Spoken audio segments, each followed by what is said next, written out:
All right. We are live! Live, I say! Not dead, live!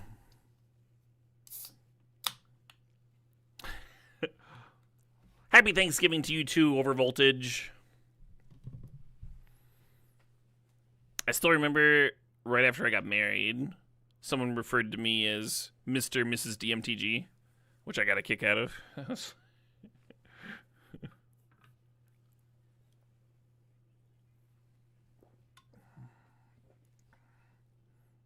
My god, that's a good energy drink.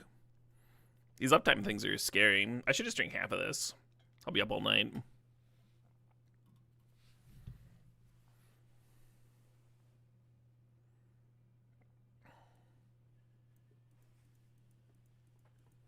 Should I try and twin? Should I like pack one, pick one, and Kiki? How quaint, huh? how quaint.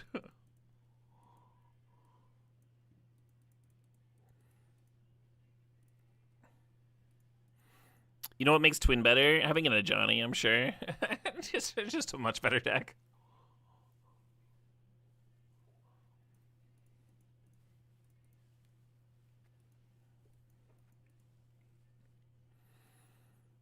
I got my my batter for my Yorkshire pudding in the fridge, so I can rest for a full 24 hours. My chicken's been dry brining for 24 hours already. I'm cooking tomorrow night. Kind of excited about it. Nice, simple meal, but like, hopefully be tasty. You're very welcome, I am 333. Big cheers to you as well. Gonna share? Of course I'm gonna share. Of course I'm gonna share. I'm also making gravy with Wagyu beef tallow, which I have not done before. With Wagyu, you would think like that the flavor would not be that much different. Like if you're just doing tallow, it's just like just the fat, right? So that doesn't impact the marbling because you literally just have fat. But apparently, like the high fat content of Wagyu beef gives you a different flavor, a more like umami flavor in the actual fat itself. So I'm kind of excited to try it. See what kind of gravy I can make out of it. There's a few good cards here. The Discharge is the most intuitive, followed by maybe Lorien Revealed. I think I'm going to grab this Aragorn card. Vigilance Lifelink, you become the Monarch. Let's fucking do it. If we're looking at Jeskai nonsense, huh? A little Jeskai nonsense. The Sweeper is more tempting than it should be. I'm going to grab Luminarch here. Duke Wiggles! Thanks for the sob. Thanks for 80 months there. The big 8-0. There's another way of becoming the Monarch. Could be a thing to do. Monarch is in. That's what all the kids have been saying.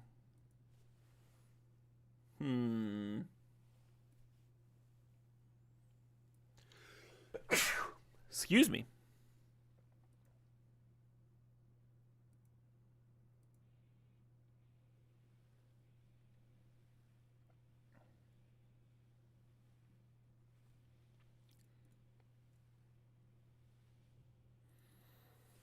Oh, Resto Kiki. I haven't done that in a very long time. The Manamorphose and the Oliphant and the Expressive all tempting in their own ways, but this is like just the combo, right? We just have a combo already. You're almost done cooking? Hell yeah, Bayleaf. I don't think your name has ever been more appropriate, Bayleaf Eater. Elegant Parlor, perfect. The most elegant of parlors.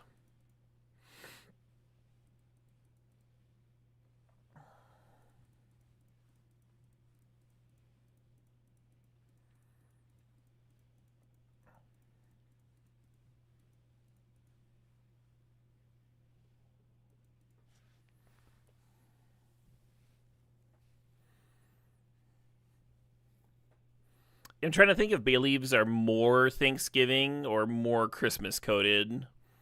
I think Thanksgiving. Thanksgiving's just like more food coated in general. Definitely like cold outside food though, for sure. Stews and what's. Well, little Tarfire up in this, maybe. Stormseeker launching in Aragorn could be sweet. Yeah, we'll do that. E-Tutor makes sense if we get some, like, nice Moxen. Currently, it doesn't really do anything for me. Hey, at Wobbles, happy Thanksgiving to you as well.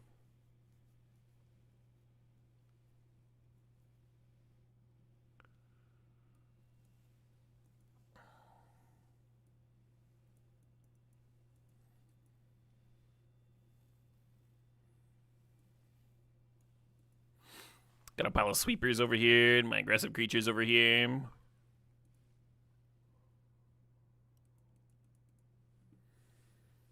But yeah, I hope everyone has a chill Thanksgiving. Hope everyone gets along with their relatives. Has good food. Nice stretched tum-tums.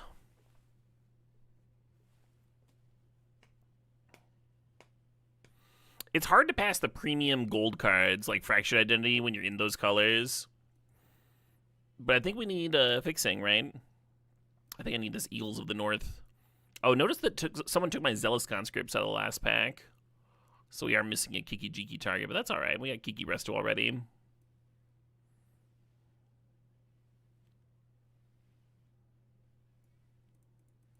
Sol Ring? I just got past a Sol Ring. I am passing Arid Mesa, but yeah, that's probably fine, huh?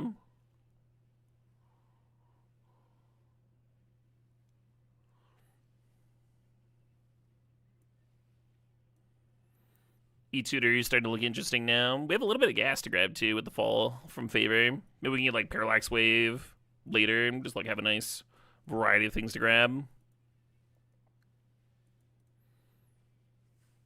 Hell yeah, Donnie Jank.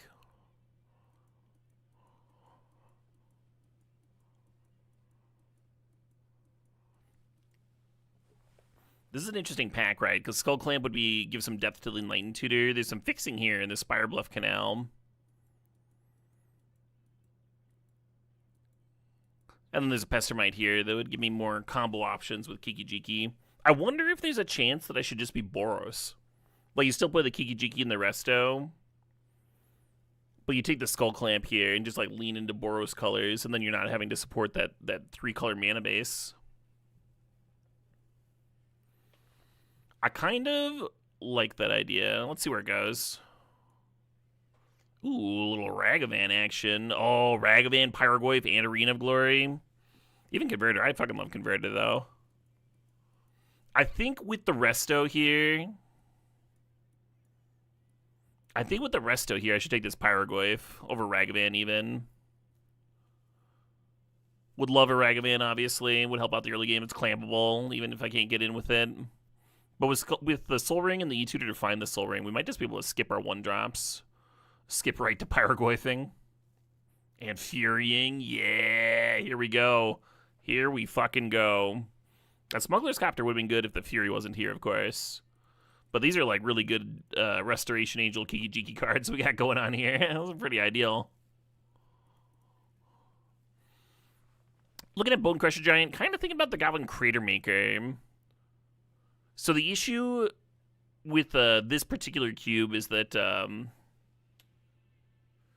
Vault's in here. So Bone Crusher Giant, a much, much more powerful card than Crater Maker, right? It's like a 2-for-1. It's versatile. A fucking 4-3 is just much larger than a 2-2. But if your opponent's playing with Time Vault specifically, if you think that's how you're losing is Time Vault specifically, then you probably want this Crater Maker card over the Bone Crusher.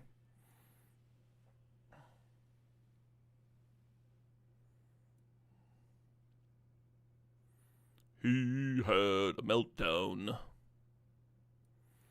Yeah, I think I'm just, well, I'm like just looking at cutting blue as a Tundra's coming around. What else would we get? Season Pyromancer? Pyromancer is solid. Yeah, let's do the 2-color thing. Even Judgment's pretty solid, right? Just answer any old fucking thing.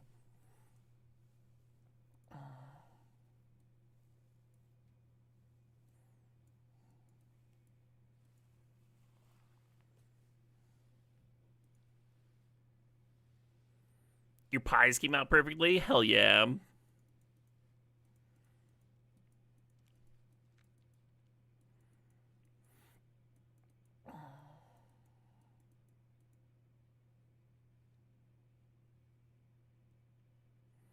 Kind of like Glimmerlands with a Stormseeker, huh? Just like launch it in, draw cards. Should probably grab that Lavamancer though. 1-drop, clampable, a lot of good stuff going on.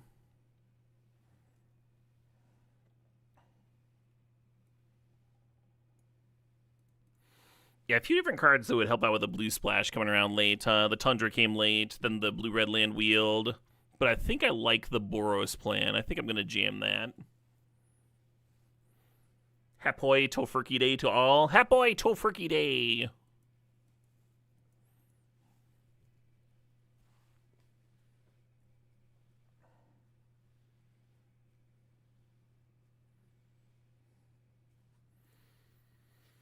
Arena of Glory, nice. Yeah, my main concern with my bird is that I may have overly salted it in the dry brine, but that's all right. It's good to experiment and such. Holy shit, Michael Perlov is gifting some subs. Huge congrats to Quinny Poo, Cosmo 12, J Cloud, Chaos Sonic 127, Lucid Memes, Noctide, Saint X File, Hootaro, Noivex, and Madhooven Mindset. Congrats everybody, and thanks Perlov. Mighty Kind. Oh hey, the giant came back anyway. How about that? How about that? Gobble gobble to you too, Steam Flogger Boss. Even more blue fixing coming around. Yeah, it looks like blue would have really worked out. But it's literally just for a couple of cards, right? The Aragorn and the Fall from Favor. I would have been kicking myself if I'd seen Time Walk here, of course. Let's get a Skyclave Apparition. Another good card with Resto and Kiki Jiki. A little bit of value there.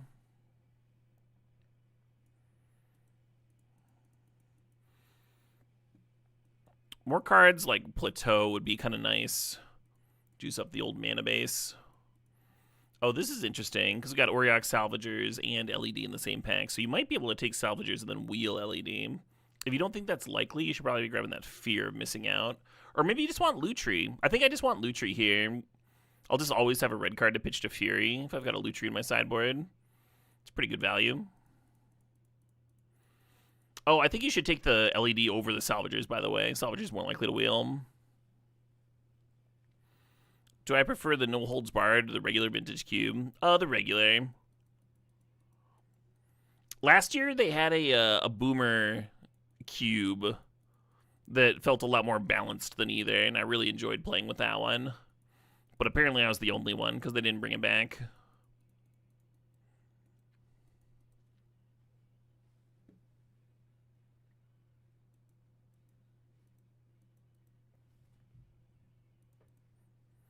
Thinking about Sunbait Canyon. Thinking about Flame Slash and Reprieve. Yeah, I kind of just need more fixing, huh? Probably wheel something here.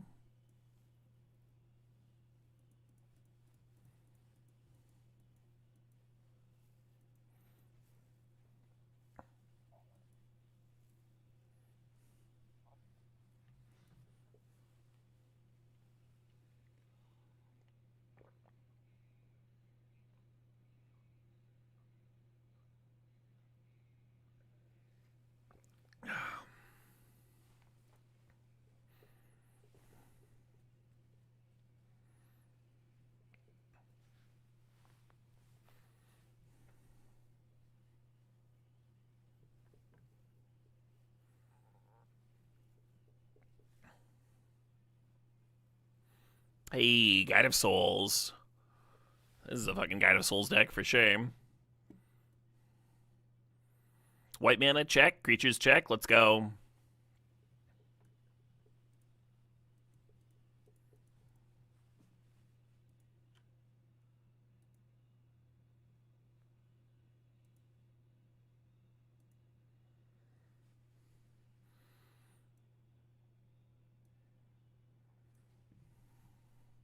Wow, kind of a light frog, huh? Someone's gonna get a gift. So Inti is the traditional card that screams to me, but how often do I get to play with Combat Calligraphy?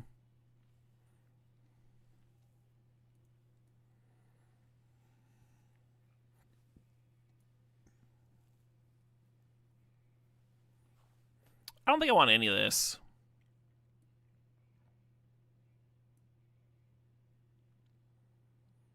Umizawa's is almost interesting. Cathar Commando's a solid sideboard card. How are we doing on playables? We need like 4 more. I think we're gonna be good there. I think we're gonna get some solid wheels from earlier picks.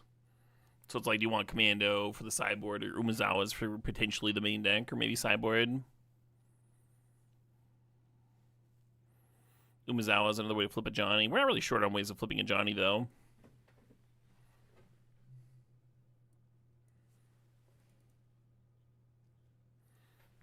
I've liked Soul Cauldron a lot, and it definitely makes the Kiki-Jiki a lot less vulnerable, right? Like if they kill the Kiki-Jiki, you can just be like, all right, now that's a Kiki-Jiki, whatever. It's also kind of cool with Crater Maker. Let's main deck this card.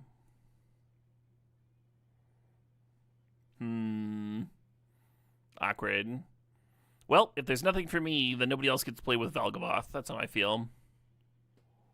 Yeah, the Salvagers and the LED came back, so if we'd gone in on that, we wouldn't be able to do a ton with infinite mana, though.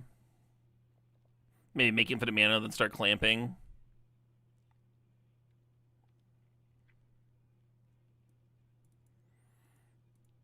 Got Staff back from the pack where I thought something good would wheel.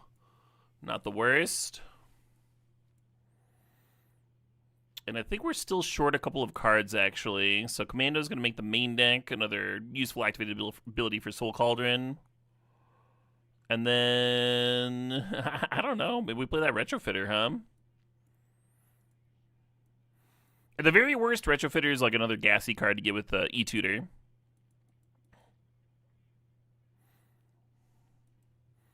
You think blue is super open? Blue was like kind of open. It's not like we saw power going around.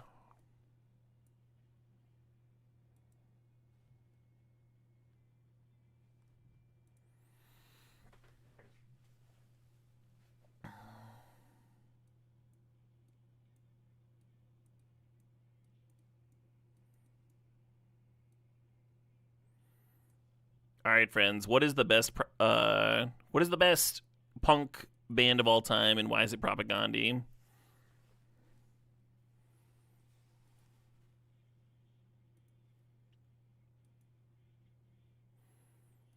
Yeah, Plateau and a Fetch or 2 would have helped a lot, but I think this is a good mana base overall. Solid. Yeah.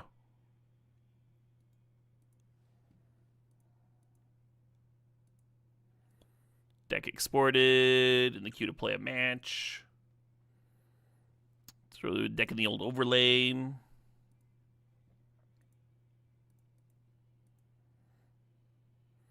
Your dad thinks King Gizzard is punk.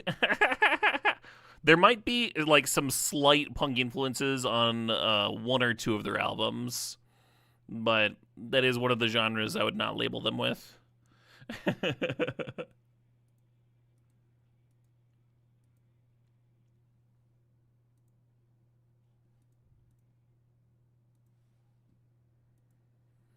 He might be reading too much into the woos. But that's definitely some guitar distortion, some like rock guitar distortion, right, in Nanagon. Unlike song structure. No white manners. Send it back. Okay. We would have been here. Probably the Eagles, huh?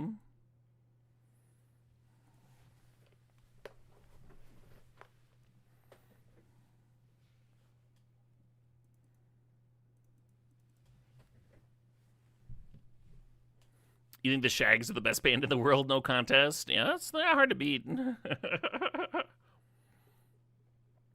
This cube is higher power level, Alert of Him. It's got a like Time Vault and Initiative in it.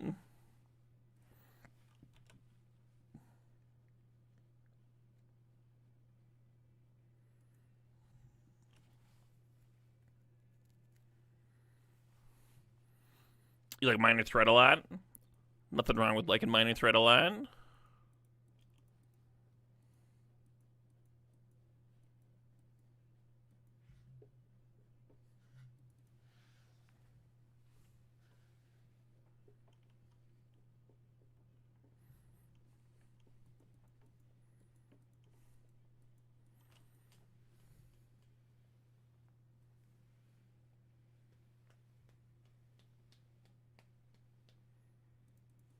In response to your Imperial Seal, I'm getting Enlightened Tutor, so should have thought of that.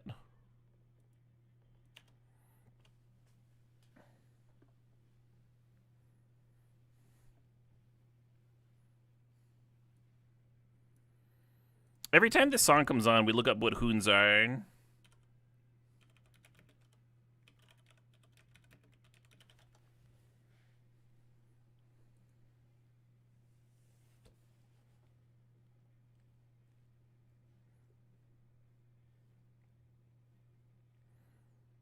In Australian, Hoon is like short for a hooligan, I guess.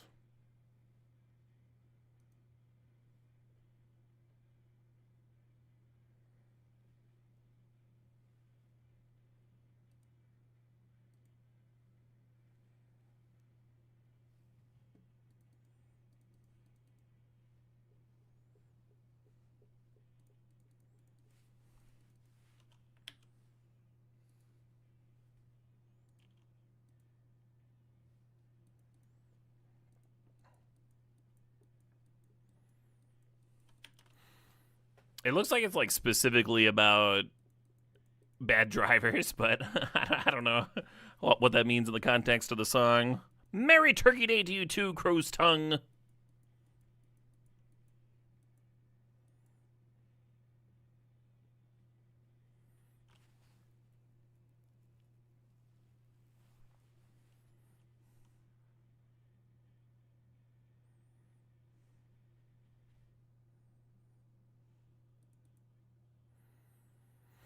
I think I'm just gonna Crater Maker that thing, and then I can Eagles for a comes into play tap. So I could Eagles and then Pyrogoyf the Emperor, but I'm just gonna do this, and then I can Eagles for the Surveil land and just have much better mana, right?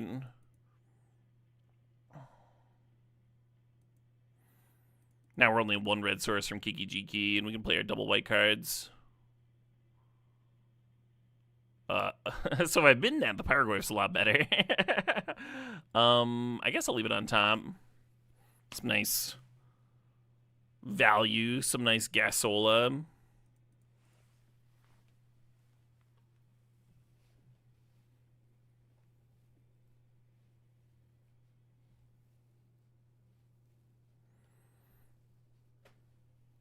Oh, thanks, Bill. At the time the song was released, Hoon meant a vape in their local slang. Sure.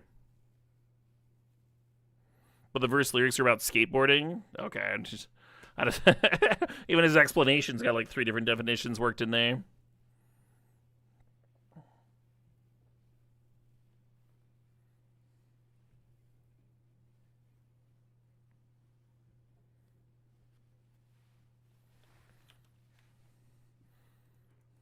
I wonder what the Imperial sealed for.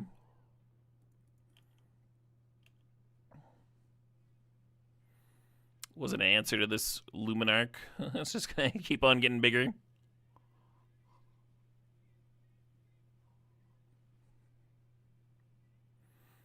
Maybe.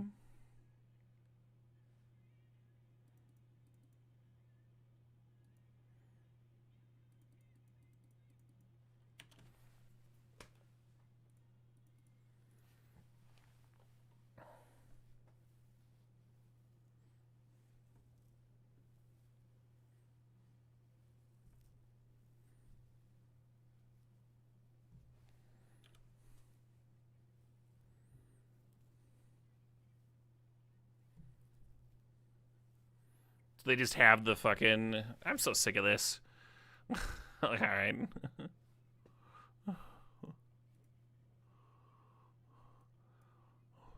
Caleb, which vintage cube do you prefer? I don't know. They're all so good. They just all have such good gameplay. It's so hard to choose.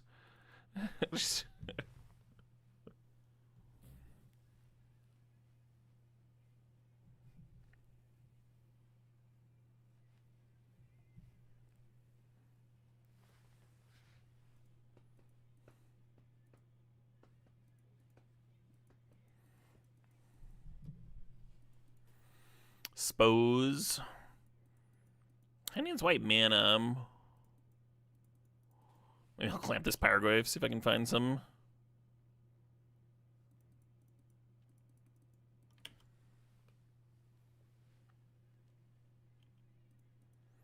You think that's what they sealed for? And then they were just waiting for the 3rd mana. You're probably right about that, Big Ben.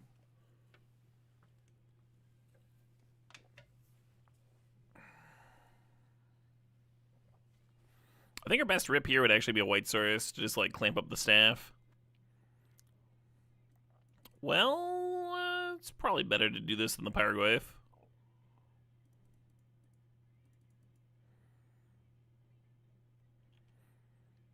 I guess I wasn't supposed to play my land. Yeah, because I could have played staff here off this plains. Fuck. Well, hopefully that won't be a game-losing error. A pretty big error.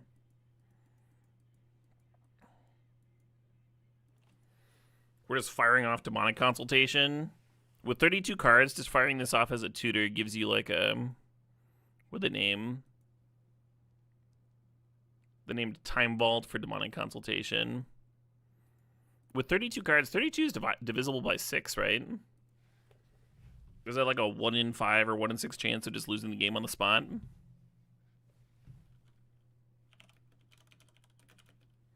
Because the first 6 get exiled. It's not divisible by 6. It's 5.3. Yeah, it's between 1 in 5 and 1 in 6. In terms of just losing on the spot there.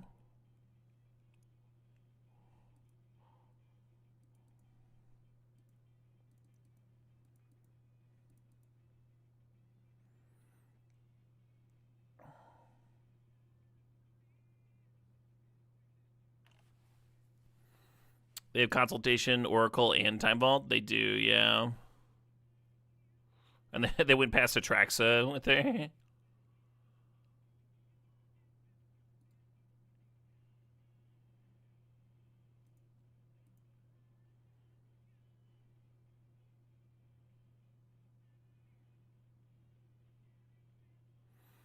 Kind of hard to figure out what was exiled.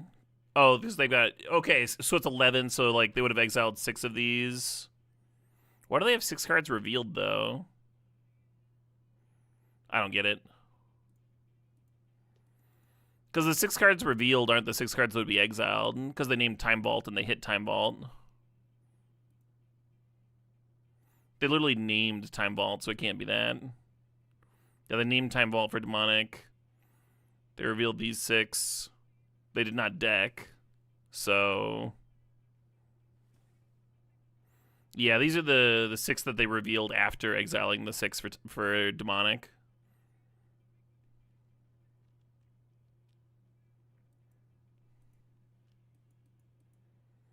So that's what this is. This is when they were revealing individually. That's what these cards are.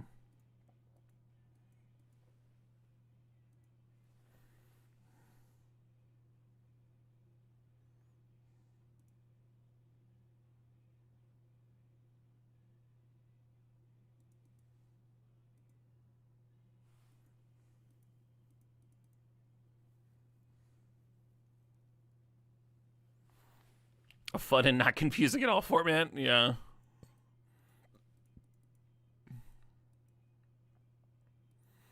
Probably less confusing for people to play EDH.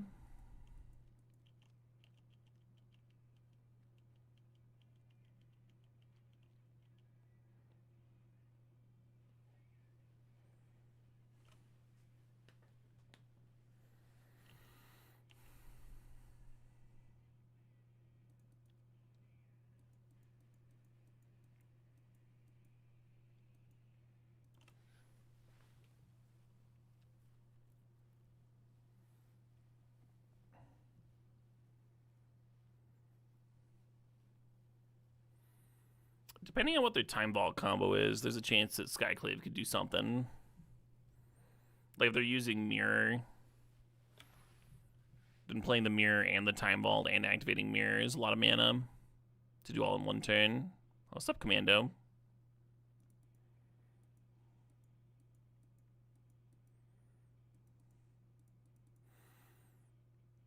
A little short on mana to run out Pyroglyph and have Commando crack up. So we're just going to equip Serve In and pass the turn.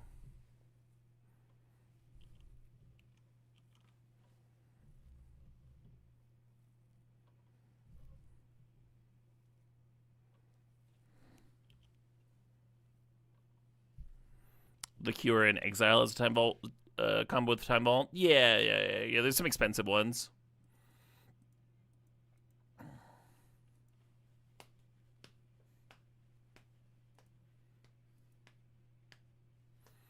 Skade. Yeah, I was thinking something kind of fun. Something a little light.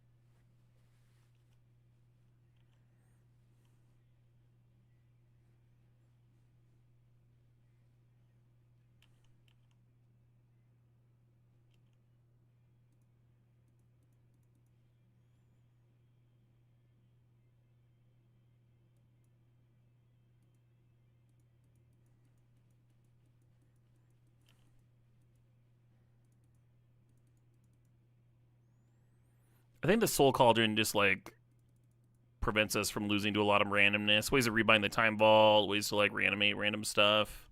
They've got like some reanimation going on, right? With between Corpse Dance, Emperor Bones, Atraxa. The Cauldron seems pretty good. And another nice thing about the Cauldron is it gives me access to more of my activated abilities, like Cathar Commando. We talked about that during the draft portion, right? How we might be pairing Soul Cauldron and Commando.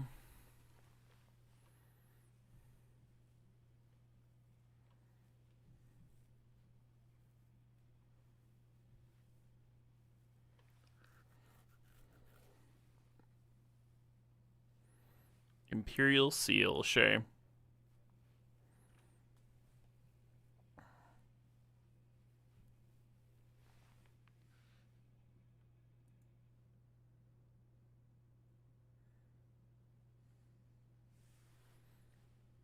Refused might actually be my vote for best punk band of all time.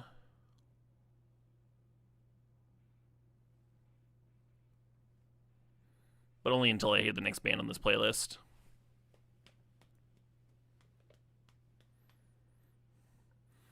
Yeah, so during the draft portion, we really prioritized abilities to interact with the Time Vault combo. And that is why we get to play a game 3.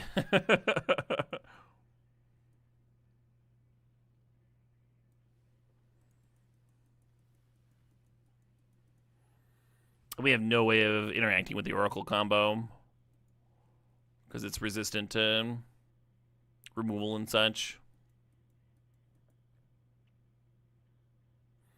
Oh, if we had Unexpectedly Absent up, then we could wait for their deck to get exiled and then absent the Oracle. And then they'd have one card in their library, but then they would just untap and play the Oracle, and they would still get to win. They would just buy me a turn. Happy Honda Day to you too, JRC.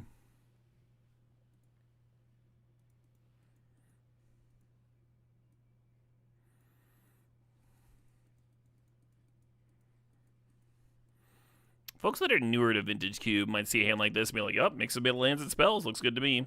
You can't really keep a hand that doesn't do anything until turn 3, especially in this matchup where the opponent might just win by turn 3. Like, we have to be a little faster than that. This hand works, I guess. We'll keep and Pyromancer. Suppose.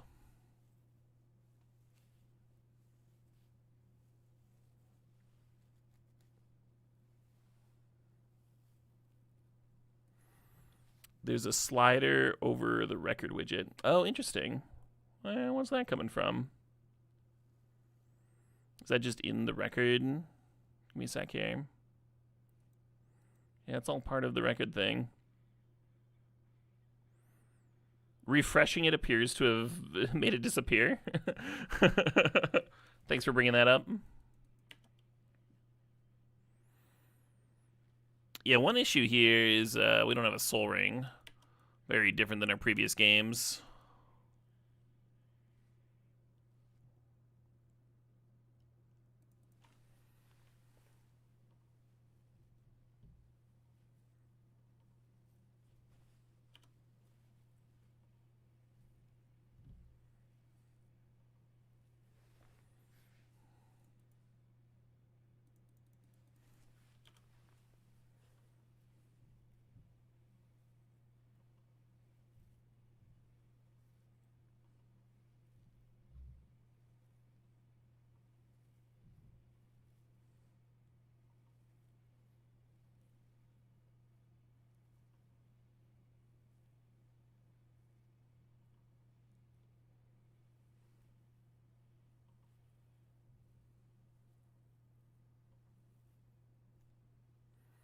Whenever I was supposed to play the Luminarch on 2 there. Get it growing. Get it doing the thing.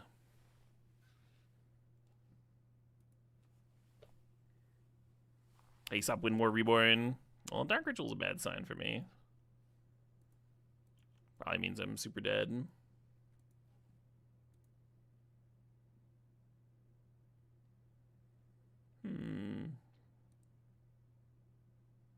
Tube's acting weird.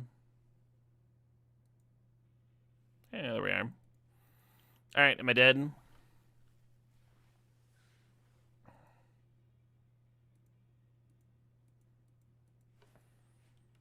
They exiled the Voltaic Key. Alright, land off the top for this Crater Maker, please, deck. Oh shit, what up? Hey, Florent, thanks for the sub. Thanks for the 9 months there. And Sappho, thanks for the 89 months. Happy birthday indeed. They exiled their WinCon. What are you saying their WinCon is?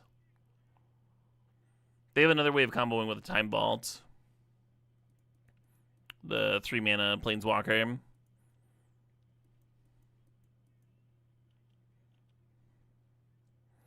Hey, Avenger, thanks for the sub and thanks for the luck.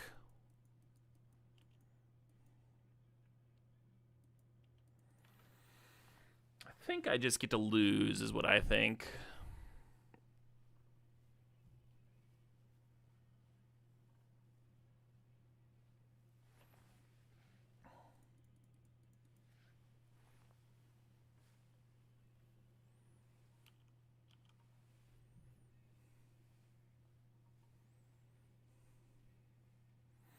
They have more win conditions than Oracle. There's a Torsten exiled, too.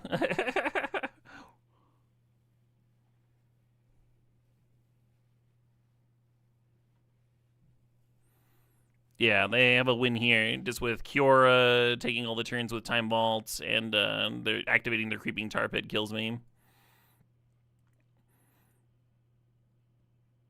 It takes fewer than 13 turns to kill someone with a Creeping Tar Pit, therefore Time Vault is lethal.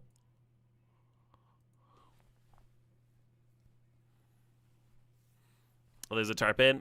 It's so easy to kill someone when you have all the turns. Even though Kira's only 7 turns, like, I have faith that they'd be able to get Emperor Bones down or something and clear me there, even if they didn't have the Tar Pit.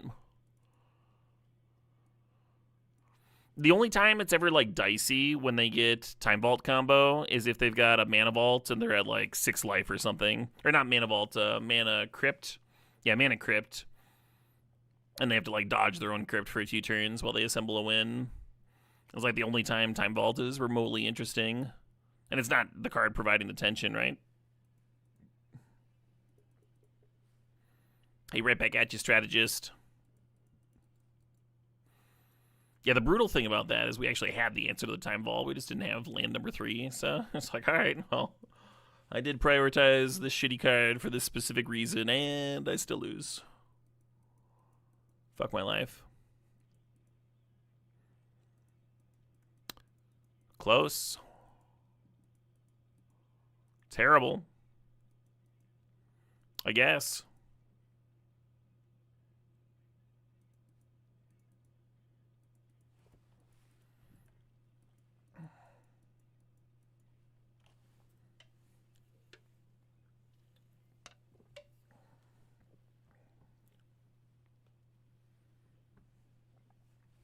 Game was kind of close. It was, actually. Like, if I have a third land, I probably get to win that. Because they didn't have a counter for my 2-drop where they would have used it, right?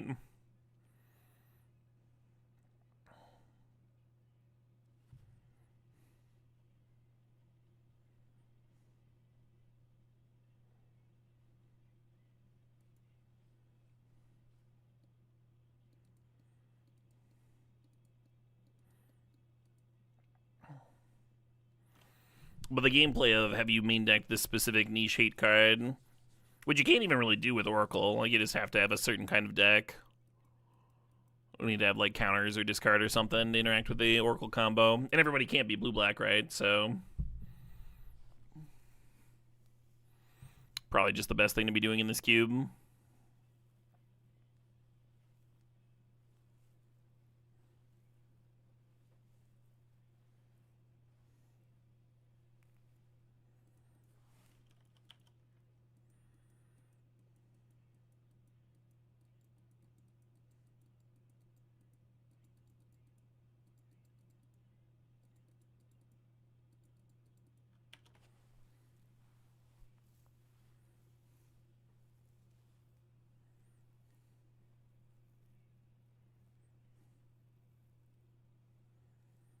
Hmm. So they're holding up Disruption Mana. I don't think Luminarch's going to stick.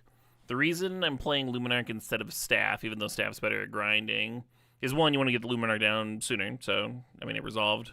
Good. Two, if they do, like, burn a counter or removal spell on it, now the Stormseeker has a chance to, like, blaze in.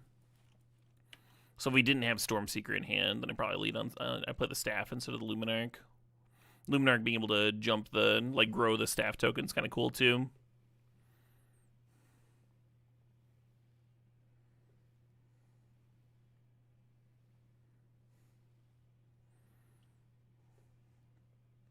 What difference than Vintage Cube? It's a less balanced Vintage Cube.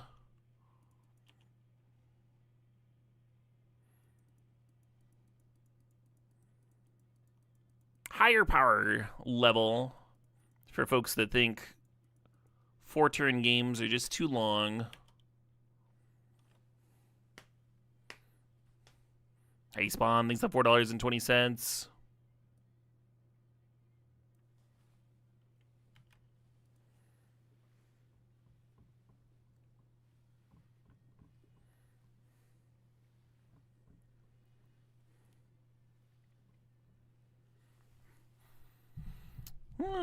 Getting kind of a classic cube game here in the loser's bracket.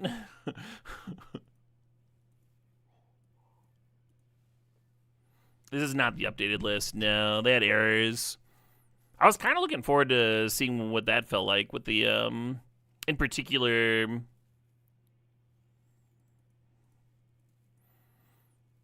drafting with like 450 cards. You're like gonna see power a lot more often. I thought that was like kind of interesting. More of a change than just like changing 10 cards or something. But it didn't work, so we literally just have last year's list.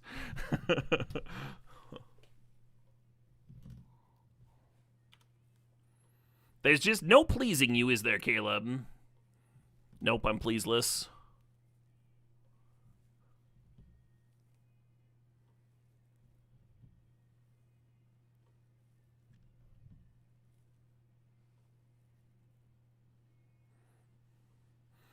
Have I tried Desert Cube? Yeah, I love Desert Cubes.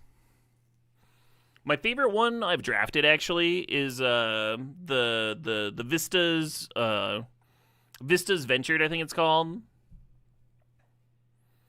It's sort of a mid-rangey type cube, but they give you a prismatic vista and one of each basic.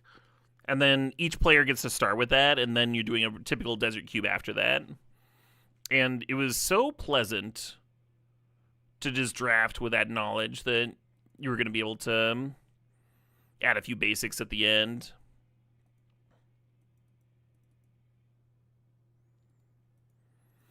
And I ended up doing some like creative splashing because I had access to that I wouldn't have even considered otherwise. Like I played Golos in my deck. I was like, yeah, I've got the basics, whatever.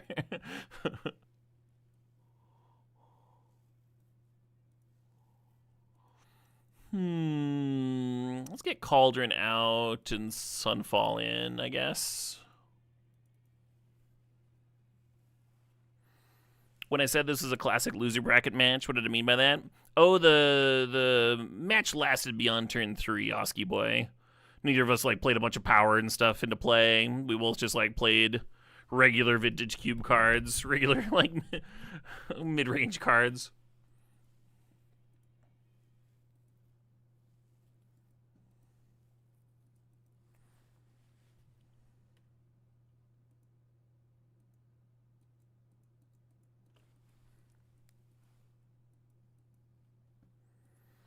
Spawn's got a song request here.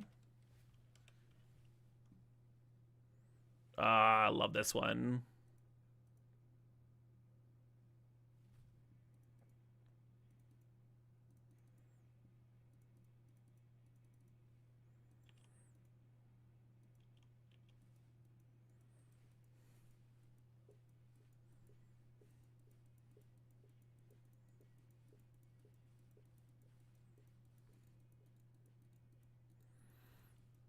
Did I see the AXS Black Friday sale on concert tickets? I did not, no.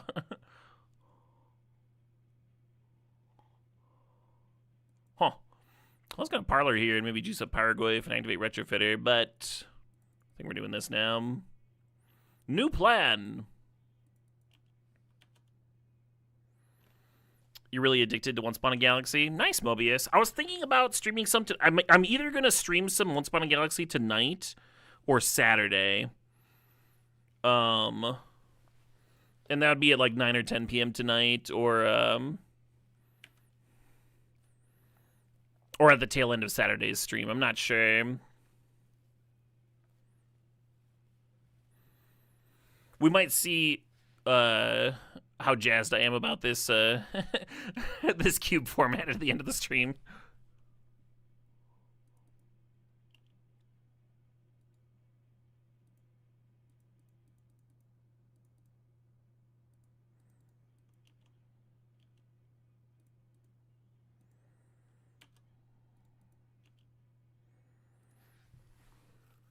The Menzingers kind of rule. They kind of rule, right?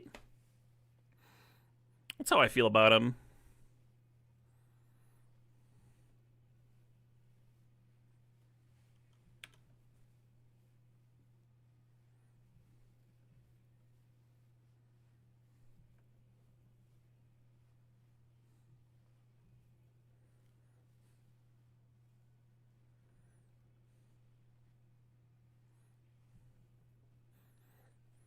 Such emotion in this track, huh?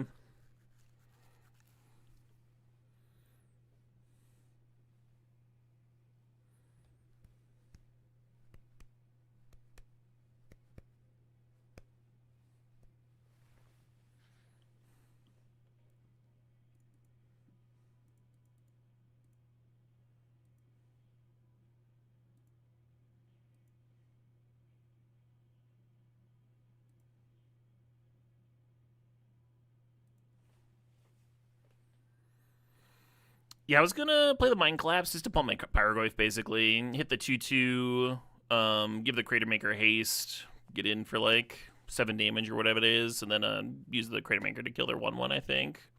And then still get into Retrofitter activation in there. Pretty straightforward stuff.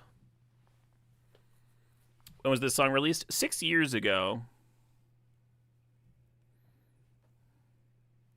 The music video for it has a lot of clips from like the Floyd protests and such.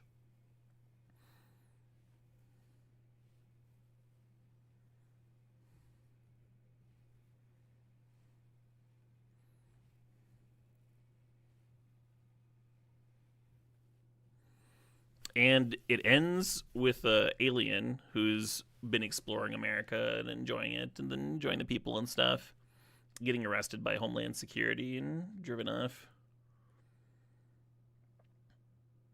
A little on the nose.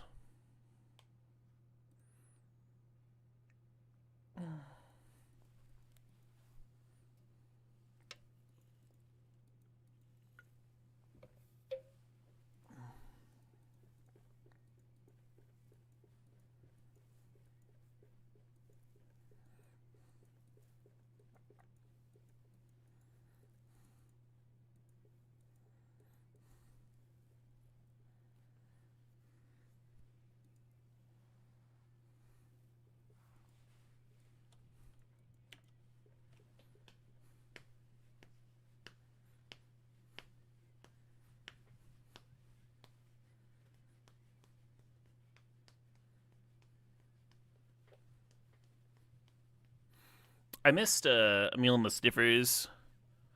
When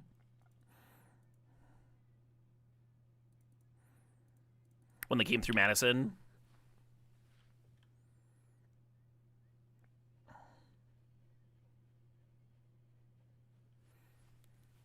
You're a pretty firm believer in the 360 card cube, so you hope Daybreak can solve this whole 550 only problem, 540 only problem someday. Yeah, I think for the cube that people are drafting like a lot of, doing 540 makes sense, but this would be a good place to like this specifically is the spot where they could experiment with that, right?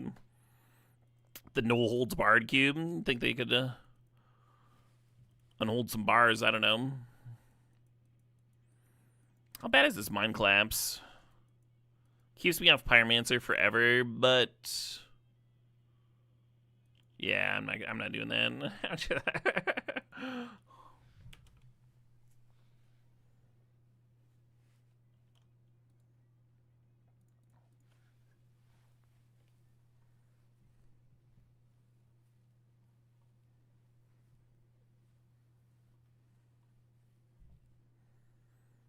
Oh, Wild Snow. No, I didn't hear about that. Oh shit, what up? Hey Spawn, thanks for $4.20.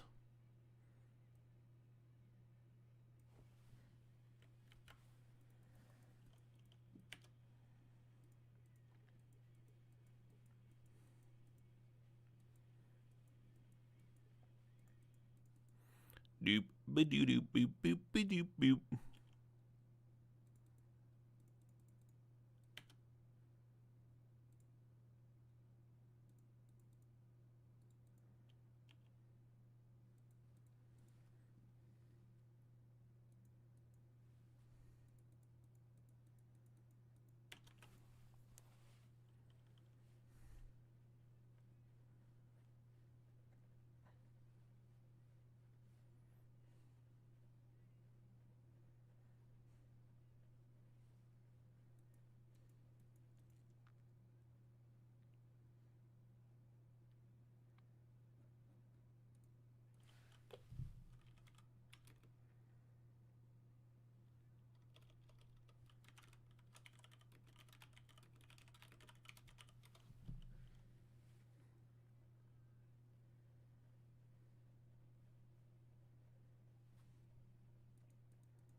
Hmm. Fair enough.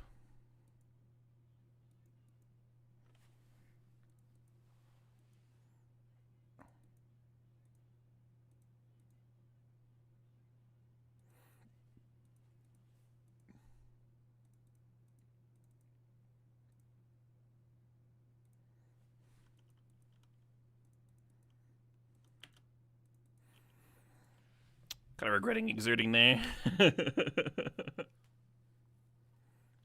You've been severely addicted to Once Upon a Galaxy and you blame me? Oh, yeah. Yeah, I was going to stream some more either tonight or Saturday night, depending on the vibes. It'd be like a bonus stream either way. A little extra hour or two at the end.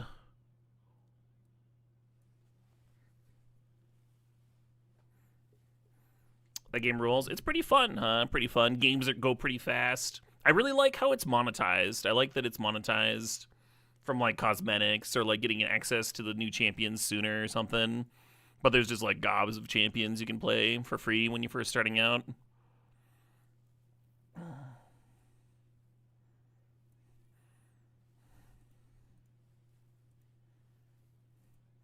A lot less predatory than most mobile games I've looked at.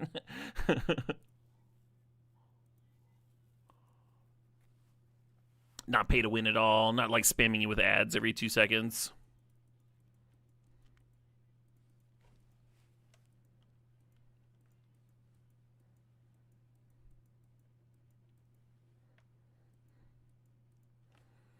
You typically pay, to get the new stuff early. I do sometimes. I alternate. All right, we got a song request.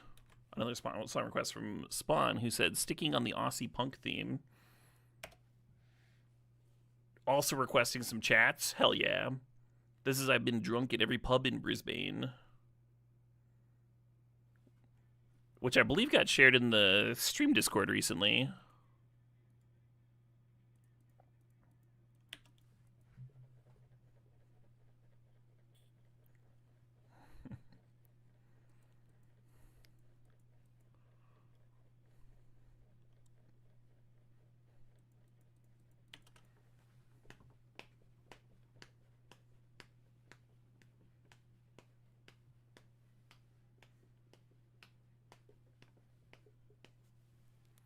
That pronunciation of Brisbane. How are you supposed to fucking pronounce it then? You got Briz and you got Bane.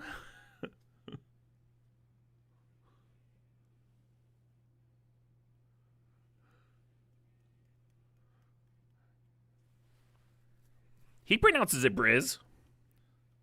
I hear the Briz on when he says it. You're not gonna make fun of the Australian guy's pronunciation? His fucking song.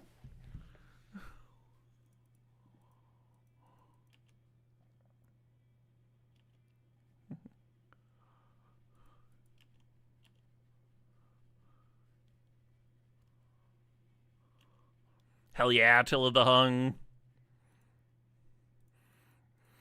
Could have played it hasty, but then you got that tapped Arena of Glory. For sure not Pyroglyphing next turn. I think there's a chance we might be Pyroglyphing next turn. Why would you spell Bin, B-A-N-E? That doesn't make any sense. That's not English anymore. Y'all are speaking something else.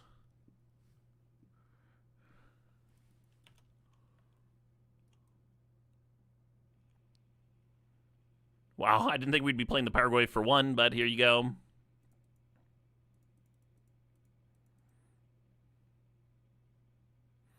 Just the cutest little Pyroglyph.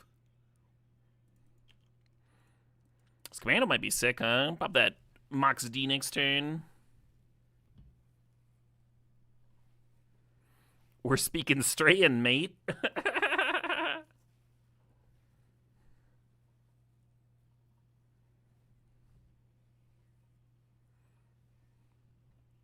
Am I just dead?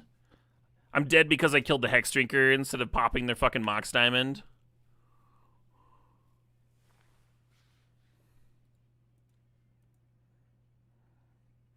I might switch over to Once Upon a Galaxy like right now. This is horse shit.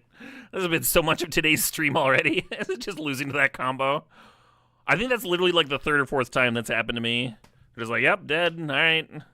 Next, I guess. Are you having a good time?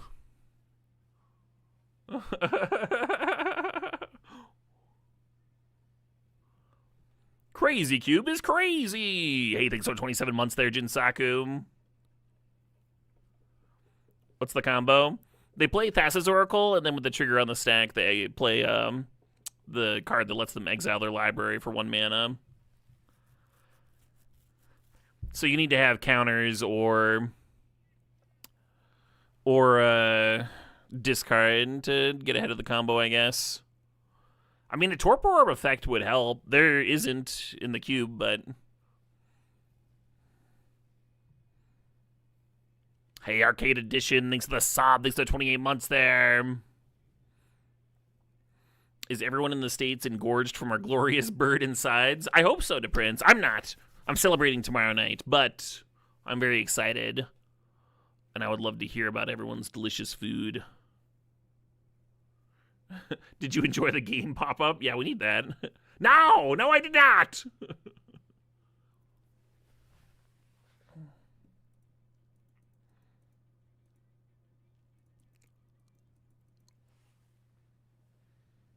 I think people will stop passing those cards and the only way to have the combos to open both? I don't think so. Like, you're not going to be passing boxes just to, like, fucking hose somebody else getting the combo or whatever. That's no way to win. That's something you could consider in, like, an actual 8-person pod, not cross-pod pairings.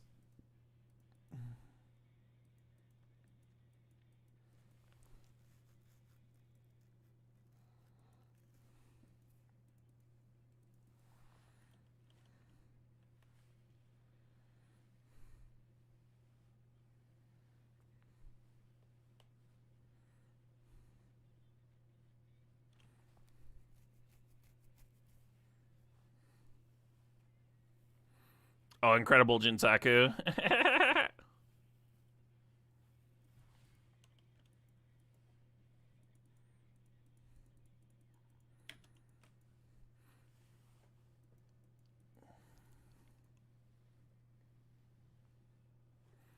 What are we tutoring for? Usually Soul Ring.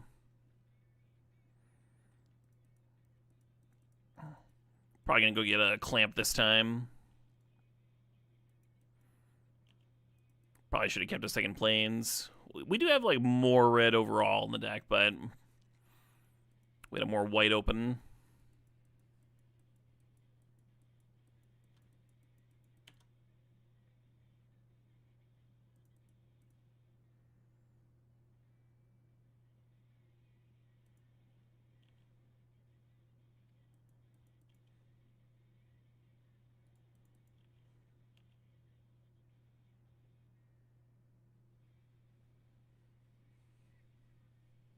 Oh shit, what up? Hey, Florin, thanks for gifting a sub to Emily Evergarden. Congrats, Emily.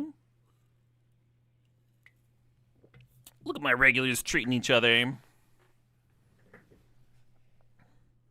You just bought an air fryer for 25 bucks and you're so stoked? I mean, that's a good ass price for an air fryer. I'm like an air fryer skeptic, but that's a good ass price for an air fryer. You should be stoked.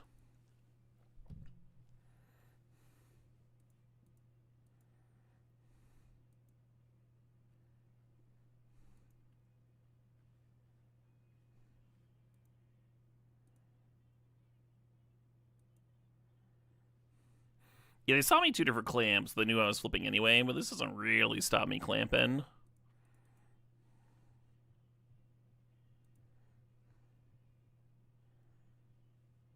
Hell yeah, Emily. That's a good ass price too.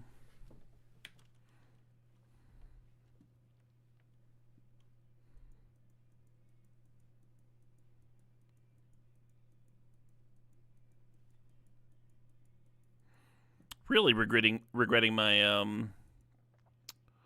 my plane's bottom now, The 6 cometh.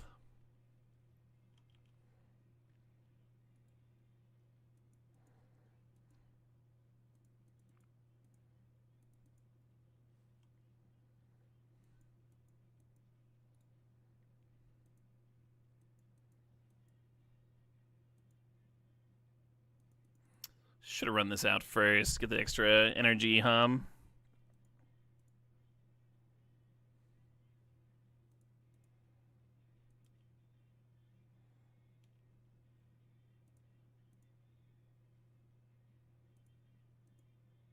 Oops, not that one. Yeah, that one.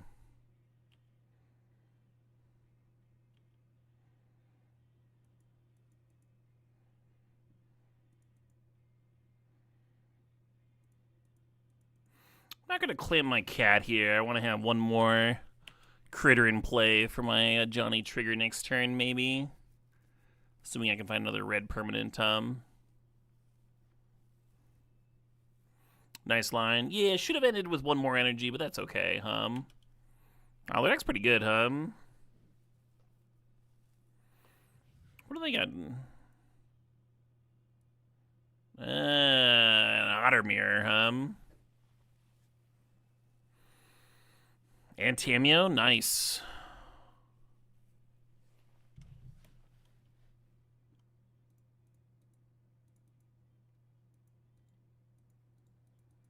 I could put Lutri to hand and play Lutri.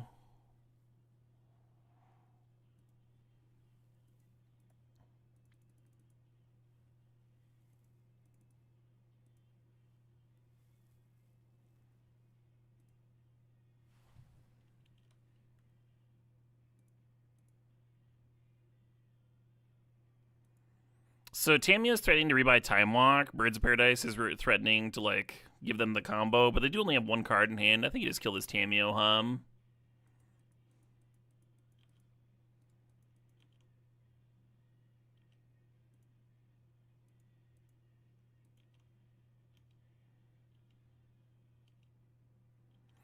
Some nice damage in. Move the clamp over. Draw some nice cards.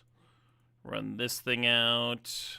Mind collapse a bird because, you know, Conarian coal mine, etc. It's the natural habitat for a bird. Mid-mine collapse.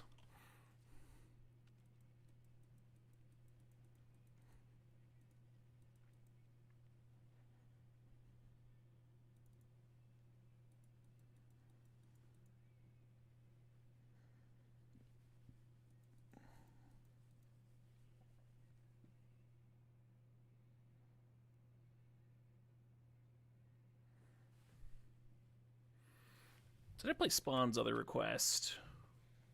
I did. Okay, cool. I'm so used to fucking forgetting and falling behind. God, I don't know. I guess, right? You're just like turn 2 Skyclaving. Probably just never doing anything ever.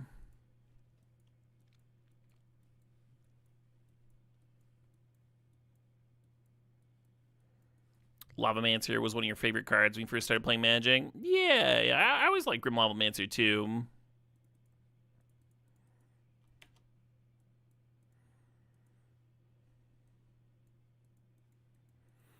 I remember when I very first started paying attention to Vintage, seeing a list that was playing like Lavamancer and Spiketail Hatchlings, and I think they had Curiosities. I was like, finding out that you could Curiosity your Grim Lavamancer and shoot them and draw cards was like, oh shit. Caleb Brain Explosion.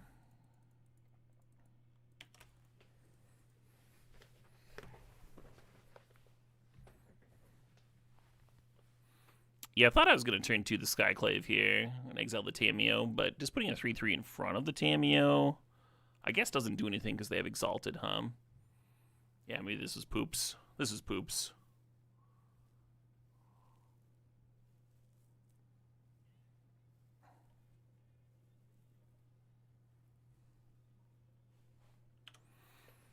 You played Lavamancer with Wild Mongrel? Oh, yeah.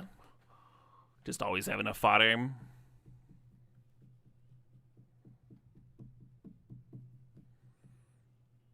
The cat was so mad at you for cooking instead of paying attention that she pissed in both showers. Well, I mean, if there's a spot for the cat to get pissed off and piss in, that's like the easiest place to clean, huh? Just run the shower.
Still sees a reasonable amount of play in pre-modern Grim Lavamancer. It's pretty sweet.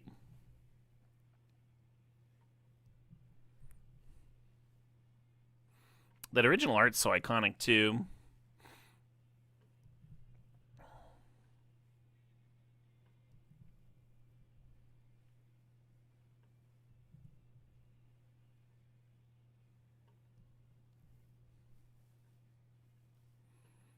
One of the best standard formats ever. Wrong. Your opinion is wrong. No, I don't know. That's probably pretty good. Why would you think that?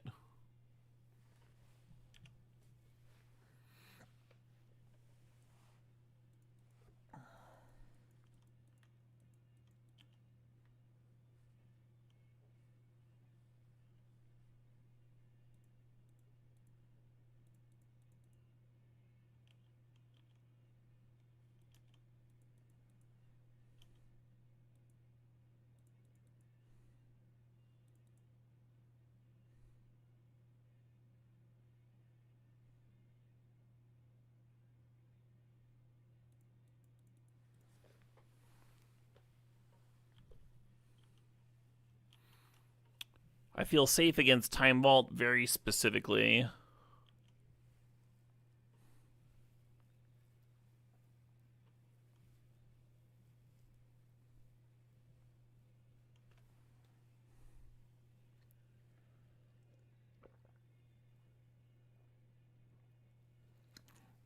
Yeah, Machine Head, right? Easy 6.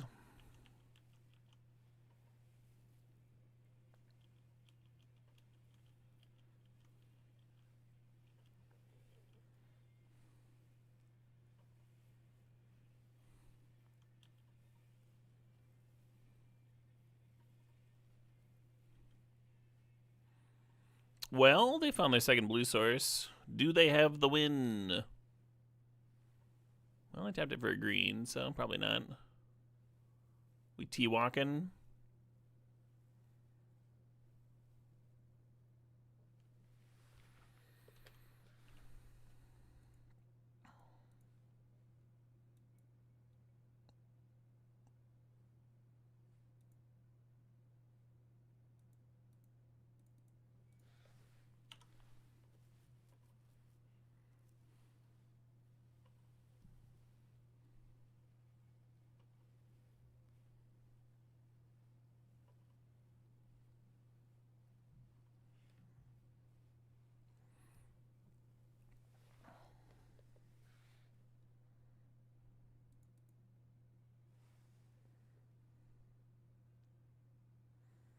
So we could hasty Lavamancer. I don't think that quite does it, right? Put him to 8.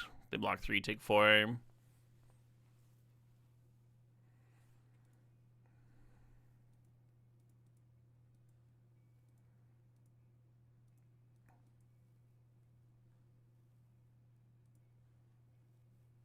Mind Collapse would be a hot one here.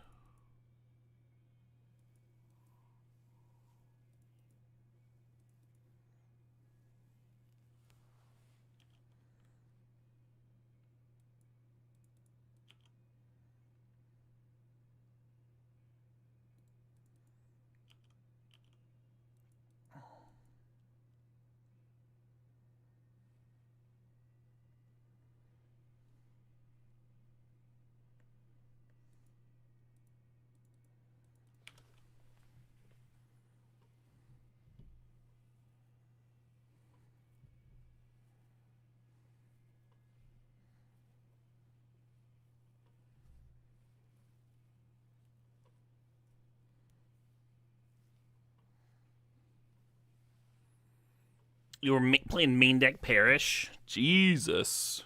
That's some haterade. I love it.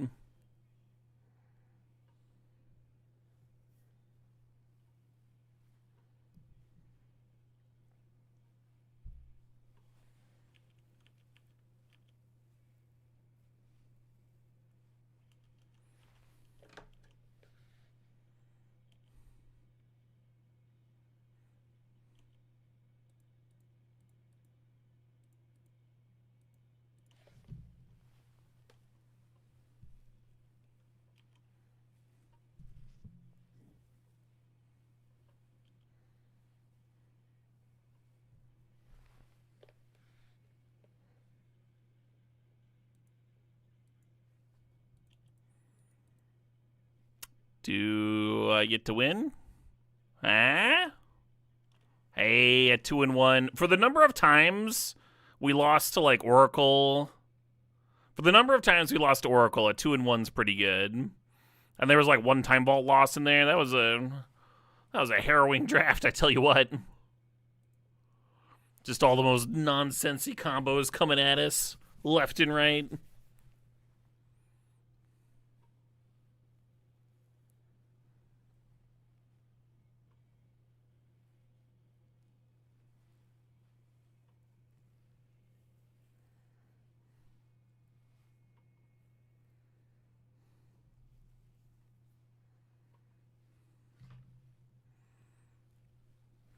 I had some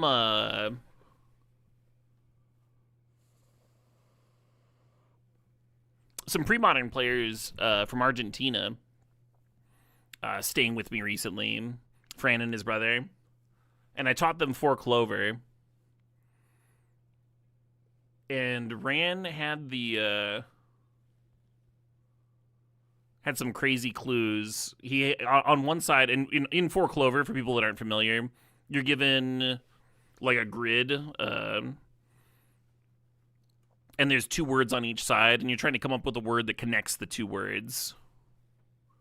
And then everybody else at the table just like sees the clues that are connecting the words, and then they try to like match the squares that have all the words on them, and so like recreate the layout that you saw.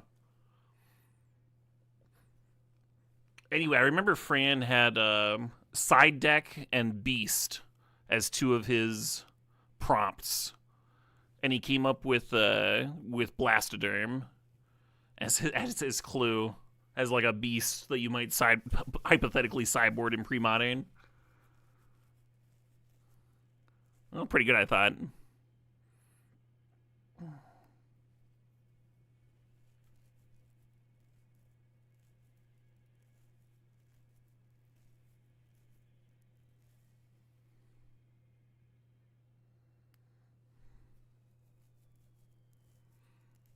My turn to open some bullshit? That's what I'm thinking.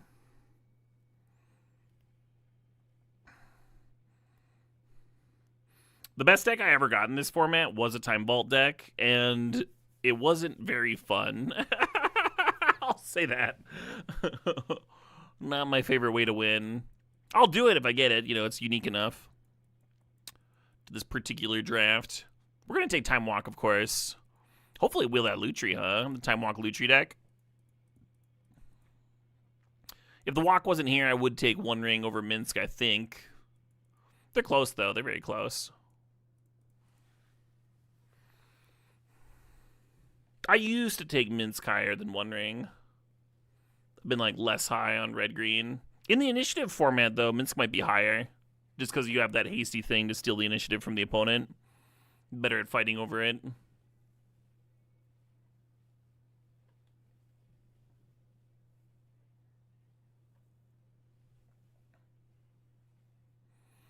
Looking at Hull Breacher and Stink Attack. I'm just going to keep it straight blue for now and grab that Breacher. If we get Draw 7s to combine with Hull Breacher, that's also going to help me shuffle the Time Walk back into my deck. So, potential high synergy combo here. Wow. Kind of got to figure out what I'm doing now, huh? Blackfire932 is gifting 20 subs. Huge fucking cheers, Blackfire. Congratulations to OG Harvey, Deverock, Slothus, Enormous, Ali, Ripper, Dark Confident, Jazaler, Adal, Graveyard Dancer, Lone Strife, Callums, Figvam, 2, Freedom Cobra, Tank Buster, 43, Armadillo, AL, Easy 6, Cat with 2 heads, What's a Bill, Bailey Feeder, the Tim from Finance, and Demogorgon 6666. Cheers, everybody. Again, huge fucking thanks to Blackfire932. You god amongst chatters.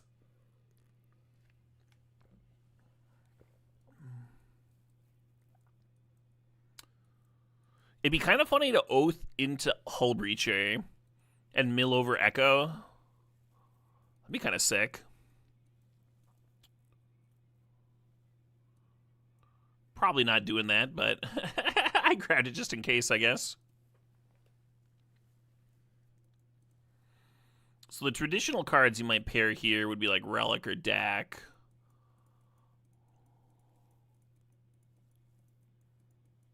I do have this Oath, which could pair with Salvagers.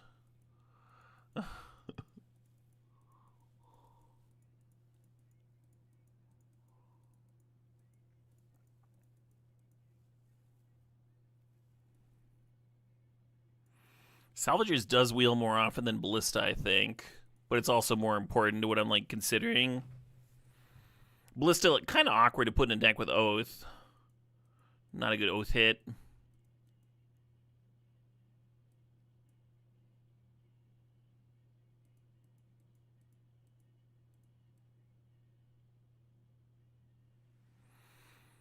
Oh, do you take the Waterlogged Grove, or do you grab Eternal Witness, for the Time Walk nonsense? This is kind of why we're interested in green in the first place, I think. Eternal Witness shenanigans.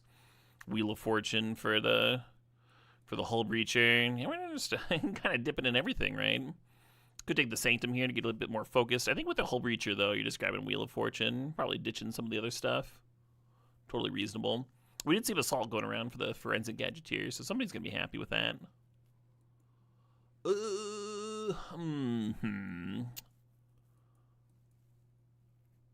I guess I want... Oh shit, what up? Triflin throwing in 10 gifted subs. I've gifted a total of 584 in the channel total. Appreciate the fuck out of you, Triflin. Hell yeah. Congratulations to Sesamata, Squint42, Chris92, Prijakumu, Piperino, Genimorous AX, Endorganic, Nam, Fnoodles, Corred, JP1, and Norpy Norp. Hell yeah. Much love. Cheers, folks. I'm just going to grab the Reclamation. I thought about the Fable passage there, but Reclamation, rebuying Hull Breacher, potentially Eternal Witness could be a thing. Just going to grab Consider here.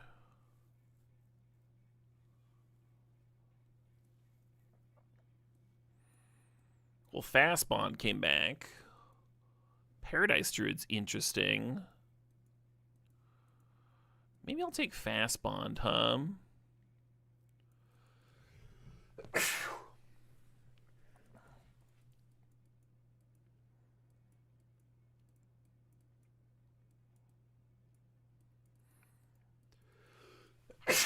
Excuse me.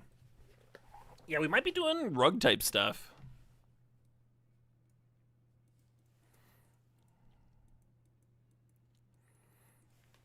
Any exciting additions to the cube? No, they couldn't get the new version working. So we're dealing with last year's no holds barred cube. A Thanksgiving travesty.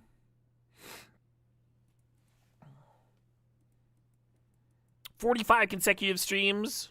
That's a fucking streak, Triflin. Up the count. That's a streak and a half. As a dev, you're curious why they couldn't update it? I don't know. They had issues with the Supreme Cube when they tried to implement it too.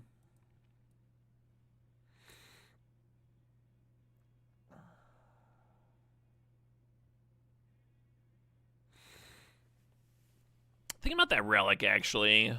There's some draw 7s that are mighty expensive. Relic also helps fix for the... Hey, nice wheel there. Nice fucking wheel there.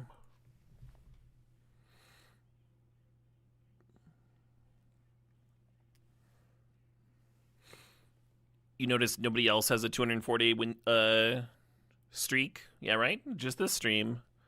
The only place to go to watch a streamer who has been streaming for 204 days in a row very specifically. You already love this deck? I mean, it's a strong start, I feel. Doing some good stuff here. You wouldn't want to go near the Moto code base, right? Magic Online was originally made on spec. Someone just was like, I could probably make that work. And they just, like, coded it on spec and brought it to Wizards and sold it to them. Which is wild.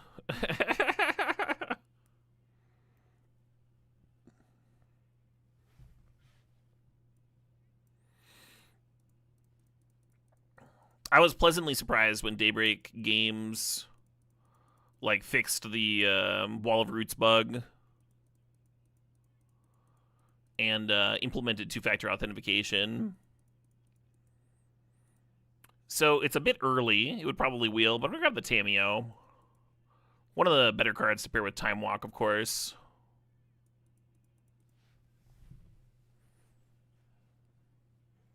It is indeed Bird Day, Bolt the Burb.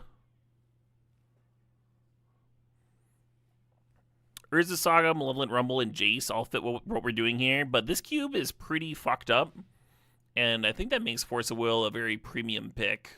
Even Spire Bluff Canal would help the mana a little bit, huh? Yeah, just making sure you don't die to Oracle combo on turn 3 or something.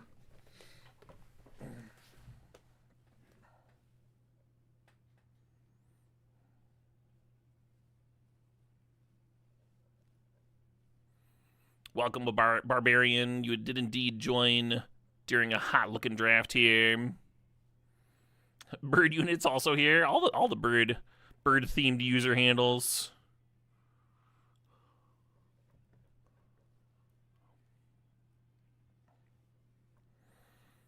I'm not high on any of this. I might play Cankerbloom just to be one more answer to Time Vault shenanigans from my opponents.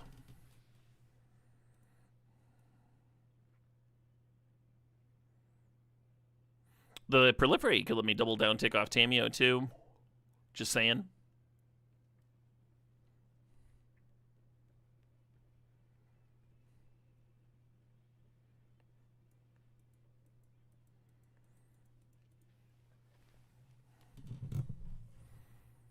Looking at Breeding Pool, Mana Leak, Counterspell, Bloodbraid. I think I like all of those better than Chariot, and Chariot's pretty good.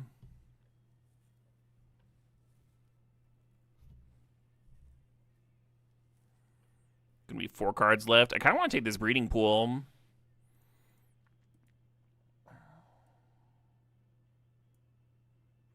Into Trop, amazing.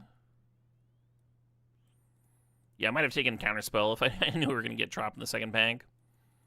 Urza's interesting. It does help ramp us up to the... It's kind of like Infinite Gas if you have time to shuffle, and it ramps you up into the top stuff. Misstep's also interesting. I'm just going to take the Trop. I'm just going to keep on stacking up that mana base. So Channel could give you another direction. We don't currently have anything channelable. Commercial District would help the mana base, but what we're going to do here is take Time Warp. And Time Warp will just increase the chance that we can chain Time Walk effects together, right? And just run away with the game that way. Time Walk ramping you into Time Warp.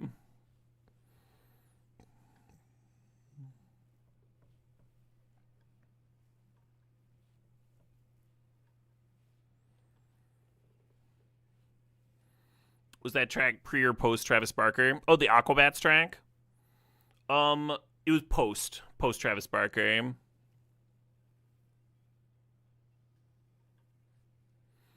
I think he was only on their literal first album, and I don't think I have any tracks from that album.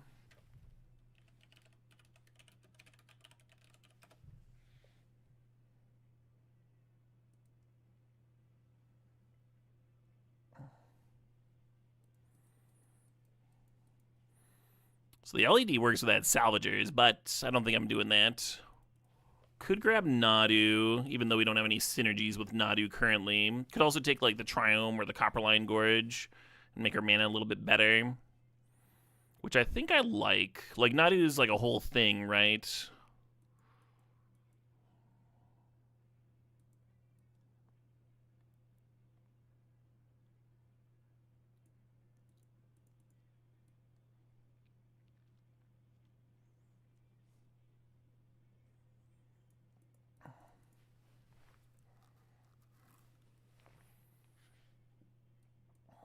Hopefully don't have to play that Firebolt. Nadu is strong but depressing. Nadu is strong. It's just like it kind of pulls you in a different direction than the Time Walk, Time Warp recursion thing or the Hull Reacher thing. We already have a couple of things going on. I didn't want to add a third thing to the mix. Get some nice dualies. Looks like the rug lane is open. Hey, Paranoigen, thanks for the sub. Thanks for 31 months there. Would I take Displacer Kitten? Just Blink Eternal Witness and Tameo? Yeah.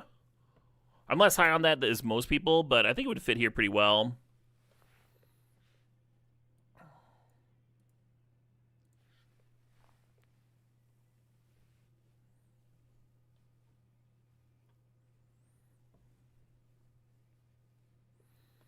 This is the pack that had all the counter magic. I guess we're getting a stupid crab out of it instead.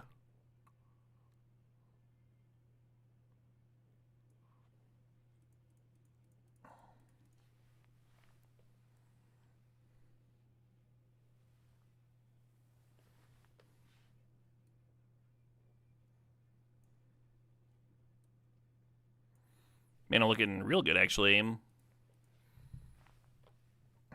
Maybe throw a fetch in there.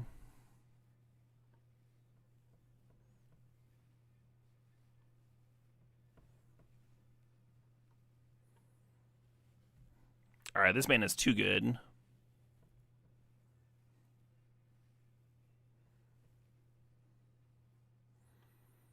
Spellseeker helps us find Time Walk consistently.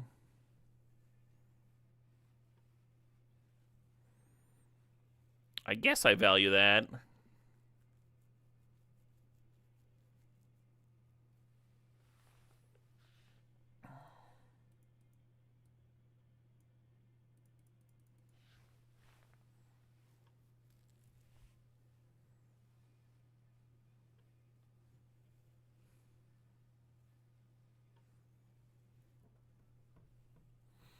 So currently we need like 6 more cards, but that's assuming that we actually play the Fastbond and Zurinor. If those cards end up being unplayable, then we'll be pretty short on cards here. The nice thing is our mana base is really good, so we don't have to devote picks to that in this pack.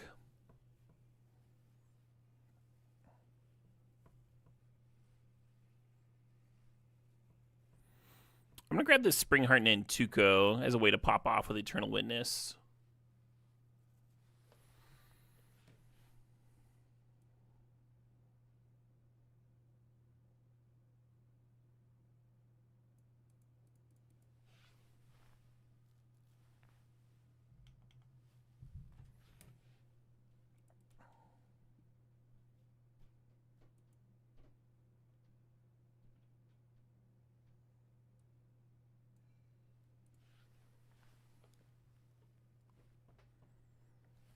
Glad you're enjoying the stream, Shane Davis.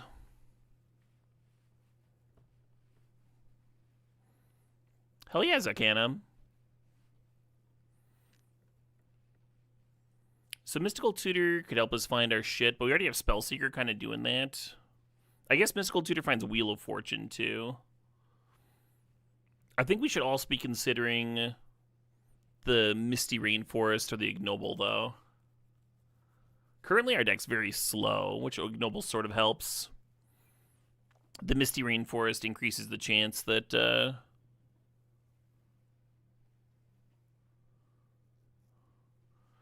a Crucible type effect could be good. Like we have the Fastbond Zurinor there. Sometimes Wrenn and 6, when you're popping off with Time Walk Recursion, sometimes Wrenn and 6 just gets to ult and gives you all the turns. Because when you're taking a bunch of turns in a row, it's easier to ult a Planeswalker that's activating every turn. Let's grab the Misty and see what wheels here.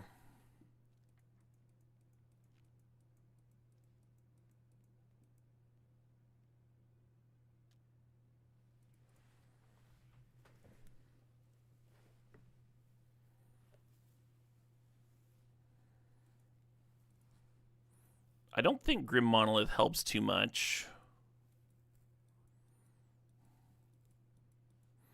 Okay, I'll grab Verd. I'm laughing because I was like, we don't even need mana base picks. And I'm just like, yep, more of those, give me.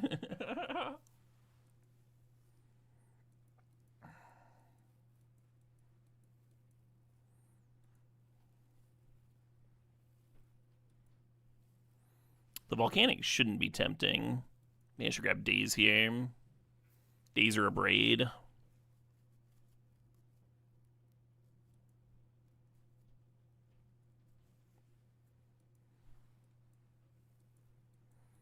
Ooh, hello.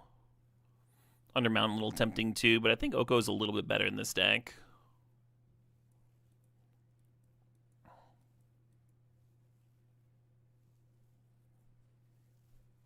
I'm going to grab the Flame Slash here. We do need any removal at all, I think.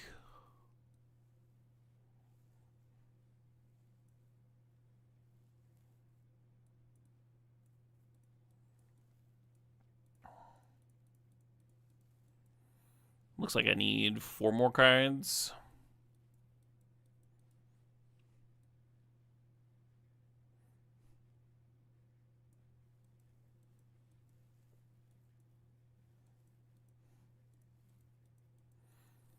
Utopia Sprawl kind of cute with Kiora, huh? Untap the Juiced Up land. Untaps Relic of Sauron too. Nothing to trigger the card draw in here. I think I'm going to grab that Invert Polarity card. I think it could work out okay.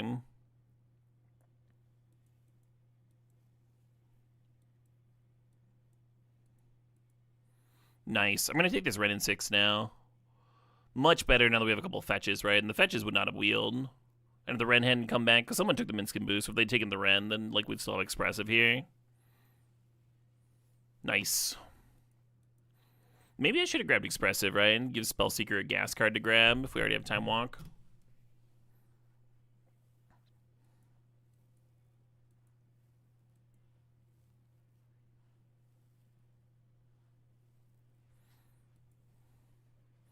Not tempted by Exarch Splinter? Correct. Correct, I'm not. An interesting non-question.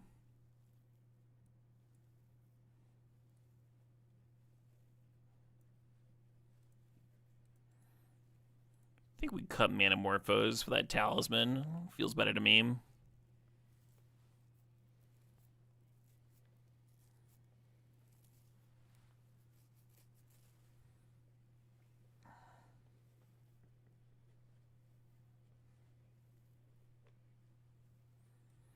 Oh, I kind of dig the Brain Surge. Got some shuffle effects. Maybe I'll sideboard Cankerbloom. Or maybe Hard Evidence is the sideboard card.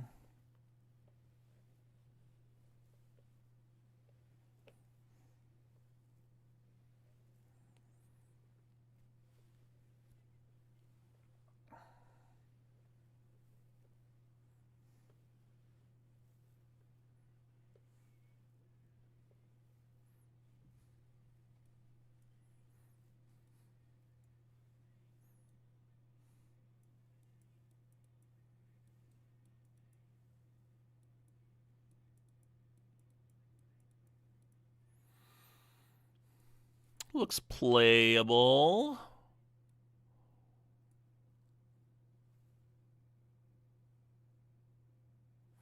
This is 10 green sources. And in terms of forest for Sprawl, we got 1, 2, 3, 4, 5, 6, 7. 7's like the minimum. That's fine.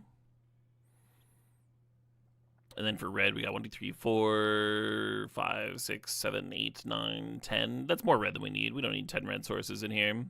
We can go down to 8 or 9 pretty easily. And then for blue, we got 1, 2, 3, 4, 5, 6, 7, 8, 9, 10, 11, 12. Jesus. That's pretty good. I'm just going to go -1 red, +1 green. And then we have 8 forests and 11 green sources. I think we got a good mana base here, folks. That seems pretty good. Hey, Luck Dragon 987, thanks for the sob. Thanks for the 39 months there. Appreciate you.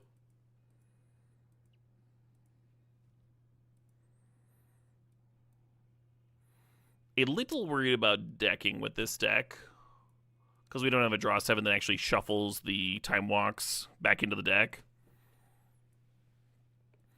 If we had like an Echo or a Spiral or something, I'd feel a lot better.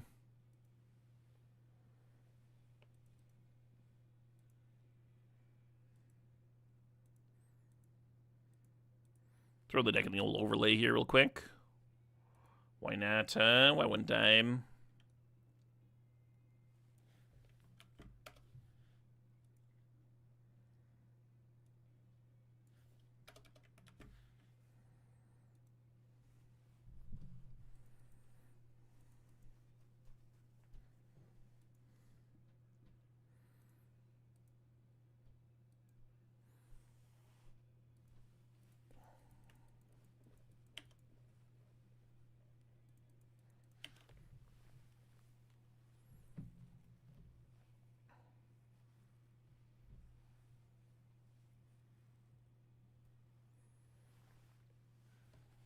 I don't think I want to daze that or force a will it. Just gonna let it resolve. Because we can fetch Trop and then daze. Meh. Meh, I say.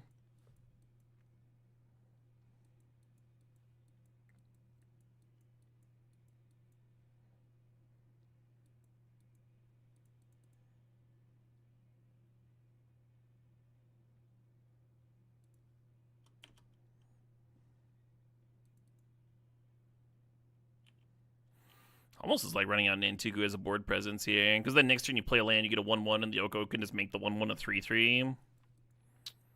Might have gone too deep on... This is interesting, actually. Do I care about this Liliana? I think I'm cool with it.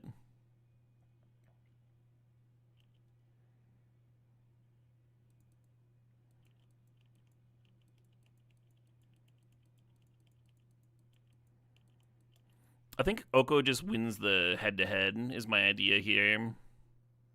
And letting the Liliana resolve.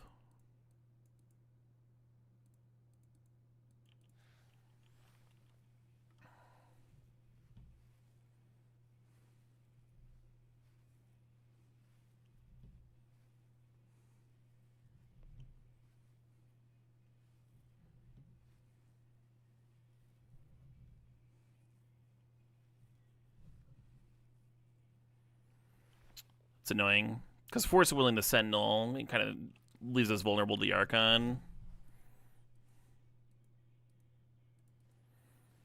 But I also kind of need to pressure this Liliana, I think.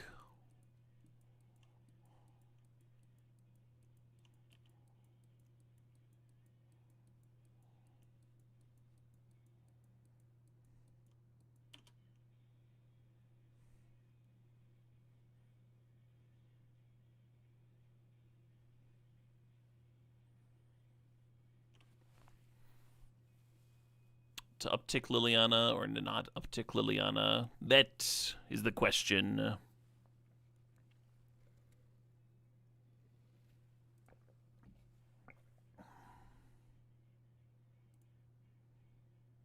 Wow, I've been Baragoi. I think their last card is Reanimation for the Archon.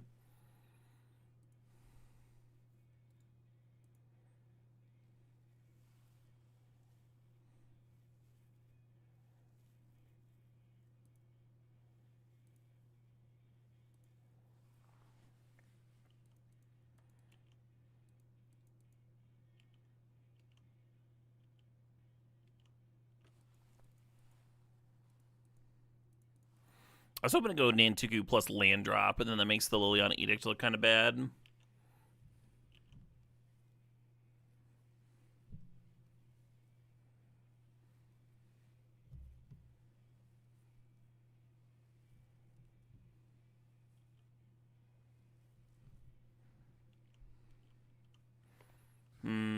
I think Hasty Archon is probably just good enough. Let's scoop to that. If they just reanimated, we could like withstand the sacking, and then Oko turn the Archon into a 3/3 and like try and grind for a bit. But Hasty's a bit rough there, and we do not have Graveyard Hate. Just not that kind of deck, I guess. Firebolt looked kind of good. Play that over Polarity? Kind of like Polarity on the play. Cut Relic, I guess.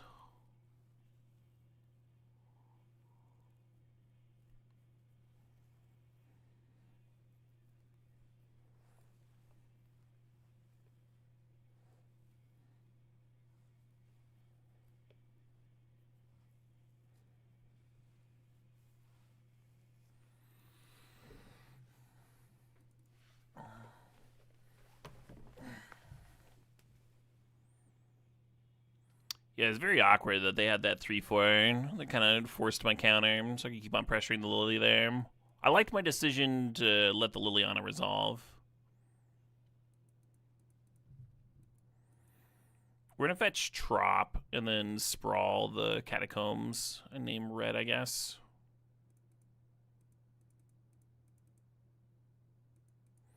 And then I can Polarity on 2 if I want. If I don't want, I can cycle the Triome. That'll be fine too.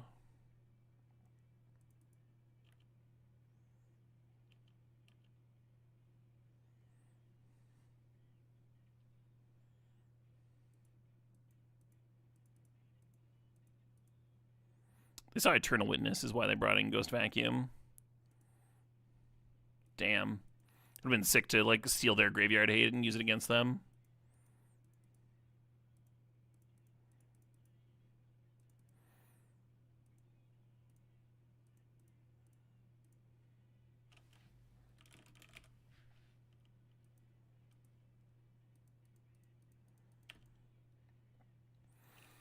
If we don't draw something good next turn, like we can uptick Tamiyo again, or we could just downtick on the Invert Polarity Hum. Or Red and 6, get Red and 6 upticking. That appeals to me too.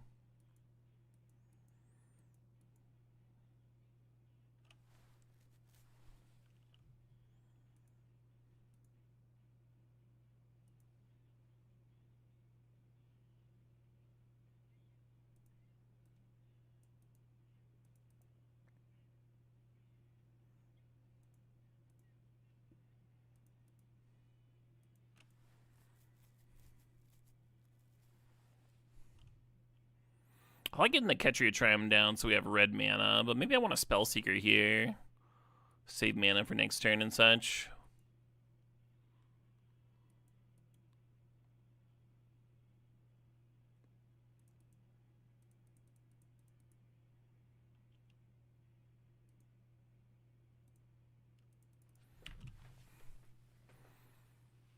And then Tamiyo can uptick for either Eternal Witness or Time Warp. Opponent finally found their black source, so their hand's going to become a lot more active. That is a very annoying one. Perhaps the best thing possible, actually. Getting real punished for not holding up my shit, I guess.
So the Town Walk at least like got me some mana in play, got me some Ren and 6 activations, had some churn going on over here.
Yeah, I don't recommend playing Fastbond. Someone was asking why I'm not playing Fastbond here. I don't recommend playing Fastbond until you've got like 3, ideally more ways of taking advantage of it.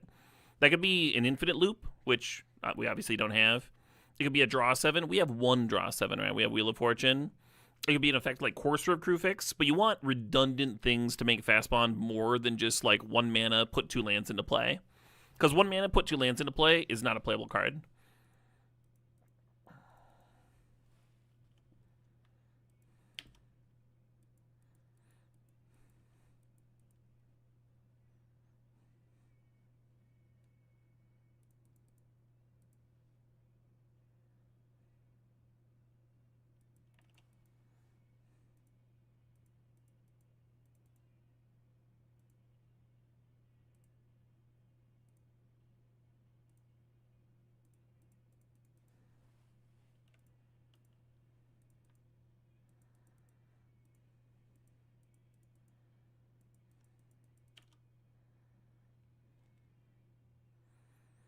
The Warp here is sick.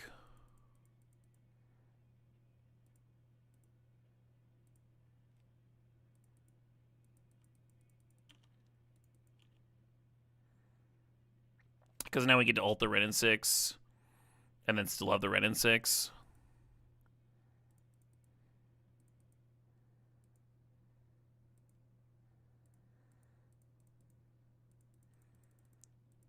Not really a spot we can lose from.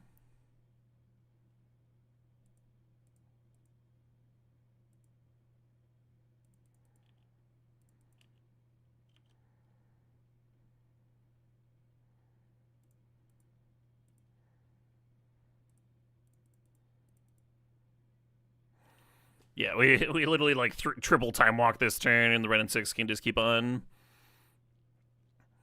I mentioned that during the draft portion that sometimes when you're taking extra turns, you just get to run an ult. You get to ult a Renin 6 like way earlier than people normally would. So Renin 6 is like obviously like a great cube card normally, just like rebuying some lands, pinging some things. It like does a lot. The threat of the ult is like usually a bit of an afterthought, like much so more so than other playable early planeswalkers like Tamiyo. But you take a few extra turns, all of a sudden the -7 is closer to like a -5 or something. And 3 to 5 is like not that many, huh? Not that many turns of upticking. Card plays really well in this archetype that I got in front of me here.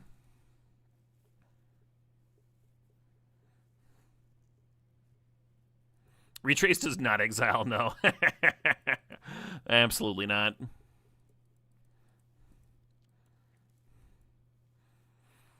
You sweet summer child.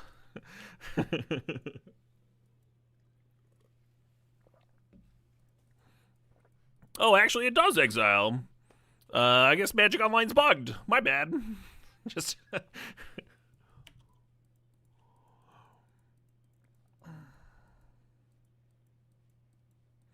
Yeah, the one. I'm actually just gonna let that resolve. The one historical.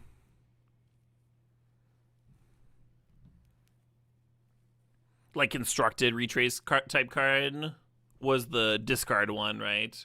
It was literally just black, target player discards a card and had retrace. And there were formats where people were just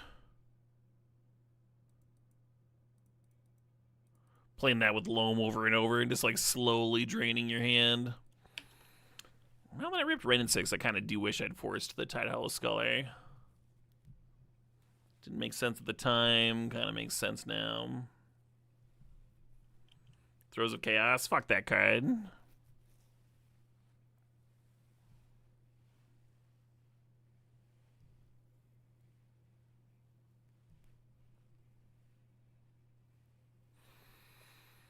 So they did not keep Questing Beast. Looks like they kept Barrogoyf, which is troubling.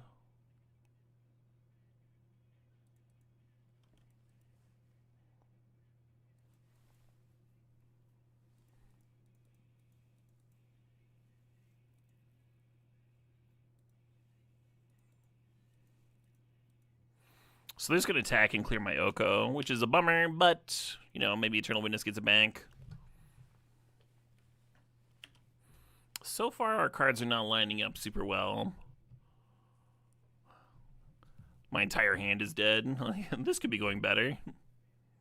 Misty off the top here would actually be pretty sweet. Let the Renin 6 actually give me a little bit of value while fixing my mana base. Really open things up,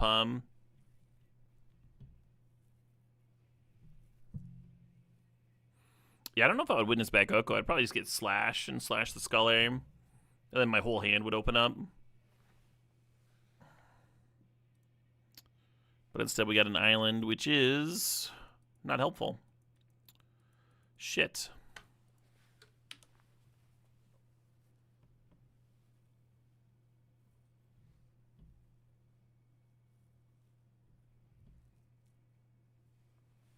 Oh, sure. So the Parallax Wave could be used to reset their Barrogoyf.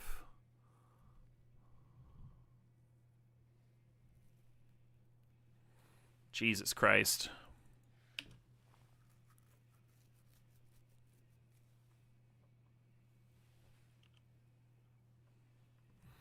You heard we had good mana? We do. I promise.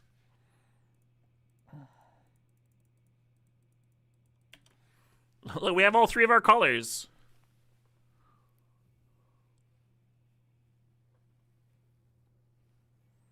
I guess I play it.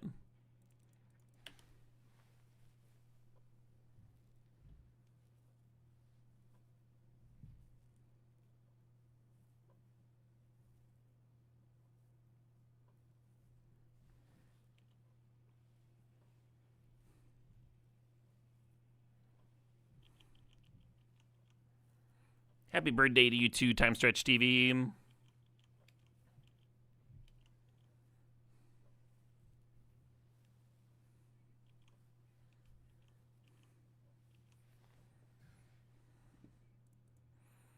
Yay.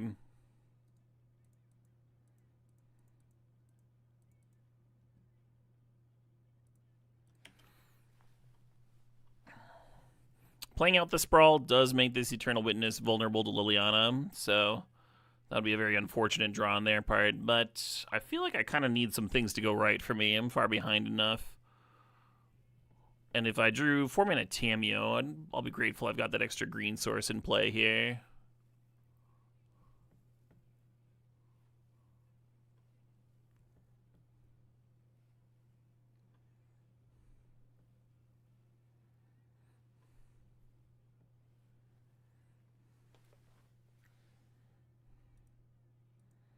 Not what I was hoping for.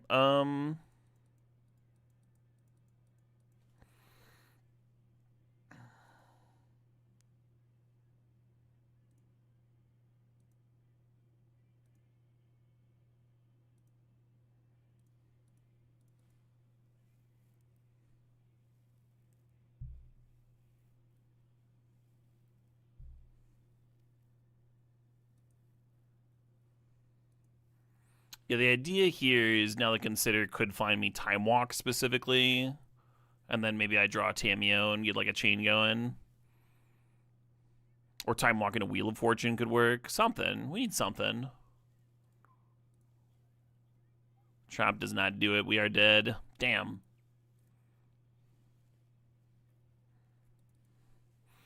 That game 3 draw was so awkward, huh? Game 1, at least we had like a bit of a game going back and forth.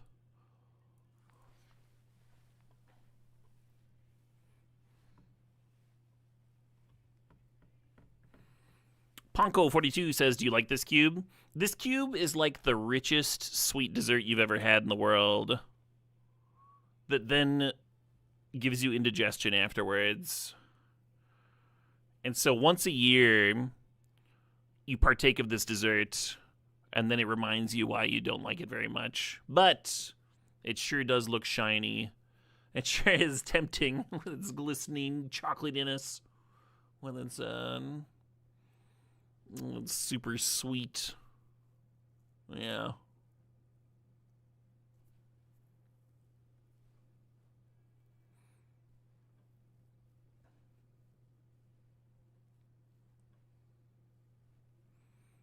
I would say that I loathe this cube. Is how. But it'll be like kind of fun to do for a few days.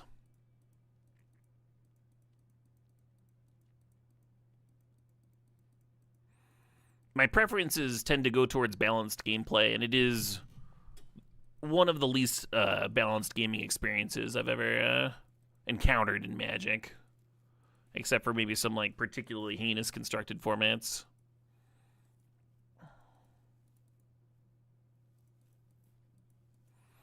The Verdant Catacombs here is going to go get our Surveil land. Hopefully drum up something for us to do pre-Relic. Spellseeker might be earmarked for Force of Will. Maybe it'll be Tutor Up Time Walk. Not sure. Still playing it for your entertainment. And my entertainment, too.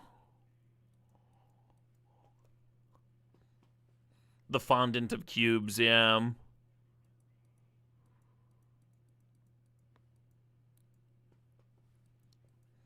Feinberg says gobble. Gobbling it up. What are we gobbling? Are we just imitating turkeys?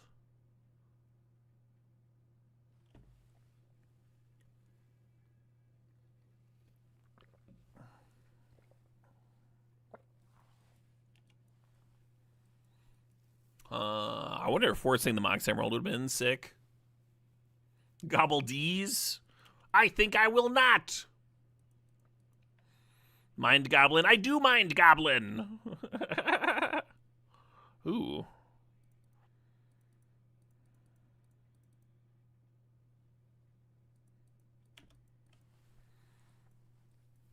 So now we're kind of hoping to top deck another blue card to pitch to Force of Will. Or an Oko, huh? Just turn 2 Oko.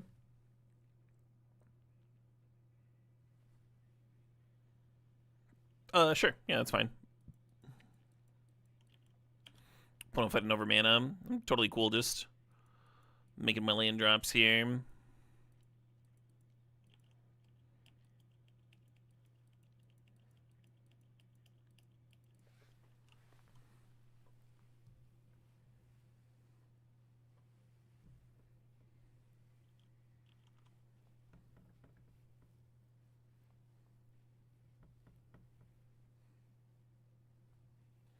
Yeah, sure. Not just one die, but a Paradise Druid.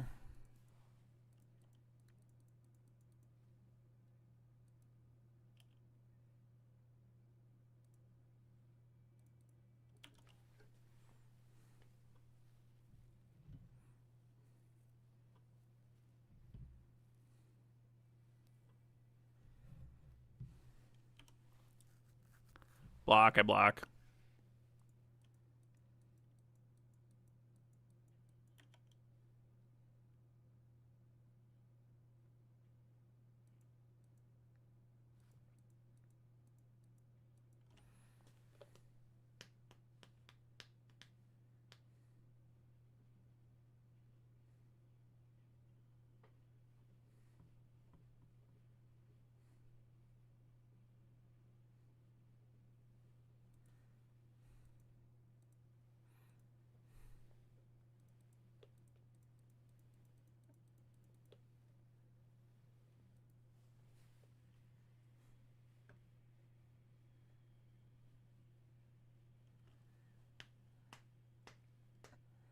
Christmas movie a day time of year.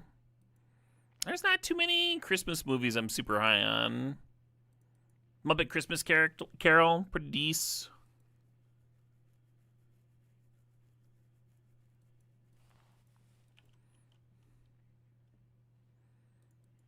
Jingle All the Way. That just sounds exhausting.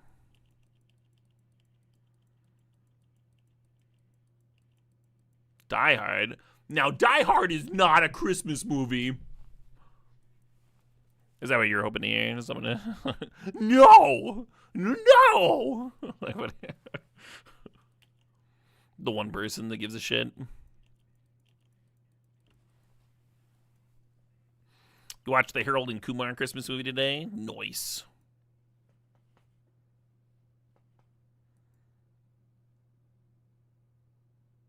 I watched a, Ooh. Alright, well.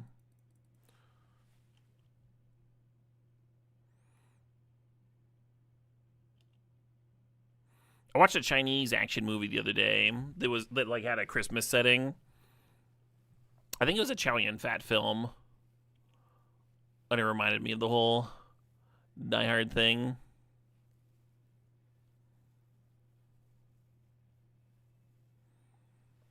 Just the Christmassy setting. So this is kicked. Target non-land permanent value 2 or less from your graveyard to the battlefield. It's like nothing, right? Or do they get the garden? This says non-land permanent. There's nothing. There's no purpose in kicking this. This is fine. You have a Hans Gruber advent calendar? That's incredible. That's...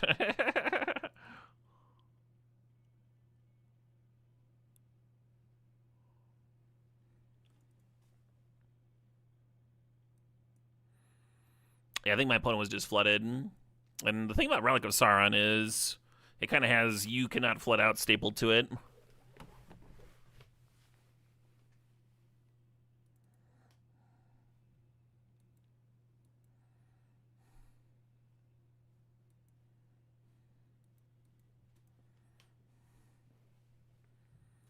I'm gonna sprawl and name Island, I think. I'm gonna name blue here, even though we have this Wheel of Fortune in hand. We have kind of a blue-heavy hand. And I don't think we need a Wheel of Fortune for a while. Ooh. Yeah, it's actually Shock. And now I think I might name red. Nah, I'm still naming blue. Yeah, maybe I should have played Forest if I was gonna name blue anyway.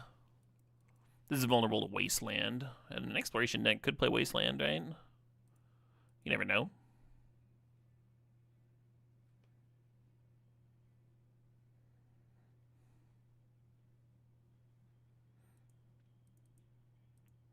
Exploration at its peak over there.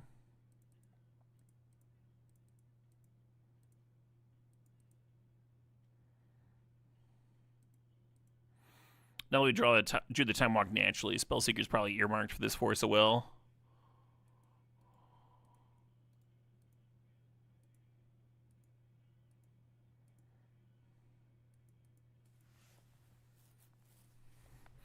Actually, let's go grab the other cantrip.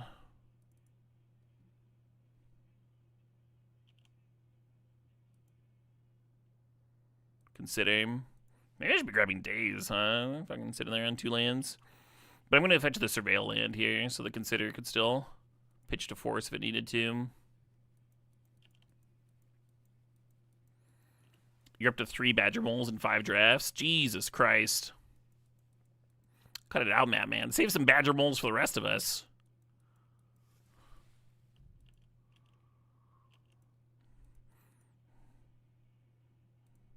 Somewhere out there, someone's got the winning Powerball. Man's just like fucking Badger Mole rich.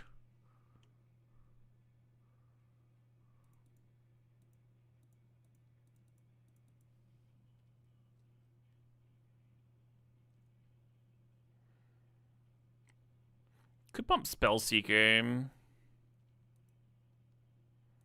think I like that.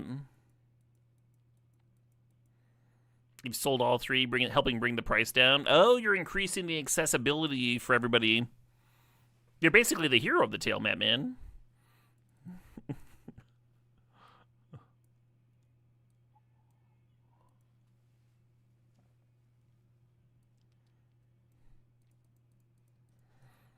You cracked a Badger Mole in your pre-release pack prize at your LGS. You're not special, Gorski. Man got 3.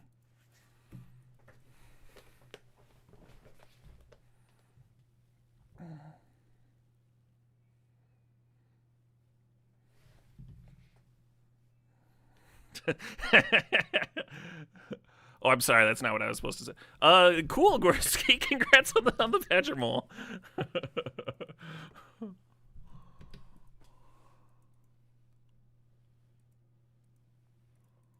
Man, Joker Mole did not have a good time against me there. Hey, thanks, Dom the Kid. I am having a pretty good day so far. You sold 50 copies of Mox Amber? Because it's $70. Mox Amber is $70 fucking dollars. Jesus Christ. Jesus. I guess it turned into like a modern playable hum.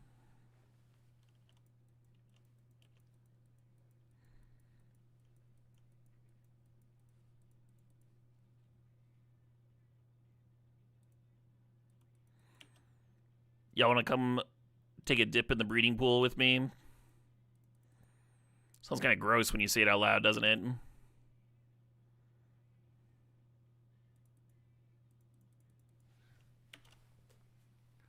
No. No.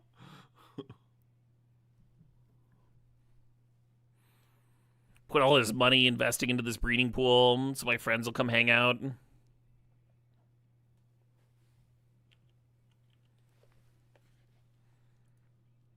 Foolish investment.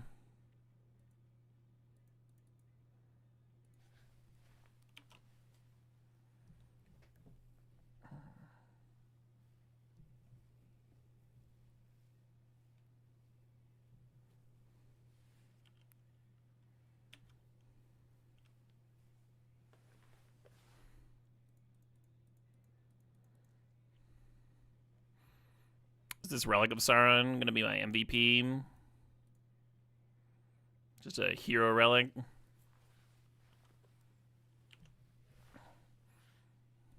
It took me a while to come around on that card, Relic.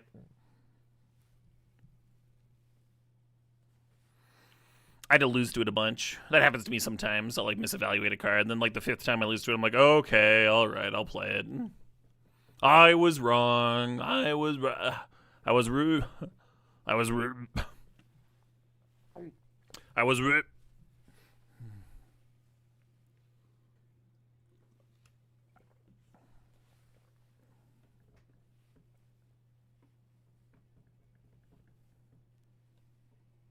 Wow, these looted away broadside. The fuck is the rest of their hand? I've never thought to myself, I don't need this broadside bombardiers.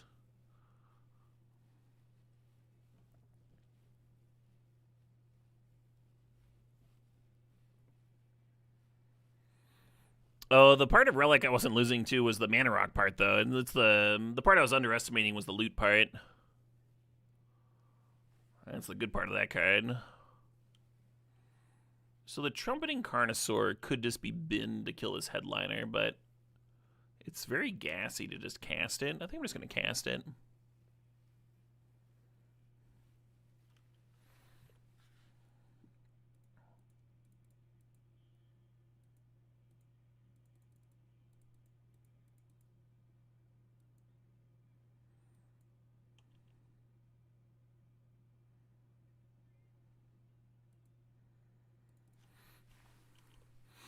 And then the idea here is next turn we can bestow onto the Trumpeting and play our Waterlogged Grove and make another copy and get another comes to play trigger.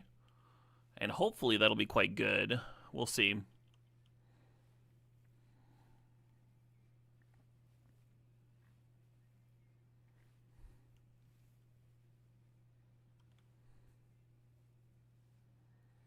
Hell yeah, Dumb the Kill. Dumb the Kid, you found the perfect time to cash in on your sweet, sweet bulk.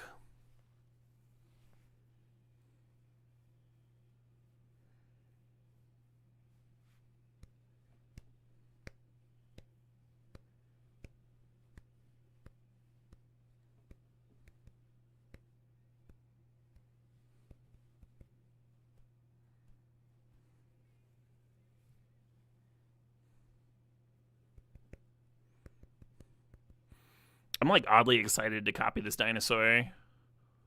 That's a that's a very me thing to be excited about.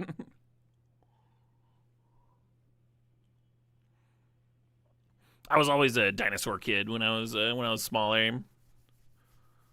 I would like fucking corner people and list off dinosaur facts.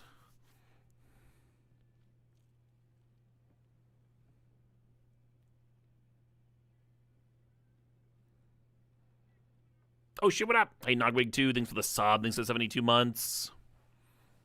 Name Sticker Goblin. Alright, what's Name Sticker Goblin doing? So that was cool. Oh, that was so fucking cool. The coolest 5-year-old on the block. We had a Fantasia on VHS, and I would fast forward to the dinosaur fight scene, even though I knew it was very inaccurate. This is just the coolest shit ever. And then I would fast forward to the night on Bald Mountain, because that just rips too. Alright, you have baited my Force of Will, so your 7 mana whatever will now resolve. What do you got? A Flage? Okay. Just playing a Flage.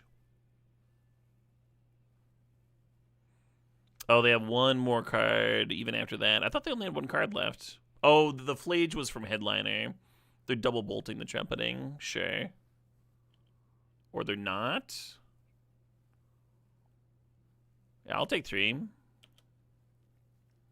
Dinosaur fight scene. Yeah, in Fantasia. Oh, look, the best fucking one.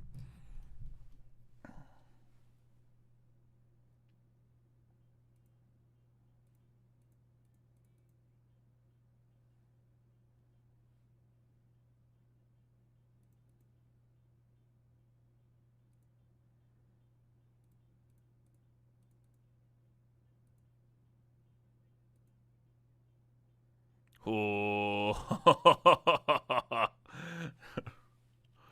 This can rebuy Time Walk. Oh. Yes. Yes. It's me. I'm Sickos. The time is mine.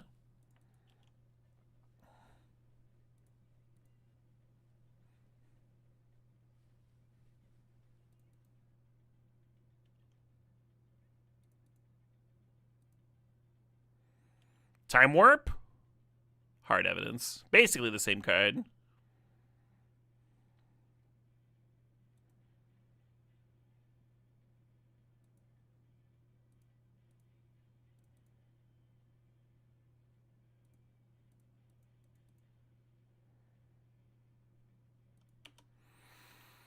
I'm at 12.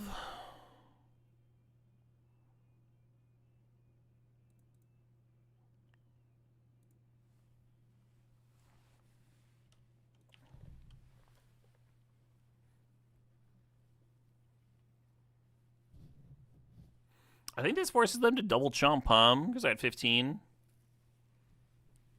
That can't feel good. Yeah, that can't feel fucking good.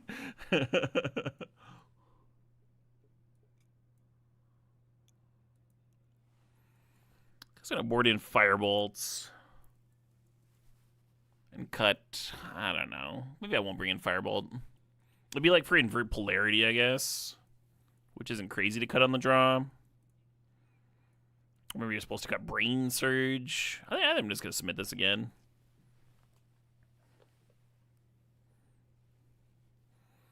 Would y'all take Ragavan or Broadside pack 1, pick 1? I think that's very close, Cody. So Broadside is a more winning card, but you're also comparing a 3-drop to a 1-drop, right? So is the difference between Ragavan and the 1-drop that you'd be replacing higher than Broadside and the 3-drop that it would be replacing? And that's fucking... I think it's very close.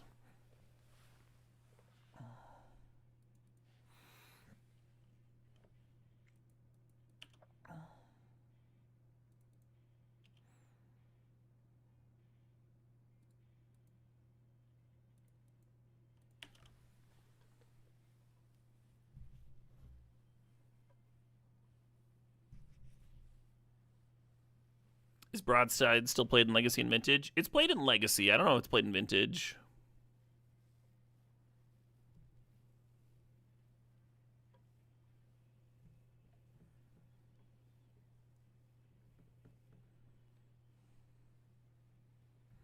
You took the Bombardiers? Really? You fool. You absolute rube. No, that's totally reasonable.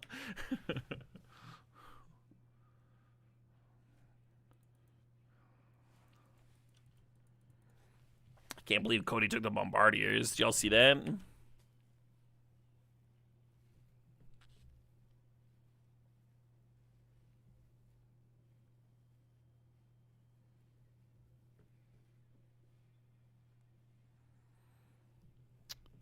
You would take Broadside because you feel it could be played in a wider variety of decks. Like you would splash for Broadside in some decks, maybe. I could see that. I've done that. I've played Broadside in like random artifact decks. Sack my portal, take 11, shit like that.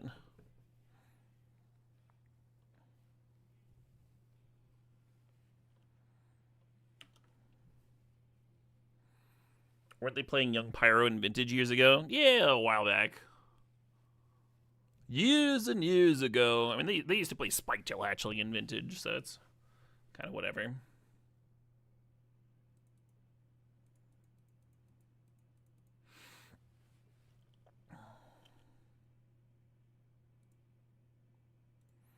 I mean, opponent's got to have some reasonable shit, I think.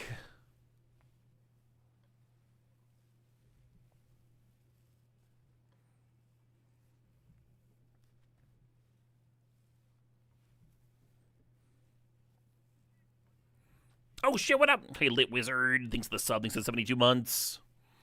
You hope I'm having an excellent turkey day? I am, yeah. I'll be celebrating the food stuff tomorrow night. It works out pretty well, because tomorrow morning there's an RCQ, so I can jam this in the morning and then cook a big meal for dinner. Got a heritage chicken dry brining. Got some batter sitting in the fridge, waiting to be turned into Yorkshire pudding. There's a lot of mana over there. Look at all that mana.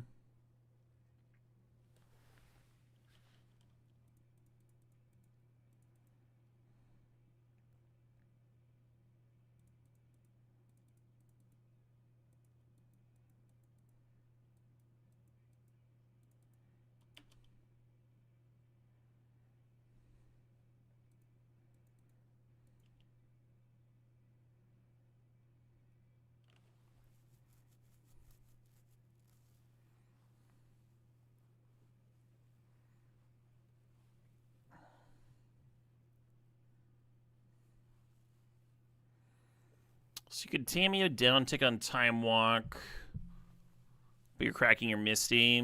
You could Witness, and then you save the Misty for an Nantuko on Witness. It's a little awkward if they've got a burn spell. I think I'm going to Tamiyo. We'll draw more lands, right?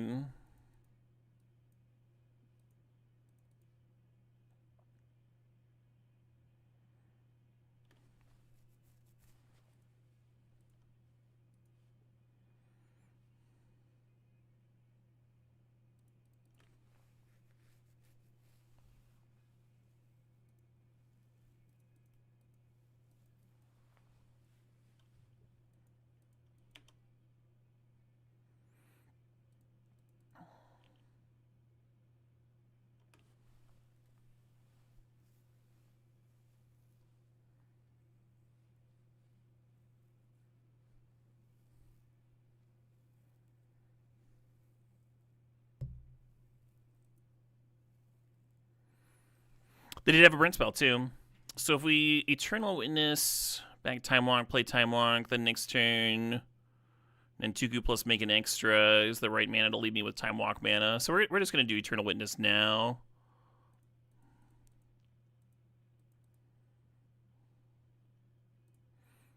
And feel pretty good about waiting a turn, huh?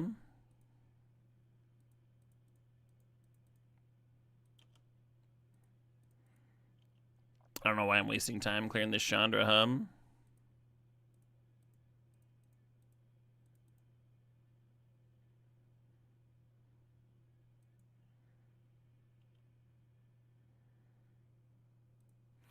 GG. And this is a very reasonable concession, I think. Oh, man. I can't believe that deck went 2-1. That was a fucked up deck. That was a fucked up fucking deck.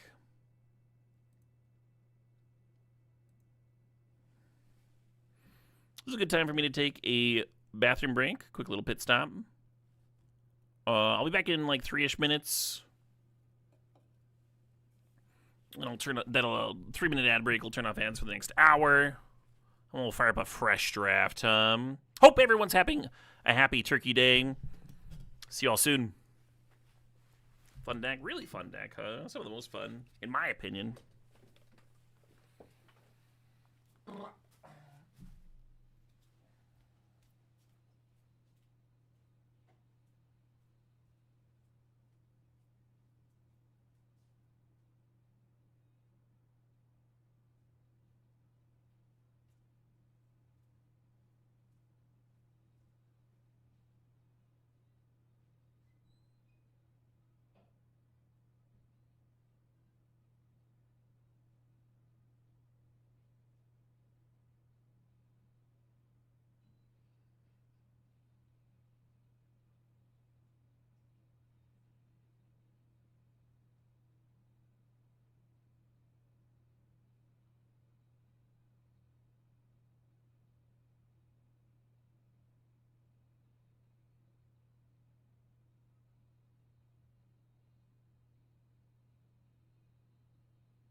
All right, all right, all right. I hope everyone's having a fucking great holiday, and I've got an idea. Wouldn't it be kind of fun if we drafted? We drafted some Cube. Y'all ever drafted Cube before? I've got an idea. Let's fucking draft.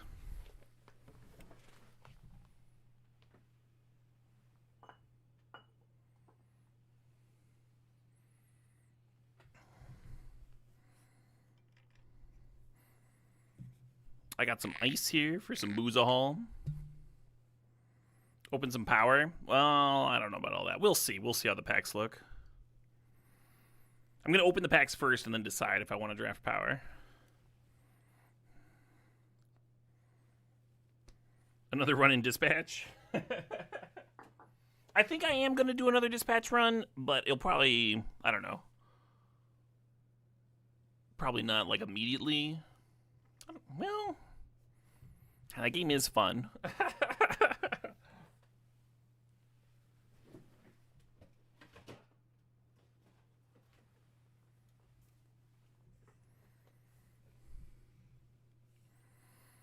You're cooking up your dinner? Hell yeah.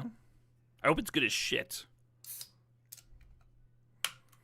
I need a Magic Online referral code. Yeah, right?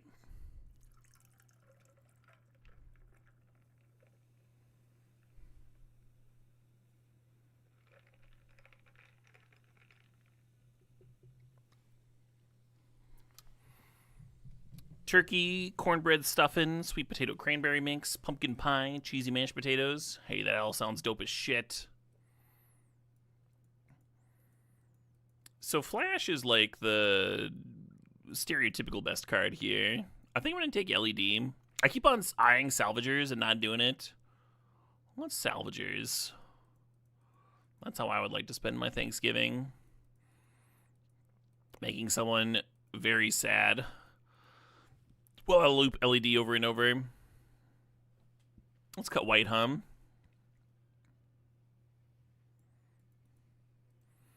Ooh, a Moxie Diamond.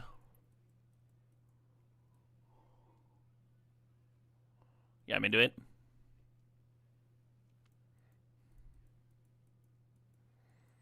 So here I'm looking at top. I'm also looking at balance. Seems like an interesting balance start, right? Mox Diamond, LED. Just fucking turn one, Mox Diamond, land, LED, balance on the stack, crack LED. Like the game starts, you've got a Mox Diamond. Neither player has anything. I'm gonna take that top.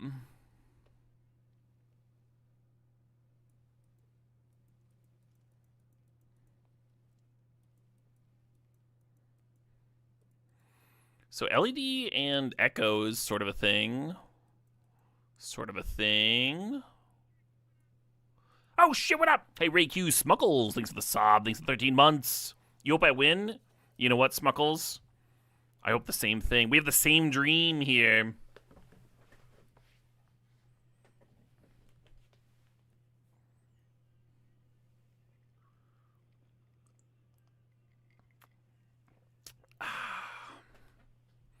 Oh, that's pleasant.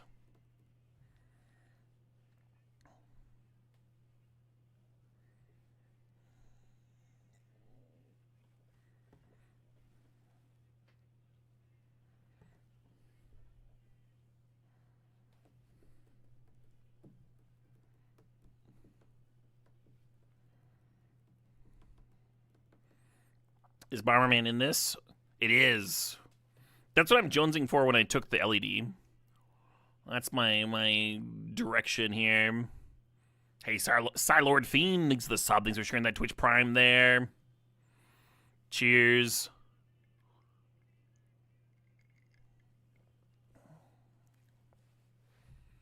I'm gonna grab that consultation.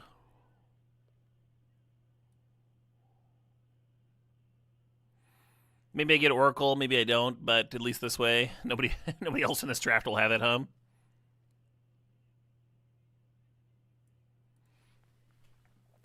That Hollow Fountain was mighty tempting too, of course.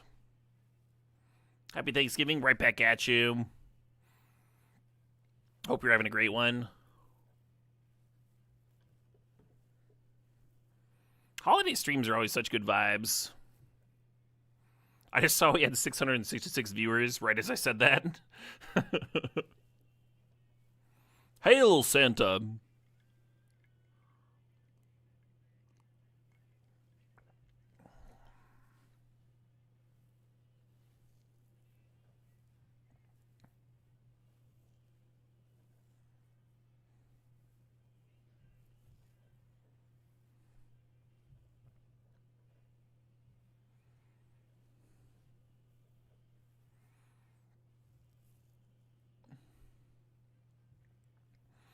So Underworld Breach is kind of a combo with LED. Might be the correct grab here. I think I'm going to grab the Mox Opal. We have 3 like very cheap artifacts right from the get-go. I think it's going to be a good Opal deck here.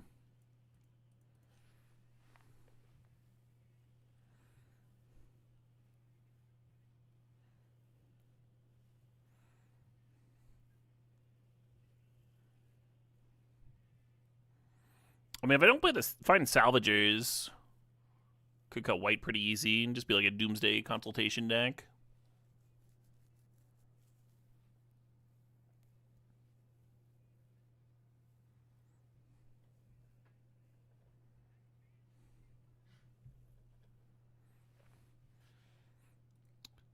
Old School Bomberman. Well, not Old School Bomberman, because that was a vintage deck.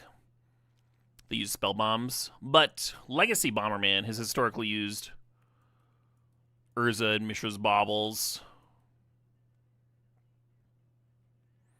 because they don't interfere with Chalice the Void, which Pirate Spellbomb. If you're trying to Chalice on one, then Pirate Spellbomb doesn't work.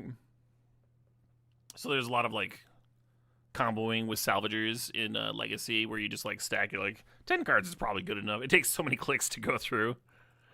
10 cards is probably fine. It's probably okay. Saheeli is a card that could do a little something something. If you have the Saheeli down before you use Salvagers combo, then you're making infinite 1/1s, right? And it's pretty good.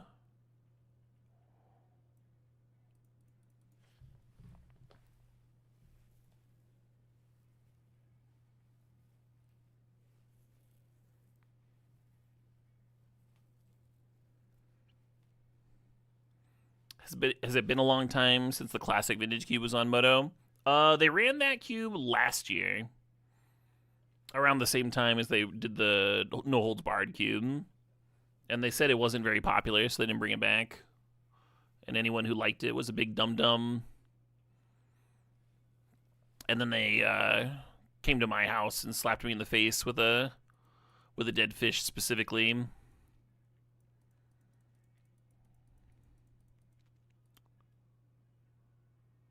Which I thought was uncalled for.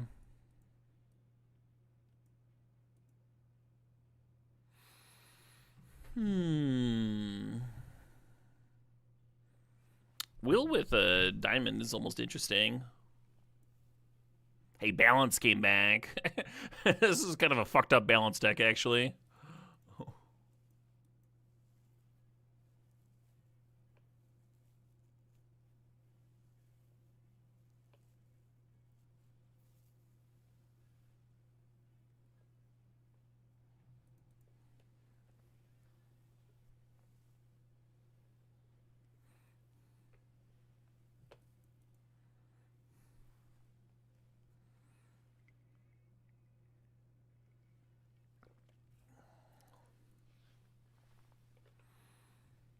You're trying to find my VODs of that cube. That would have been from last year. Yeah, those should be up. I had to delete a shitload of VODs in order to be applicable for memberships on YouTube. But those were all pre my new editor, and I've had this editor for over a year now.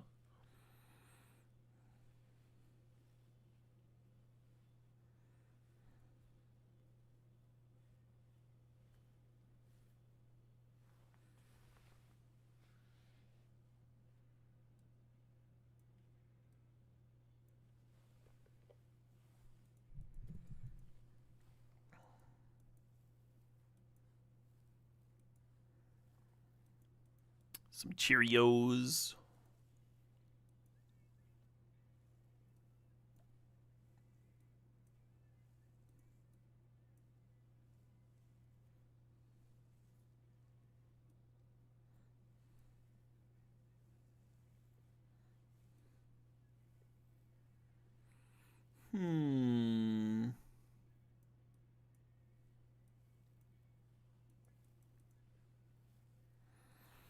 Yeah, kind of unsure about that pick. There's some good fixing here. We're just like not 100% on our colors, but we are 100% on wanting a Mana Vault. So I'm going to draft a Mana Vault. The Mox Diamond and Mox Opal also do a lot for our mana base already.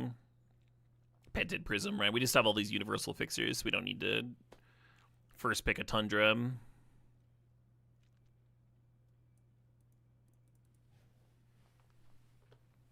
Academy waiting room. I thought this was the Thassa's Oracle waiting room.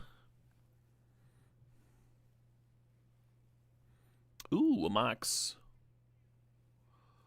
Very off-color Mox.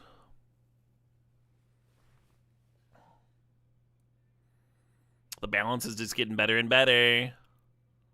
Better and better.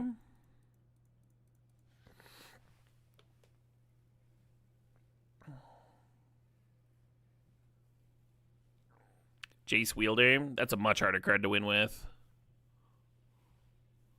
5-mana combo instead of a 3-mana combo. Your bandit to cover this one. Very fun, Dom the Kid.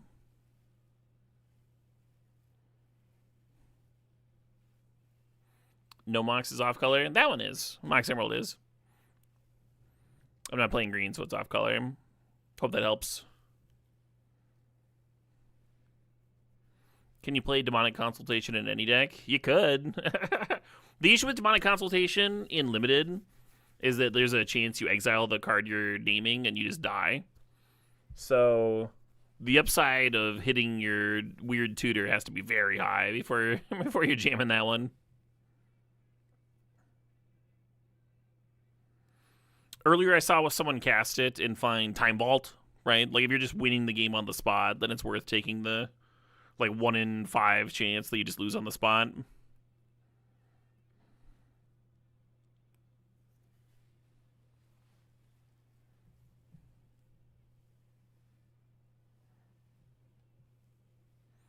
Wow, somehow I don't want any of this. Should I just grab a Caves of Chaos adventure?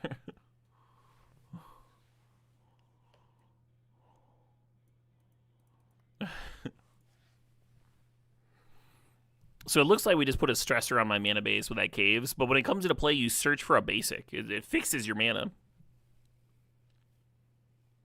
Is Zerda good with Mana Vault? It is not.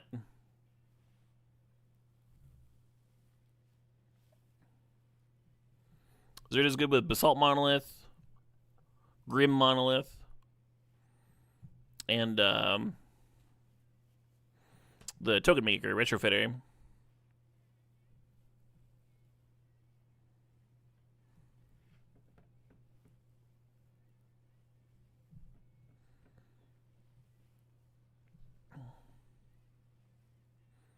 So if I grab that Breach in the last pack, would I have it all here with the Brain Freeze?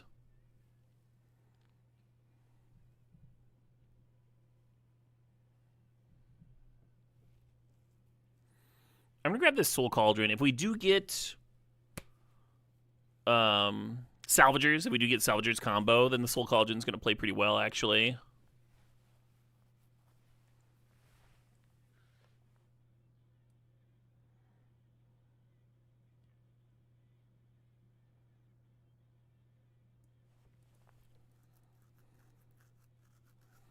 Entropic Enders watched for 30 consecutive streams, like a month or something. It's close to a month. It's at least half a month right there.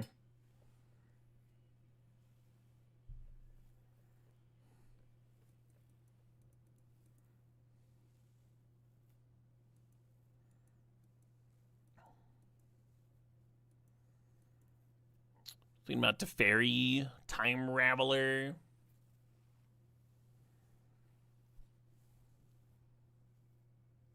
Yep.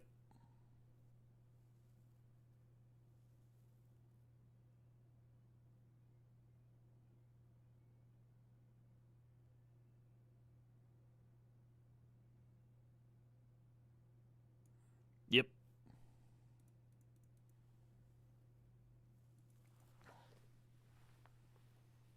Am I just a stupid turtle deck?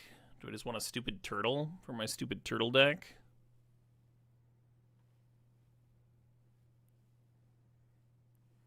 I might grab that talisman.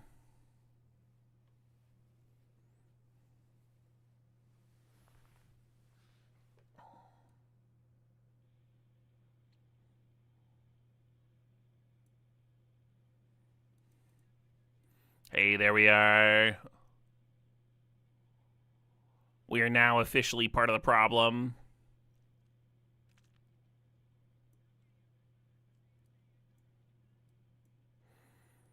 So currently ways of tutoring for one half or the other half would be nice. Imperial Seal and Wishclaw are tutors that tend to go fairly late that would play well here.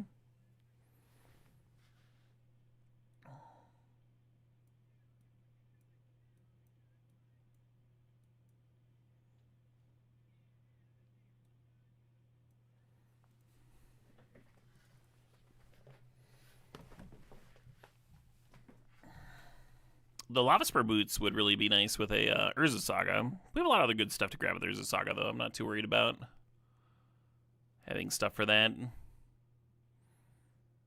The Basalt Monolith mana doesn't really do much for me. I might just take Spirit Guide.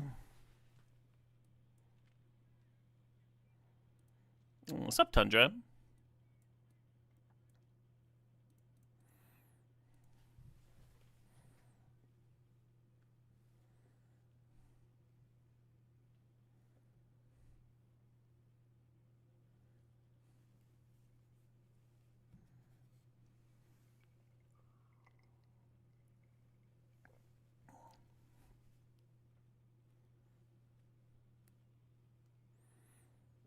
I'm a little tempted by the Misstep.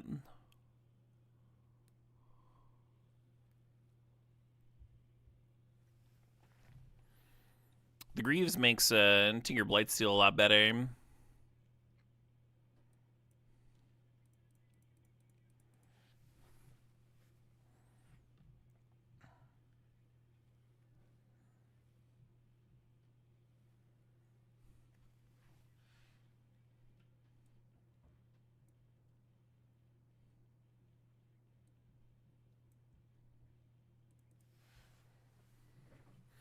If I grabbed the Greaves, I would have had Nadu there, and I would have been full, full 5 colors here.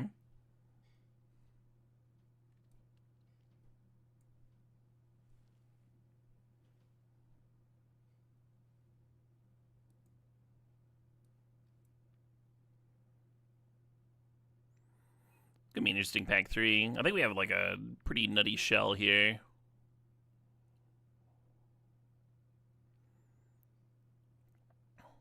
So Tamiyo is tempting, even though it doesn't have a lot to rebuy.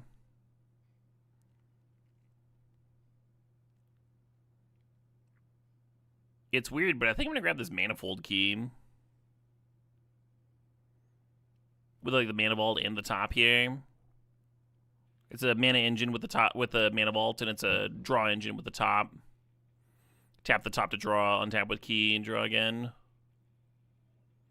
That's another card to stash and play before you balance, right? I think this fits the deck pretty well.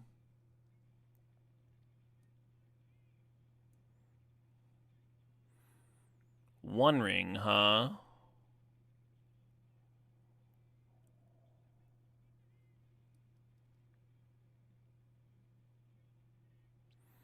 There's a Water Grave there, too. I think we're going to take this Ring over it. Could find Time Vault. Pack 3 is the ones... If you're going to get past a Time Vault, it'd be Pack 3, huh?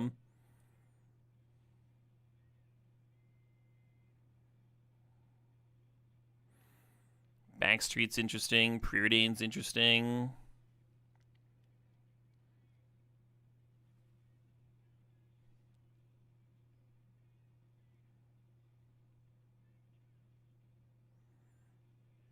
Are we a Paradoxical Outcome deck? PO might actually be insane here. I say that very rarely because I'm pretty down on the card.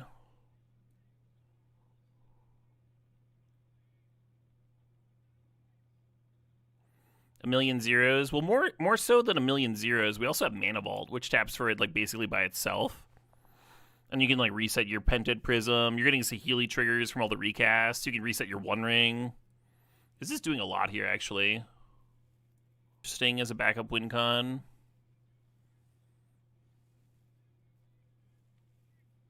Oh shit, what up? Hey, Grish Nanks, thanks for the 61 months.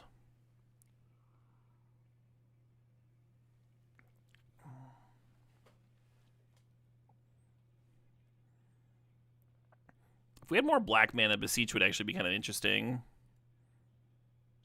Let's bargain. You get like a second artifact for bargain, right? Like Pendant Prism. Could help me get the Consultation combo together.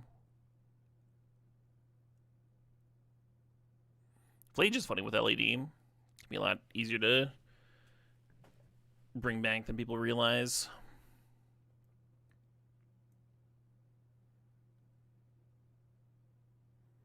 Wow. So, I kind of want to grab the frog, but I guess I'll take the salvagers. I guess that's what we're doing, huh?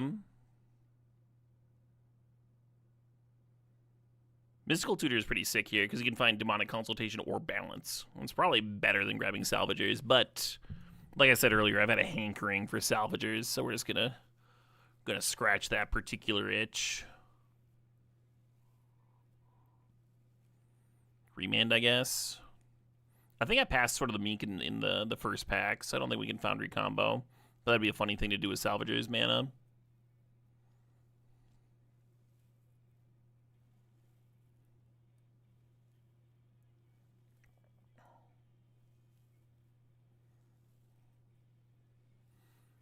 Dark Slick Shores, for sure.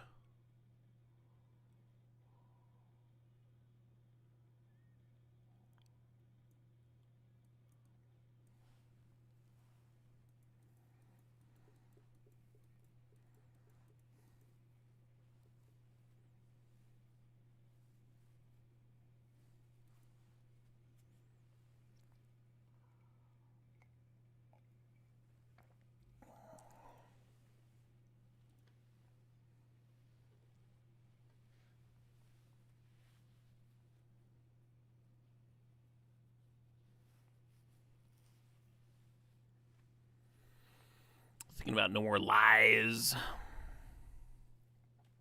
Council of Judgment lets you answer some random shit. That's kind of nice.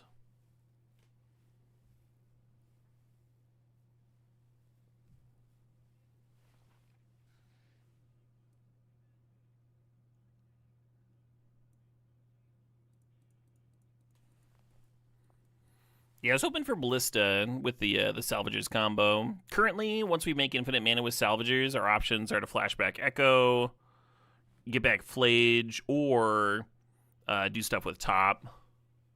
And Top and Key could draw through the deck.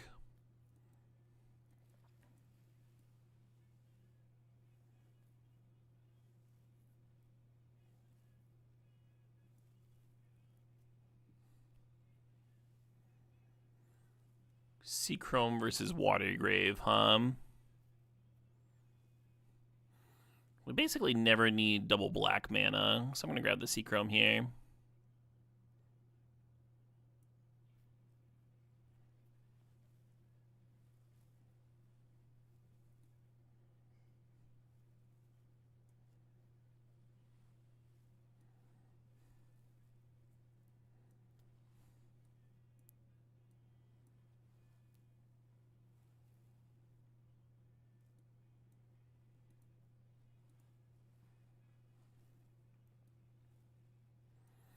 What do we want? Mystic Forge here. Mystic Forge and Top kind of goes through the deck, huh?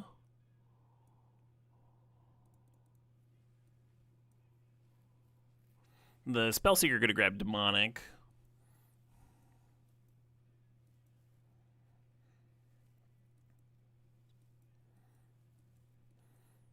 Now we need triple black. Yeah, but like, they got a lot easier for us to get triple black with like three more duels than the first time we passed Beseech. It might still be a cut.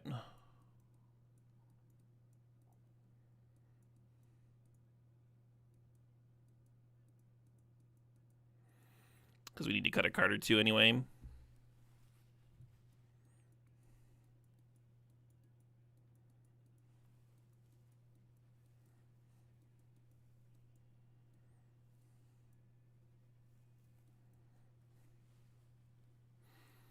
So if I'd gotten Salvagers and Ballista, then I'd be high on the Soul Cauldron.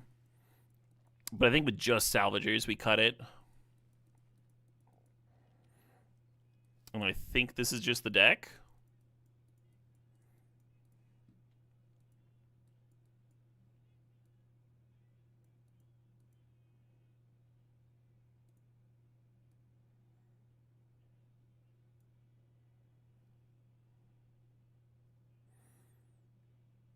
This is like 7 or 8 black sources for 1 demonic consultation. We could cut this mountain. Or, I'm sorry, this swamp. How many blue sources do we have? We need at least 8, ideally 9 or 10, because we've got that double blue on Thassa's Oracle. We got 5, 6, 7, 8, 9, 10, 11, 12, 13 blue. Pretty good. And then white's pretty much the same, right? We got 1, 2, 3, 4, 5, 6, 7, 8, 9, 10. 10 white. Let's go 1 more white source, and we just got ourselves a little deck here, huh? Got ourselves a little Deckaroo scheme. Looks busted. I think we're gonna have some busted starts. I think we're also gonna have some starts where we like don't do anything. There's like multiple Oblivion and lose. Should be a really fun one though. Throw in the deck in the old overlay, huh? Why not? Why wouldn't I? I like the baseline on this track. It's not like complex or anything, but it's fun.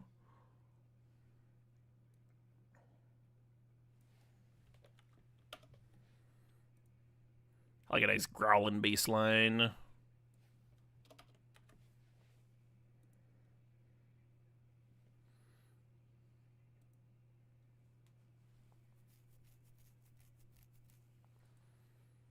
Ayo would be so happy if there were story games later in the stream. Okay. The one non-Magic game I was thinking about closing out with was Once Upon a Galaxy.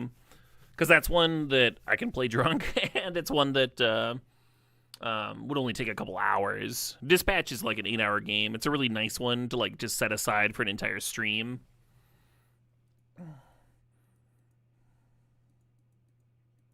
Gross.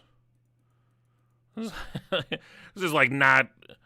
It's like a normal hand, and it's just like not what I picture with the deck at all. The Parallax Wave is actually kind of bad.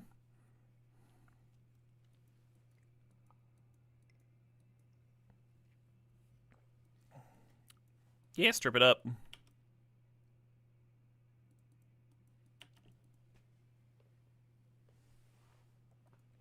Looked pretty fun. Dispatch? Yeah, I streamed a run. The VODs are unmuted if you missed it and want to check it out. Really fun game to stream.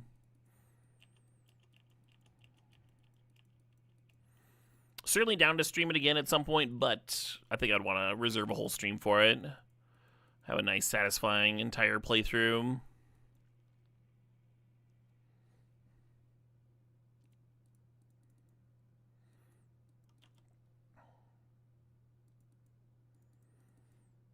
Put the Fear of Vault into him. Very good humor in writing. Yeah, that's what I thought too.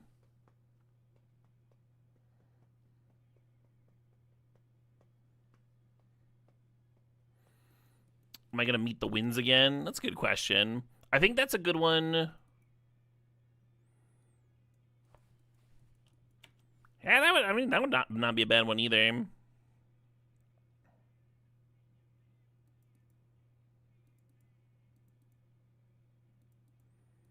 So you could Echo here. I think what I'm going to do, though, is just get Salvagers down and pass the old turn. And then next turn, hardcast Echo. Well, I guess it's pretty bad with their Frog in play. We'll just plan on winning, huh? We'll just fucking win.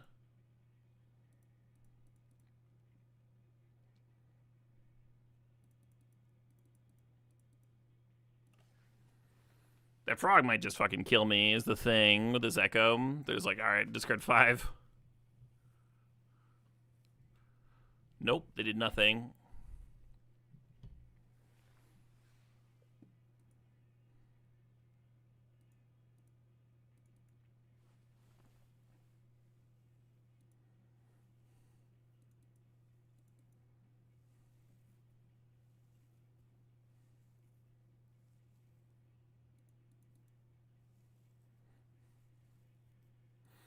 Trying to sack into LED there off the top.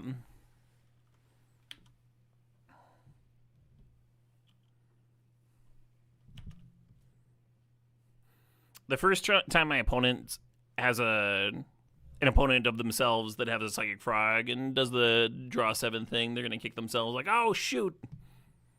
Could have had 5 more power.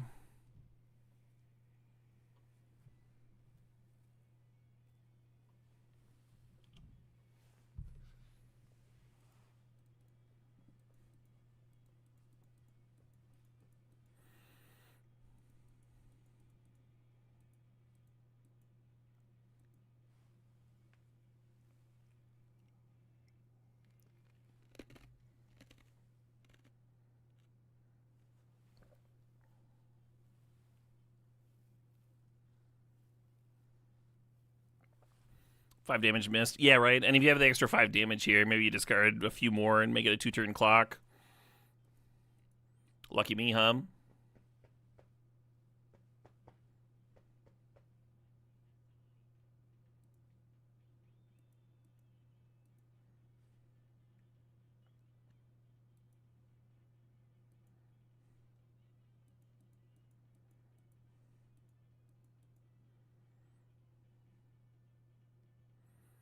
Hey, there we go.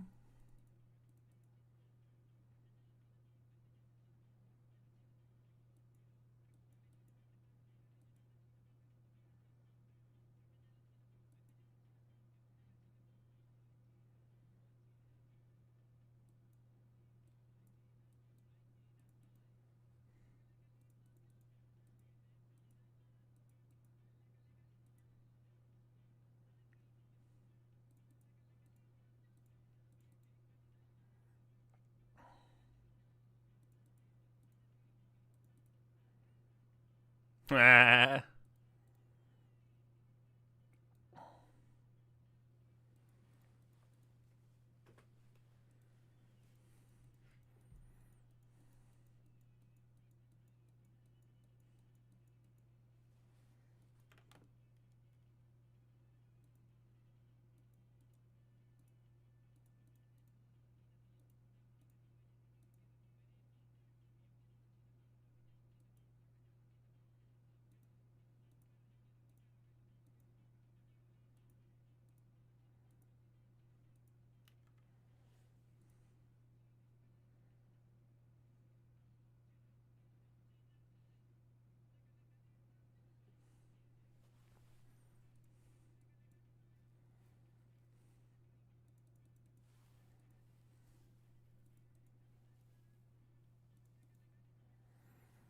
I might just, like, natural Thassa's Oracle.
Do do do do do do do do do do boop boop.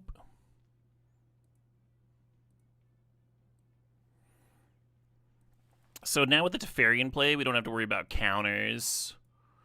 So I'm just going to win. It's going to take longer than how it sounds, though.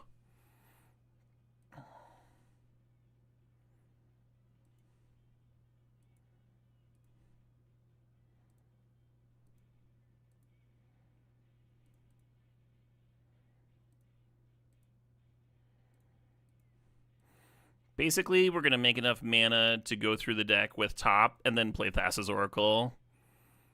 Like, no consultation required.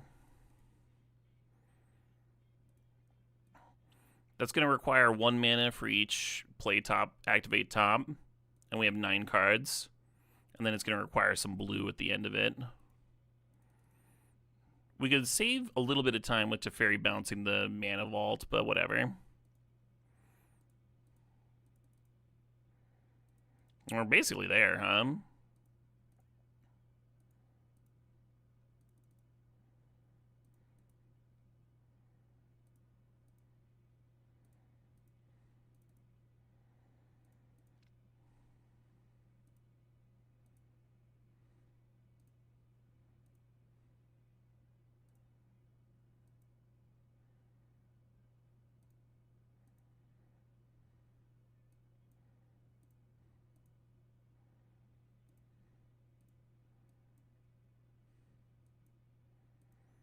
This deck's fucking sweet.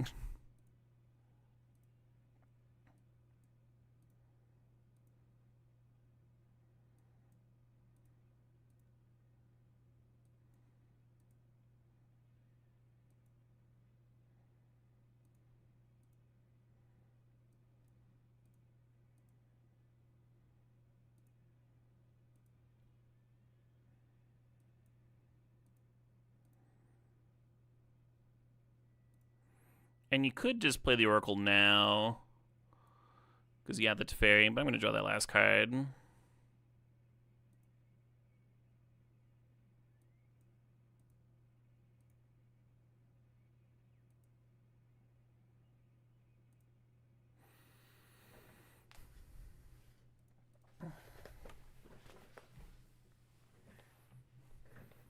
So cute how the Teferi just like made it so that we didn't have to worry about counters or anything. We could just like fully invest in the Salvagers combo there.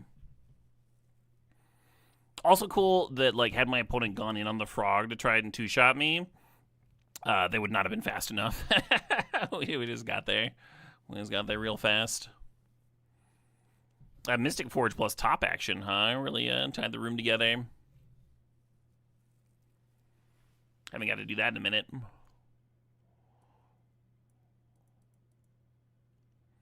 It could monkey with a random removal spell or 2 for Frog, but I'm just going to submit here.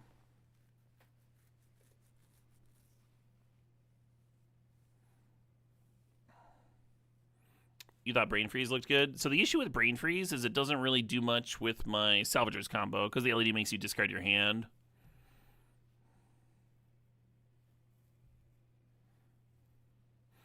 The PO was sweet. It was a really good PO, right? One of the best I've cast in Cube, I think.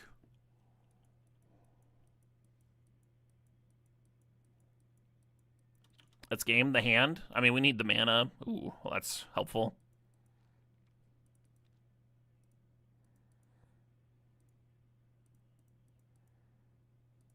Just need any old artifact off the top, and then we'll be cooking.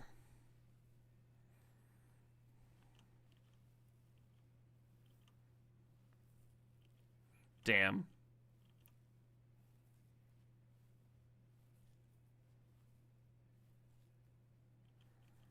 Opponent's not playing shit over there. They're like, I'm not tapping anything for anything. Oh my god.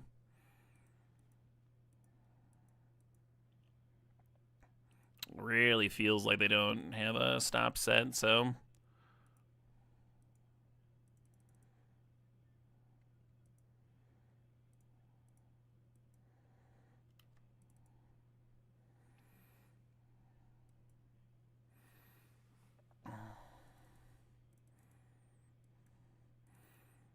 If my opponent did not have 6 my turn, I might have dicked around holding up counters for a while.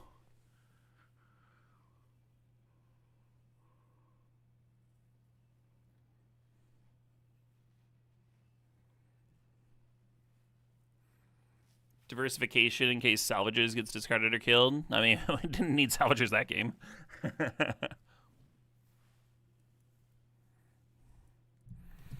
If the Oracle gets binned, we have ways of shuffling him back in. I think we're alright here.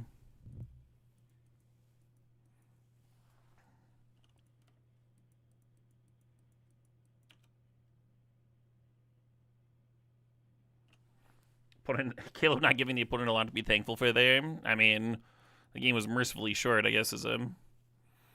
Yeah, they didn't have to watch me Salvagers combo. That's something to be grateful about, I guess.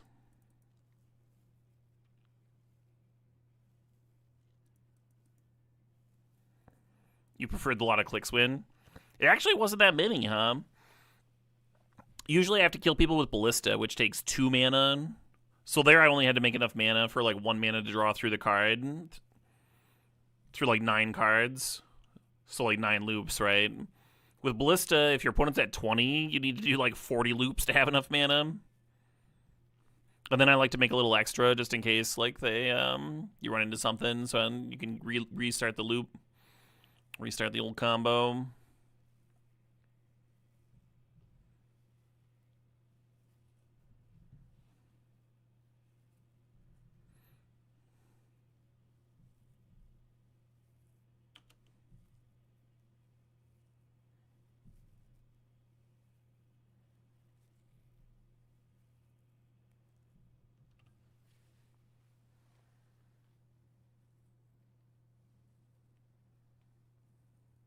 It'd be funny if they took the Teferi and we just ripped the win. Just right off the top, just demonic.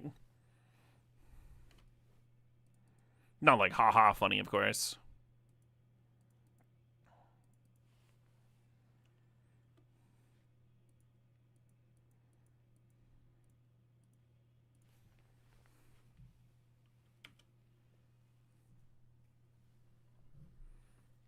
An Esper Mirror. Hey, that card's pretty good with my Manifold Key, huh?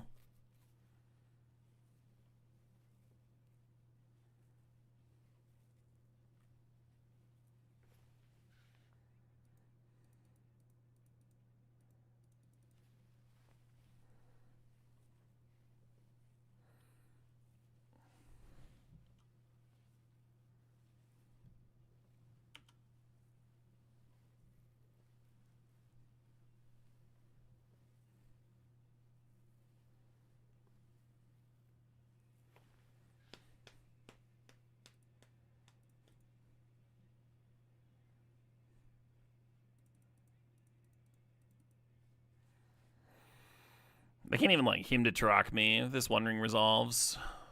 His protection's fucked up.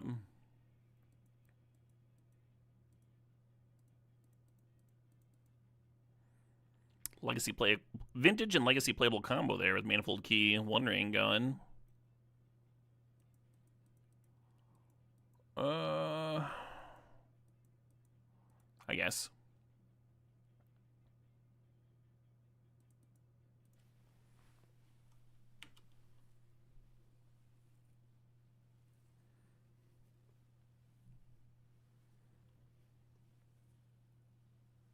It's Skanksgiving. It is Skanksgiving. Well done, Joel. Oh, I just saw the Coco V. Coco V sub. Sorry I missed that at the time, Coco. Appreciate it. Right there next to the Grishnax one. And Silord Fiend. Yeah.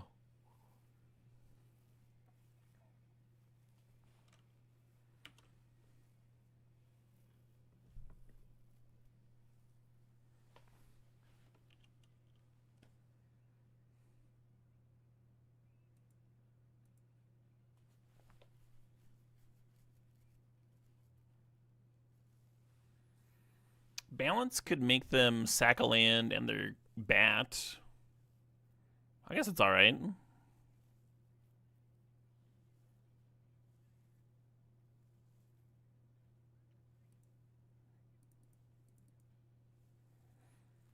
Hey, Prof, thanks for giving 5 subs. Fuck yeah. Congratulations, Dime So Bad, to Winsel's, to Tapeni11, L2 Barbarian, and to Kleptomaniacist.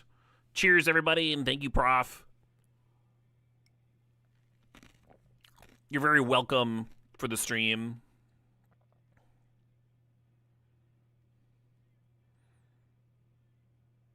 We could balance and crack LED with the trigger with the like on the stack.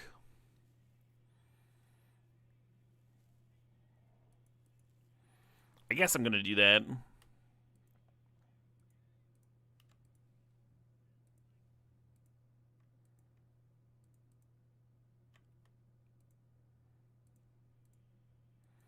It's a little awkward if they counter, but not the end of the world.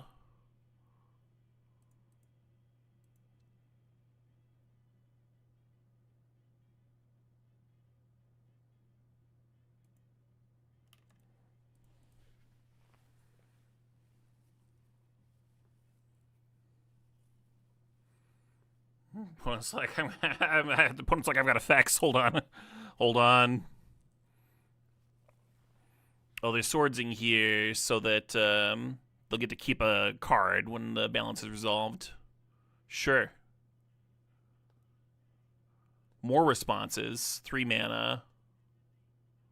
Cycle a Triome. You got it.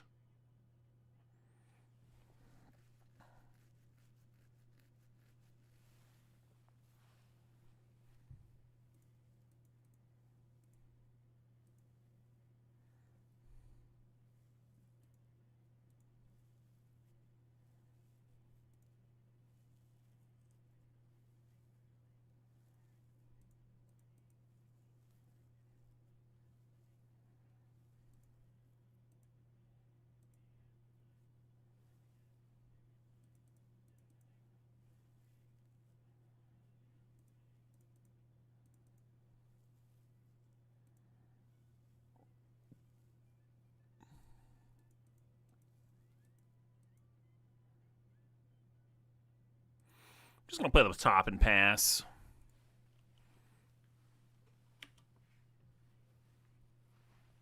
Destroy the ring, Caleb. Do it. Cast it into the fire. Yeah, I'll be right on that. Yeah, of course. Yeah. No, I got it. You don't have to worry about it. Ring, fire. Yeah. I wrote it on my hand. I wrote it on my hand and pen. Cast ring into fire.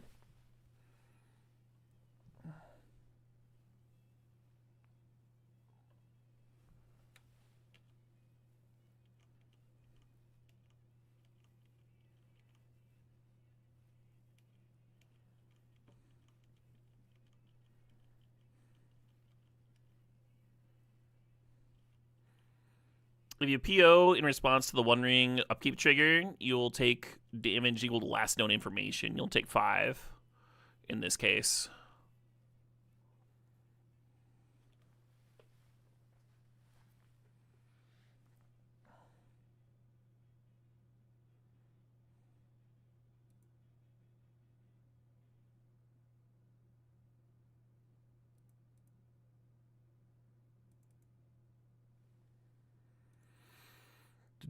Boom.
And it's possible they would have scooped to me just making infinite 1/1s with Saheeli here.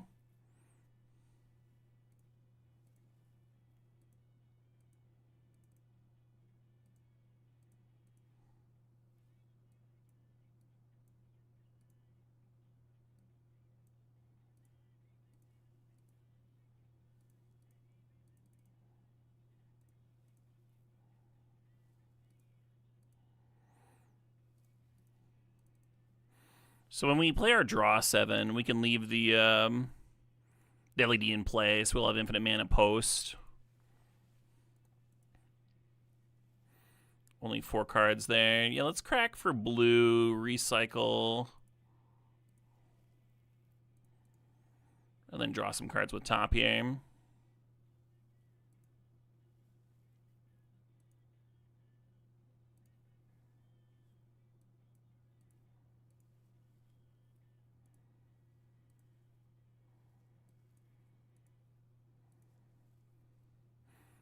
Then we, of course, replay this.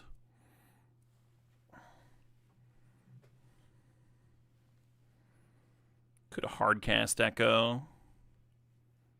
Nah, we have the draw engine in play. Let's just do it normal here.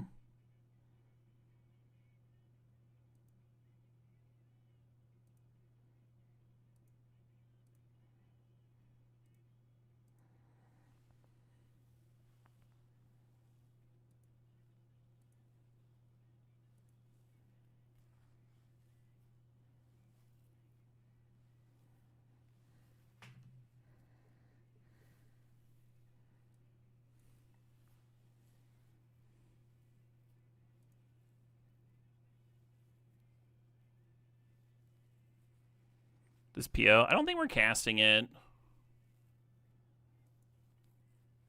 Maybe it's just easier, huh?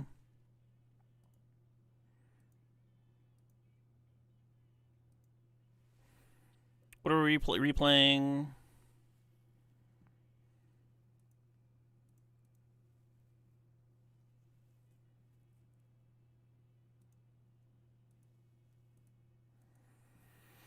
We just like already have it, right, with the top and the LED, so I don't want to like give myself the chance to fuck up, but I think it's fine. Oh, it's not fine. I could draw into the Oracle and then like need to go through. Yeah, I'm not casting this PO.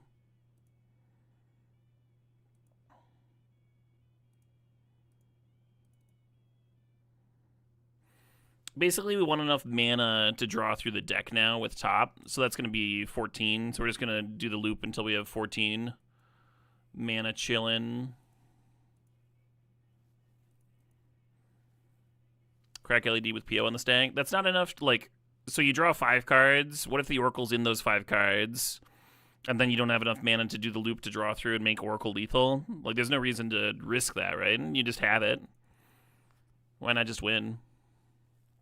You did all this fucking work, right?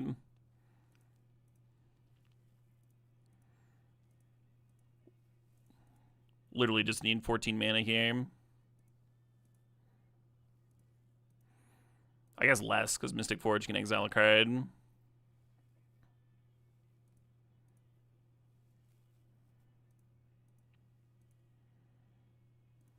I'm not going to read your questions right now because I'm in the middle of a time-intensive loop, and time is the only thing I don't have. I have everything else. So if you want to save your question until I've literally won the game and I'm in sideboarding, you have a higher chance of me answering your question.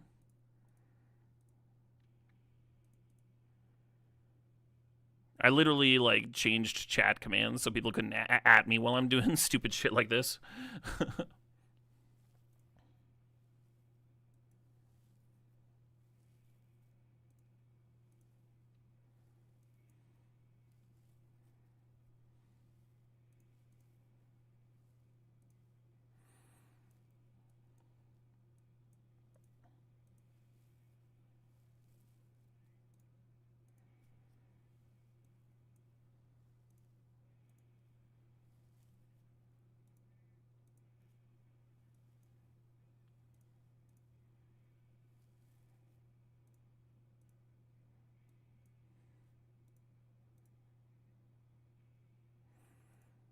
Don't love it just shifting my library over here every single time, where it's like borderline covering up my top.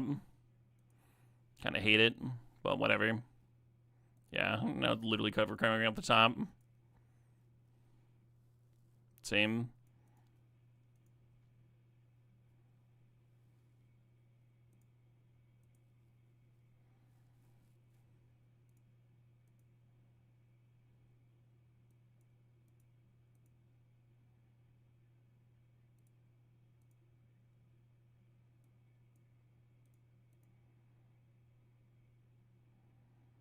Yeah, the library box just moving around is tilting the crap out of me.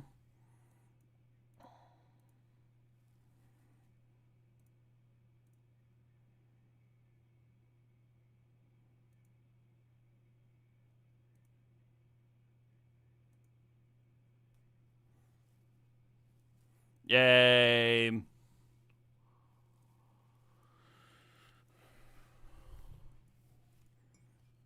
Maybe a smidge time intensive.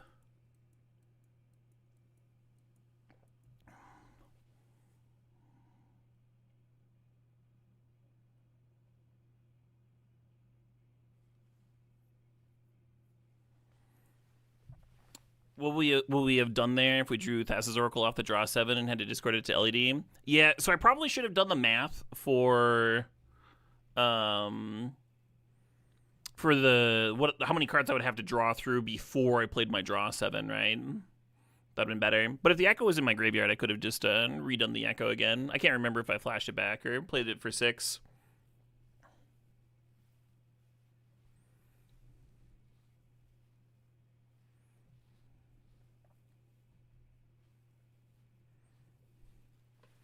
But you're right, that could have been awkward. And so I was probably supposed to like make enough mana to draw through the deck before I played the Echo, and then that wouldn't have been an issue. Then I could have just drawn with the top and stuff on the second hand.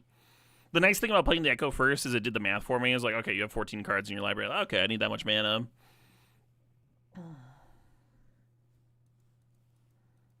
I did flash it bang. I mean, it saves time, huh?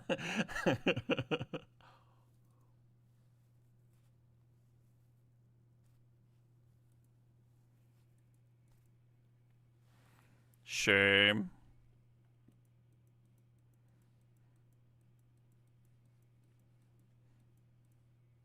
Can you use the bathroom now? You're allowed. That's a good question. I just didn't have time to answer it there. I mean, only 5 minutes behind them. Not crazy.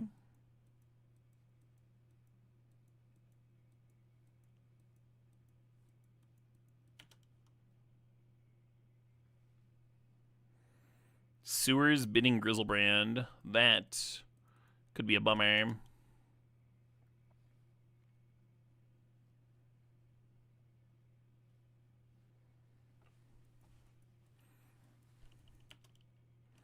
I didn't have the PO until my fresh hand, B-Mantosh.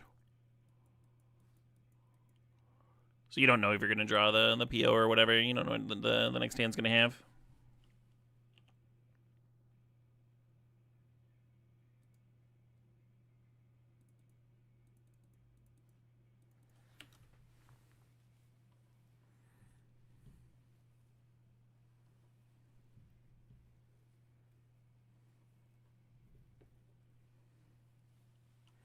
Miracling Metamorphosis Fanatic. Pretty good. Yeah, the Sewers binning Griselbrand and then them having exact mana here for the Metamorphoses is certainly a series of events. Well done. So our best draw at this point is pretty clearly Balance.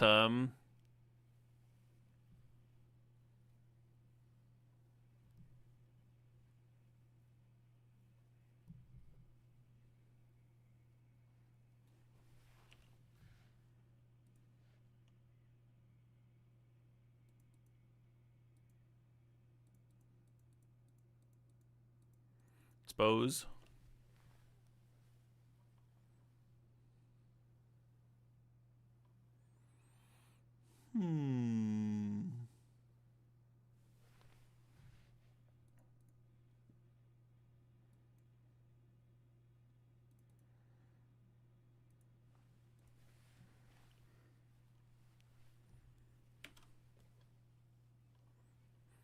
We'll see what they do here.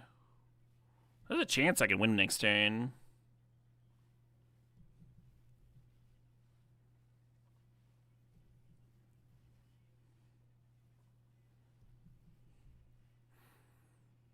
I mean, Salvagers plus LED, and then top key is infinite draw. It does draw through the deck. It just takes a long time.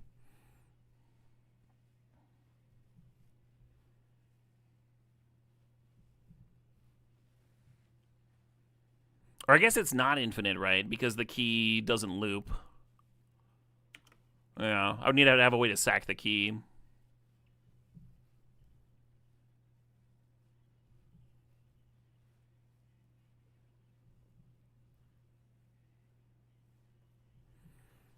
Liz passing. Bad sign.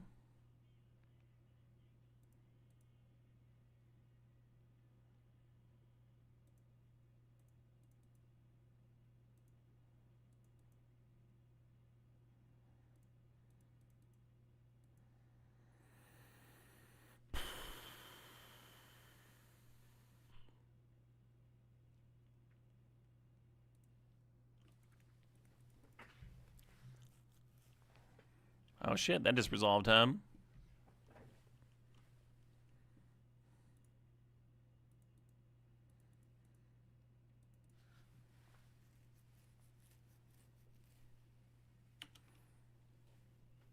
Yeah, I'm just gonna pass.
Just consultationing for balance is very tempting, but I could like literally exile my win condition.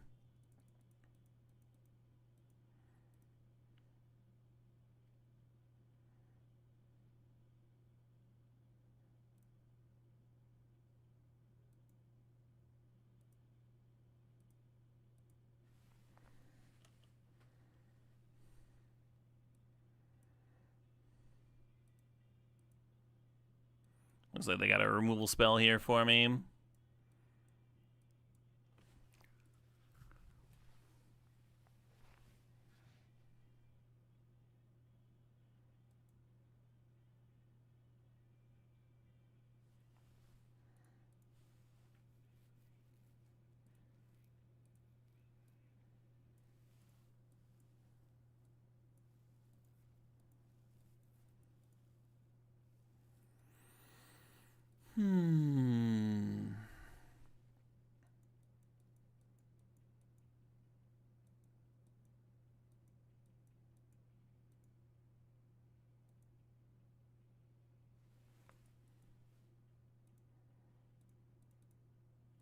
Should have done that upkeep, the untap vault thing. I thought about it.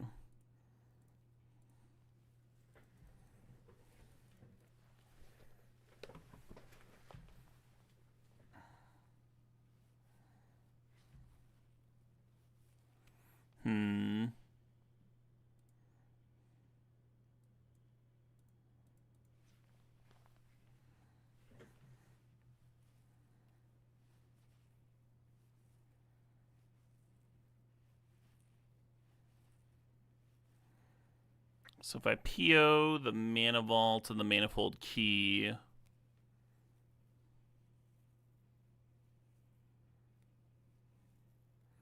doesn't really leave me with any mana to work with.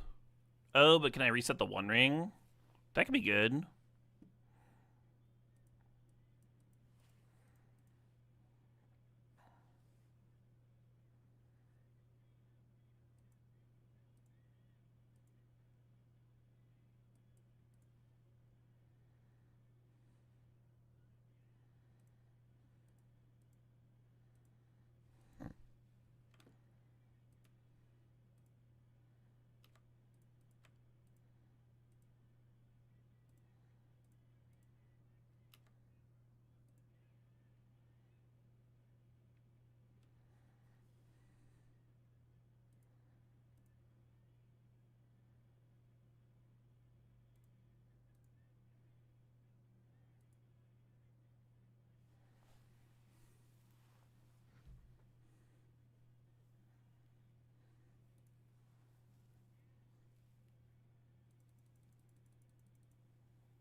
We get dominance down.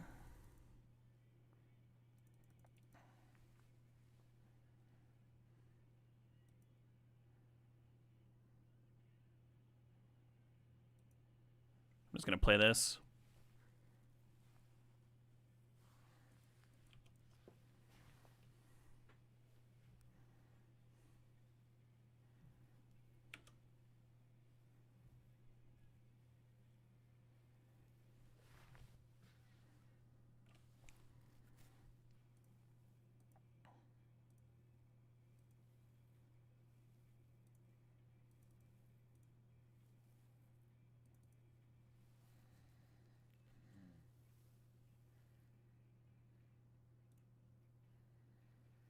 Oh shit, what up? Hey, Commando Zeko, thanks for the sub.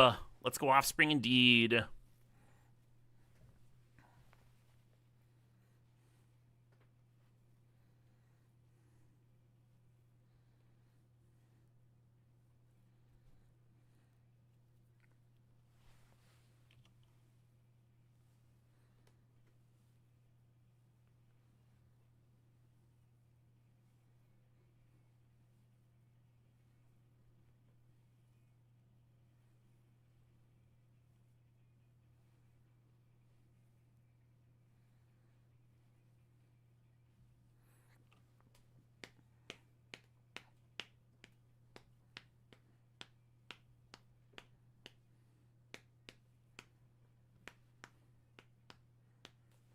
I wonder if I have the mana to Council's Judgment, the Deep Cavern Bat, get to Fairy.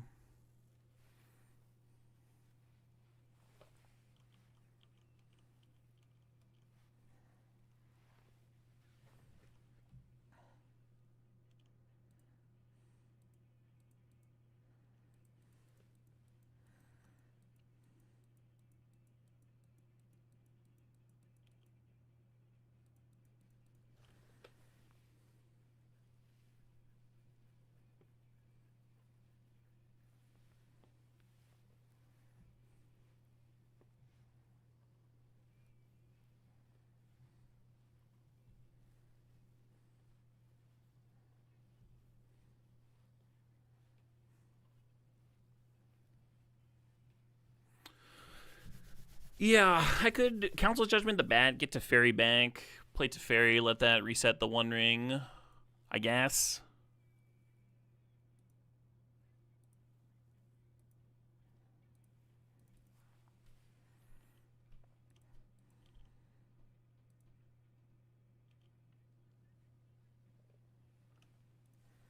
Hot diggity.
Nice balance. Yeah, I'm thinking about what to do when it resolves. Like, I want to play Teferi, and then is Teferi just like bouncing the One Ring? Is bouncing Mana Vault? What am I doing here? This stuff we can do with Saheeli. Have Saheeli copy Mana Vault or One Ring. We could Salvagers combo post Saheeli. Get infinite 1/1s. Could be a line.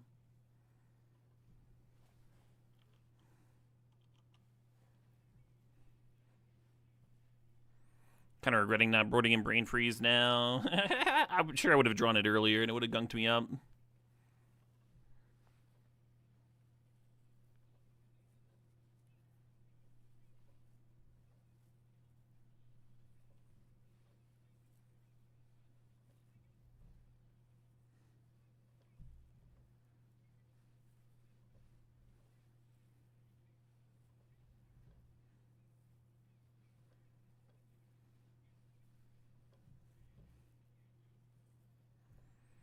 Have a wild little game.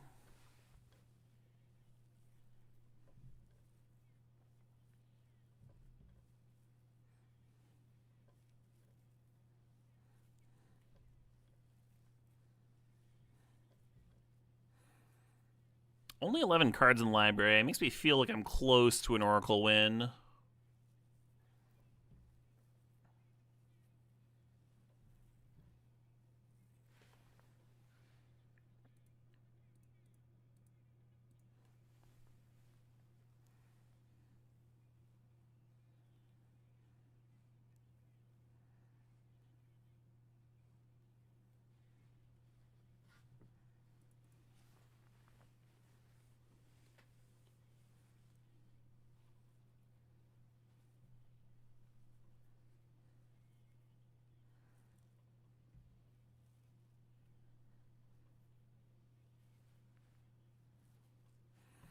So Mana Leak taps them out here, but that's not good enough.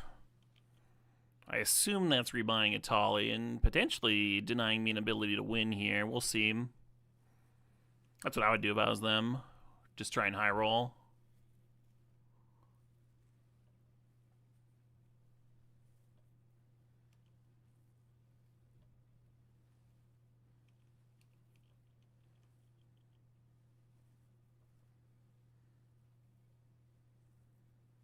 Rebuying Deep Cavern Bat? Amazing. Sure.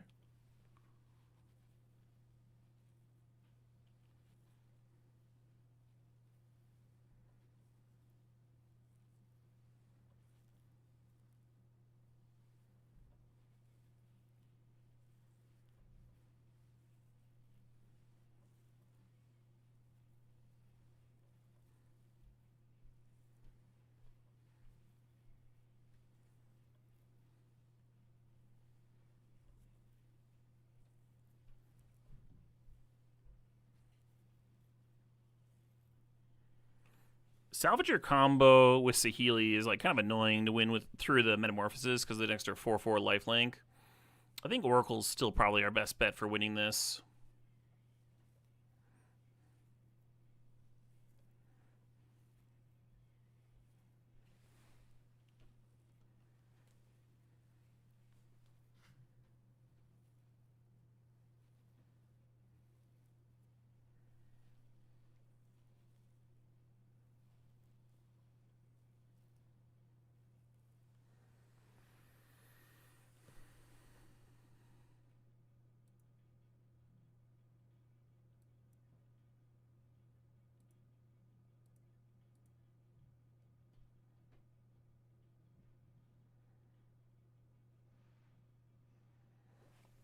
Interesting.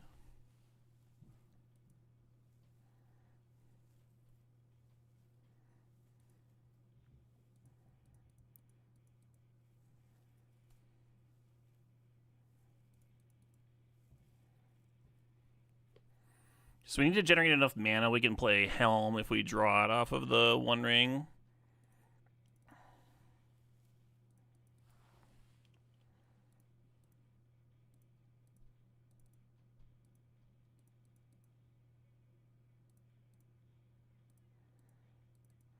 Just trying to make like, I don't know, enough.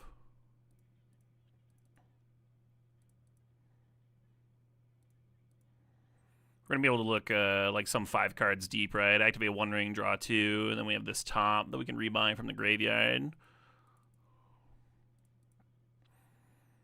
Probably draw and make like, I don't know, enough mana here.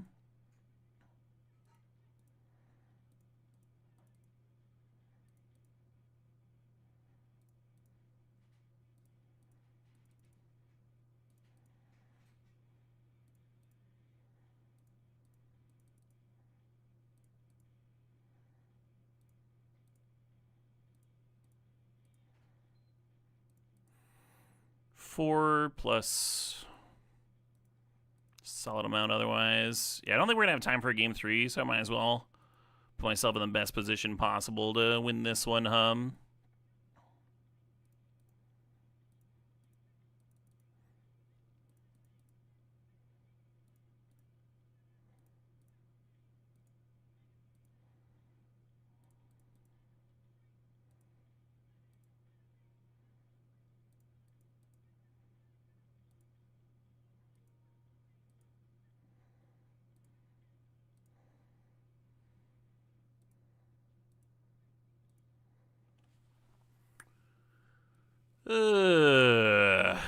Annoying.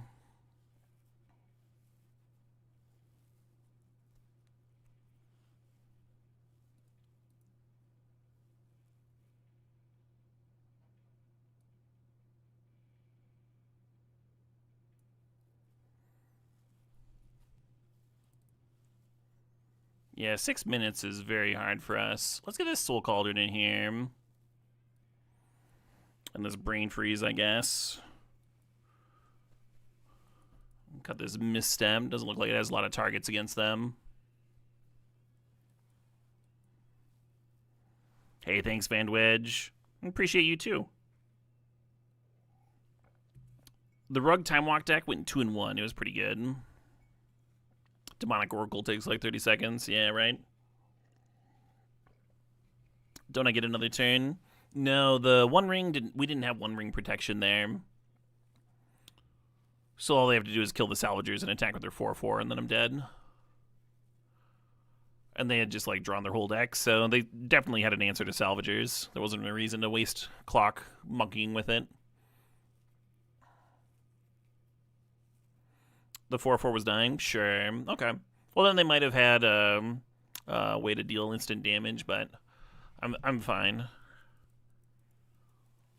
Ugh. I did miss that.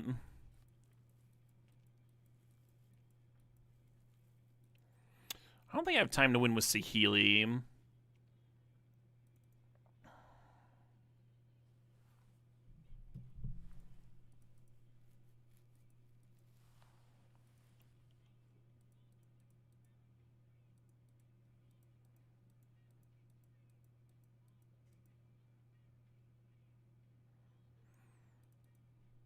Pinning my second blue source for Oracle here, but I kind of just need to make a play. There's a lot of blue mana in the deck. Probably fine.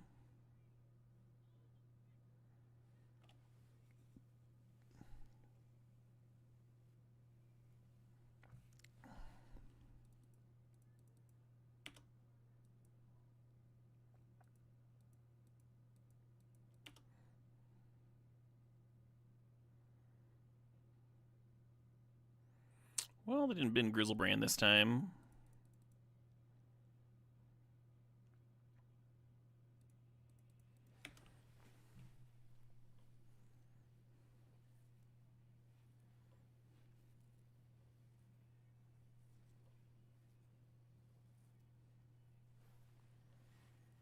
It's a bad sign.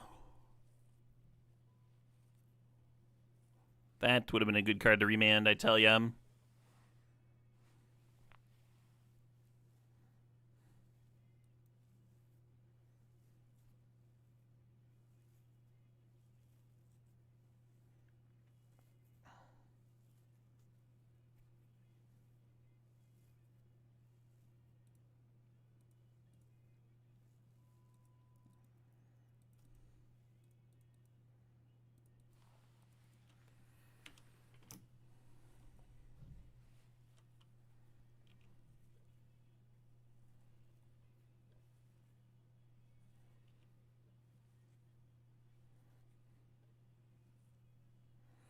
So we have the mana for the Oracle combo. We just need to draw the doodad, the thingamajig, the dealio.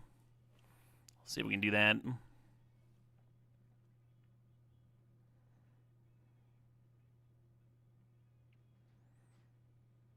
Yeah, the doohickey, exactly. Not to get too technical. The One Ring would be really good here, too.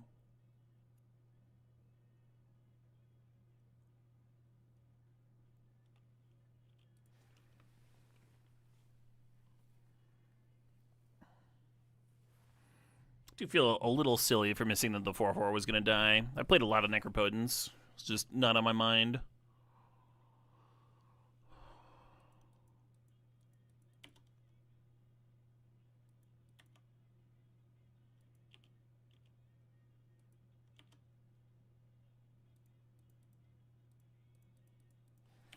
PO would is starting to look good here too, huh? Triple Moxen.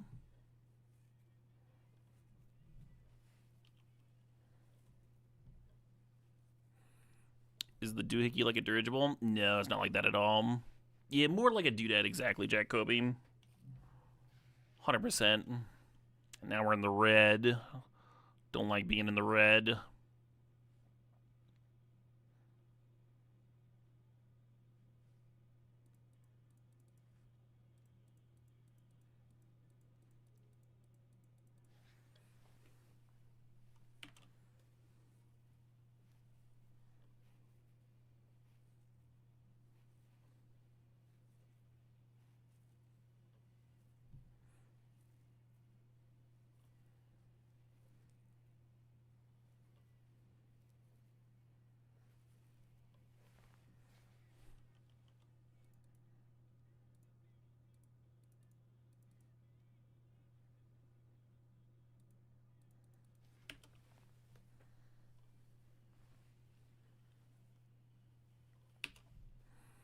Hey, Dean the Deer, thanks for the sub, thanks for the 3 months.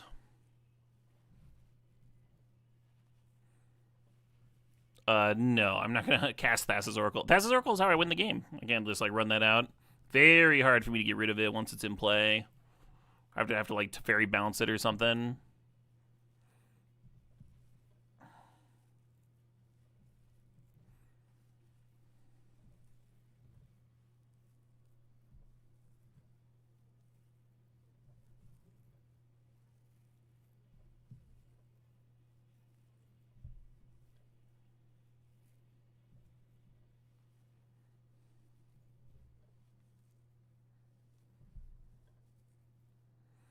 So we got to decide if we're going to play towards balance or play towards One Ring.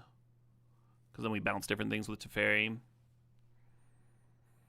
I think we play towards balance here. The upside's just really good.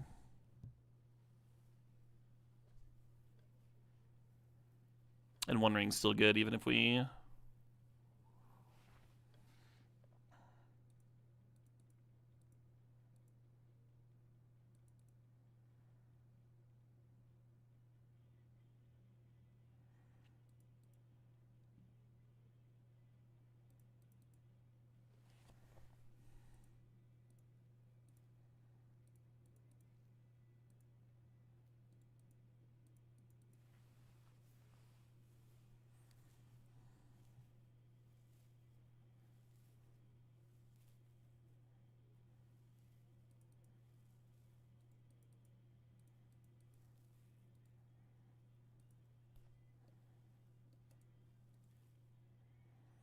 They only have a hexproof until their next turn, right? I'll be able to Parallax Wave it on their turn.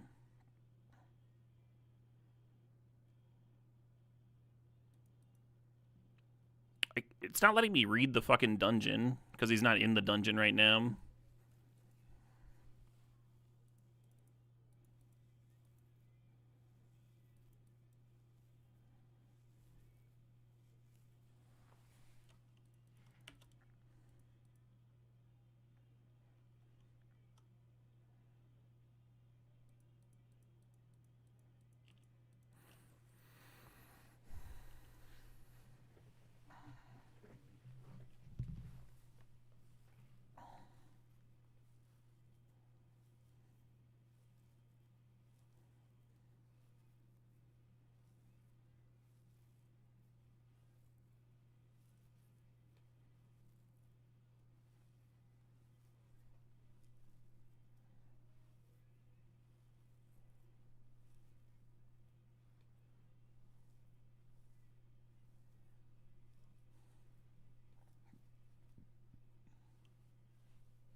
Sure thing, boss.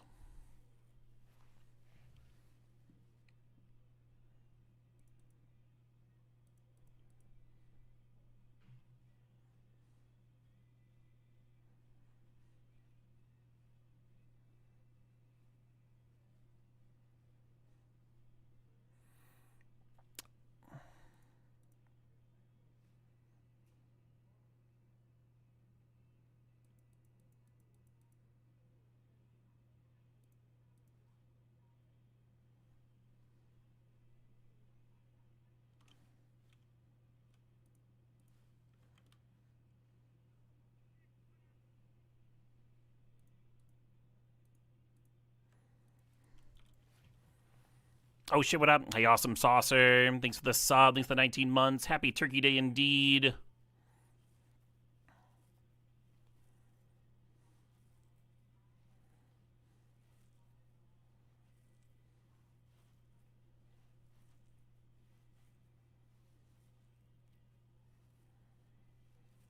Opponent also in the red here, which is wild because we've Auriok salvaged comboed like 3 times.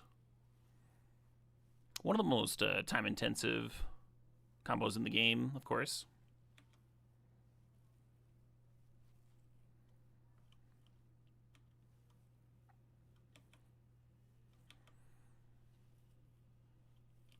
If they reanimate a Tolly and find my salvagers, I guess they can just leave it exiled. That'd be a bummer. They found a paradoxical outcome and a lingering souls. Sure.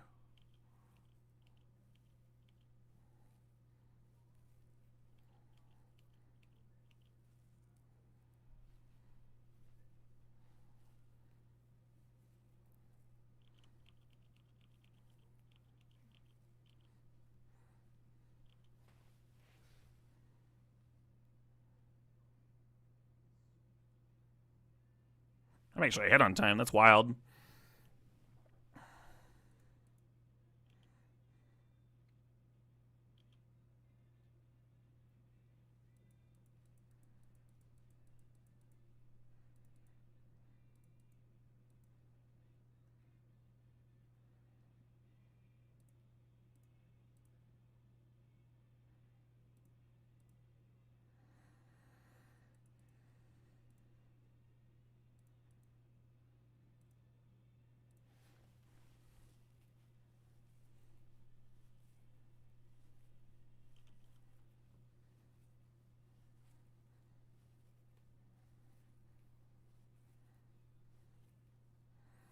You can crack the LED there, but then you don't have salvagers at the end of it.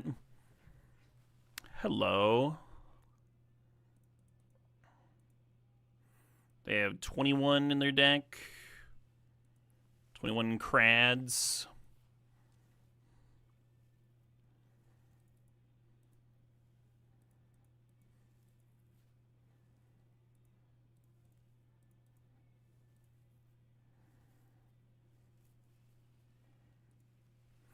So we can tap top.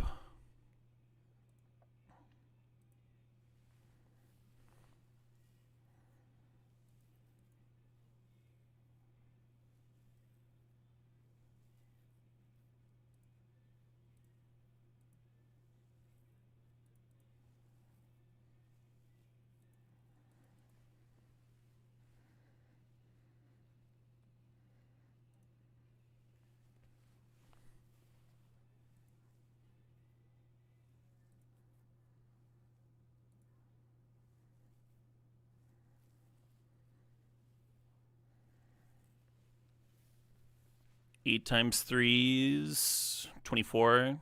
All right.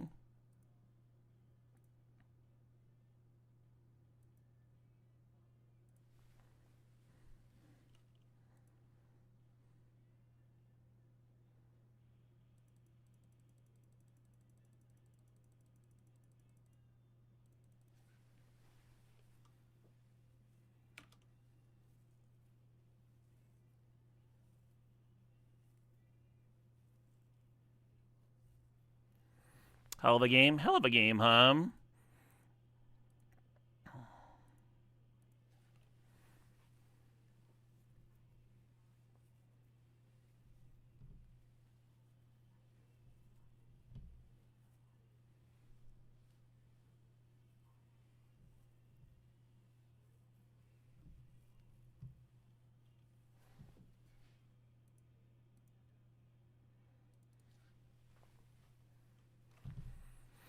Awesome. Jesus Christ. And I've been drinking over here. Hey, thanks, Barbarian. Like, I'm sure there's people out there that could have comboed and whatever better. Like, there are a lot of interesting decisions in there on different spots. But I have played a solid amount of salvagers, you know? I've done a lot of that in Legacy.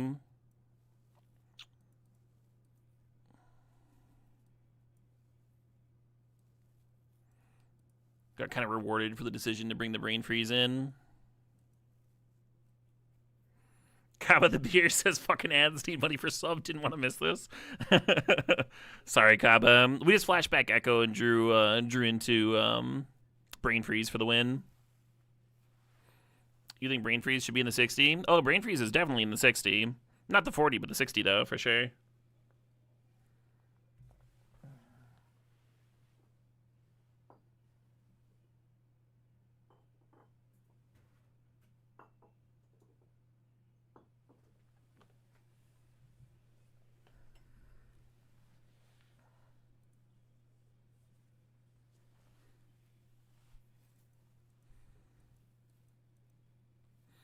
You like the freeze over Saheeli? I think Saheeli does more in the deck naturally, especially letting you like combo your artifacts and like being something there for the Salvagers combo that you can have in play before you Salvagers combo.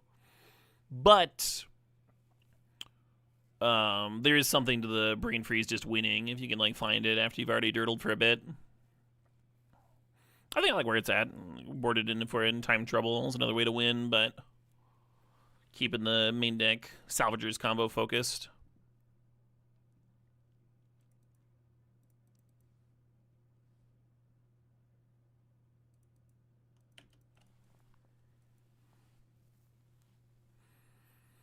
Yeah, it was literally just drawing into the Brain Freeze. You didn't miss much, Kaba, but sorry about that.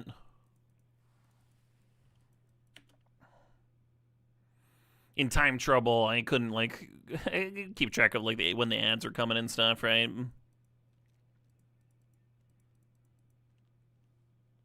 GG, Space Wave. Game 1, you were waiting to see Brain Freeze. Gotcha.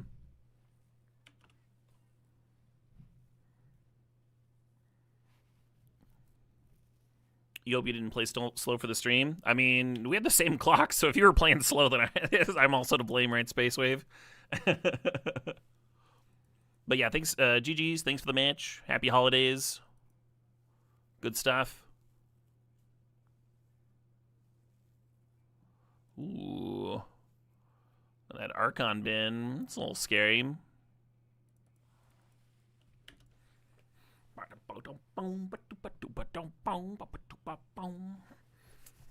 I love that guitar riff. It's so fun.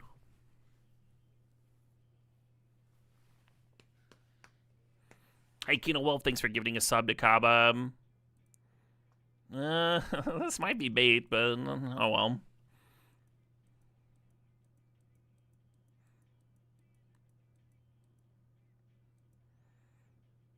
They have like actual reanimate for the Archon now. Is that the last card? Reanimate? Unearth for Frog. Okay. Let's spin this. I think we have a Daze in here that we could hit.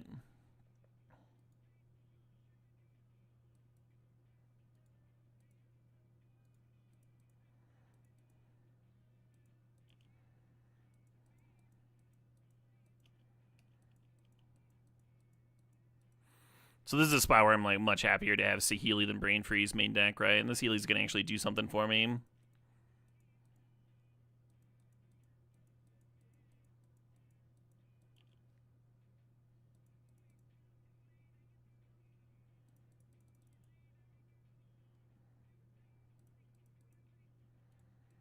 Ooh, I might cash in a servo, copying top here actually, and get a card deeper.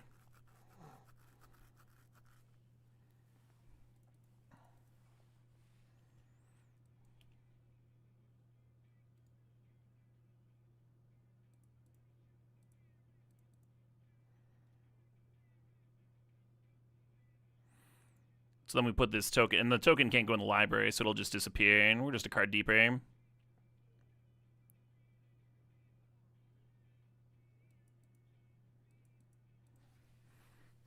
Let me just pass here.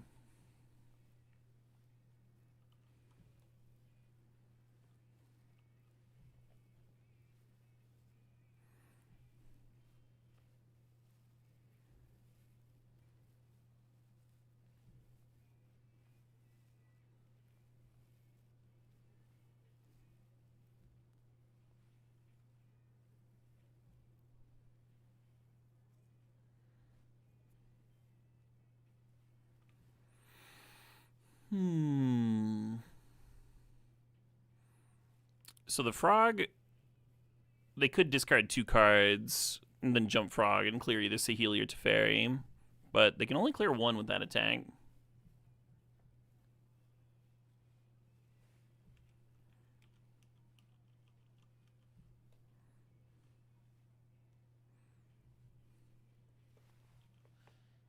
Just letting me fucking chump? Fucking deal.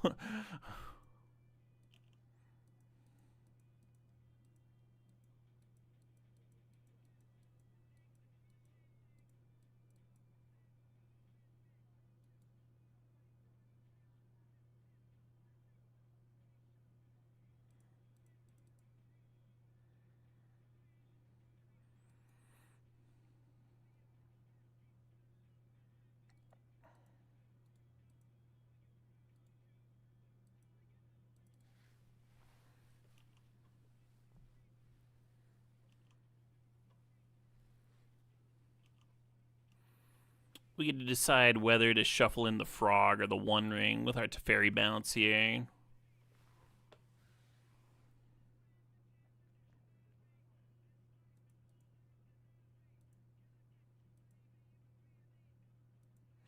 I think frog's scarier. Oh shit, what up? Hey, Punch Drunk, thanks for gifting 5 subs. Fuck yes, congratulations to Never Knows Best, a Fatal Flaw, to Conveyed, Rudst, and the Athora. Hell yeah. So we lost a fairy, which is a bummer against a blue mage, but ideally we're making them shuffle their frog in and shuffle the Archon in, you know. There's some upside here. The second time I went to Mexico, and the first time I really remember Mexico well, they were playing this song fucking everywhere. It was one of those formative memories of mine.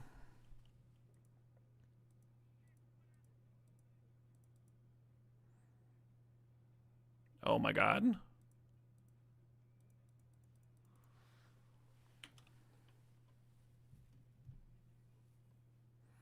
Oh shit, what up? Hey, One Freeman 28, thanks for the sub. Cuban Caleb, just what you need to make it through Friday afternoon at work? Hell yeah.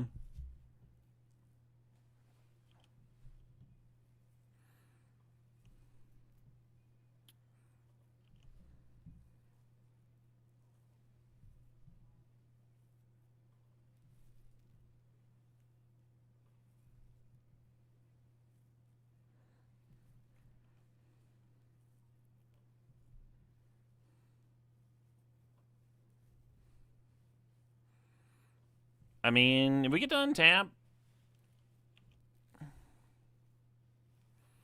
Council Judgment could answer a One Ring. We at least have some Saheeli fodder here.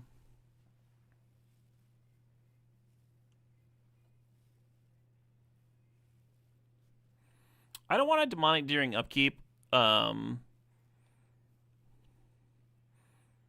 We just don't have enough win cons to be throwing that away. Like, if you ever accidentally exile the Thassa's Oracle, you kind of just lose. And you could name Thassa's Oracle, but, like, we also win a lot with Salvager's combo, like, helping it facilitate it.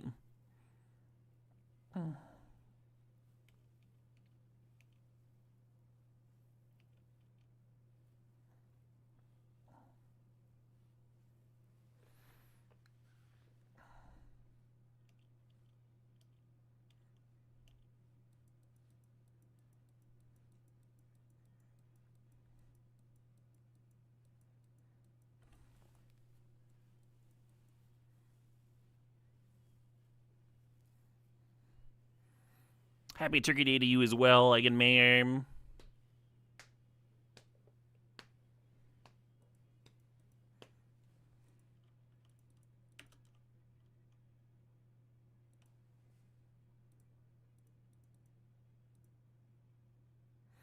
Oh, we have that Echo we can flashback to. I kind of don't like it just yet.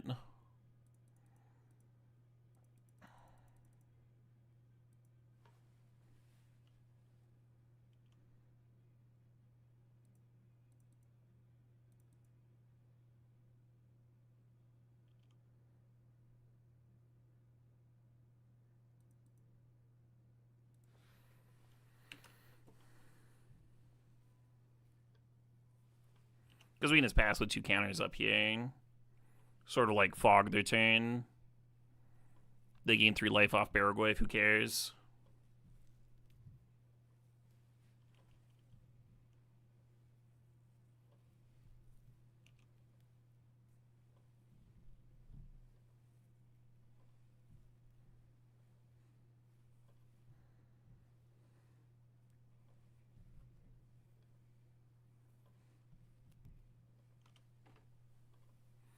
You're open for PO? PO would be good. It doesn't work with tokens, but it'd still be good here.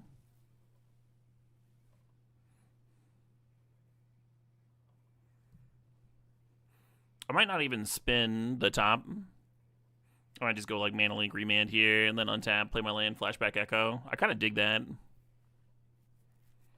Save all my mana for post draw 7.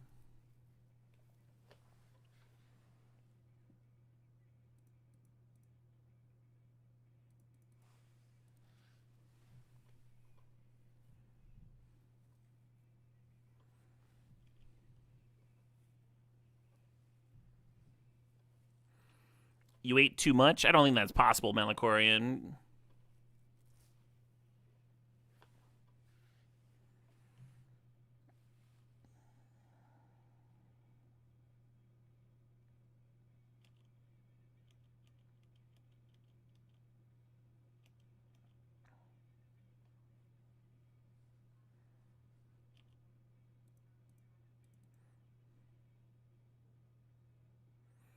Mystic Forge. I'll play that shit.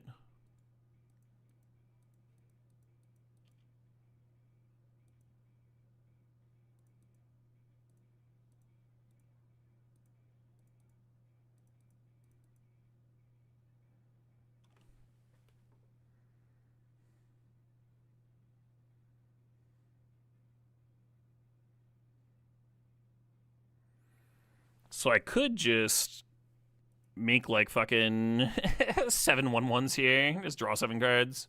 I'm gonna flashback the Echo. I think that's fun. It's like a fun thing to do.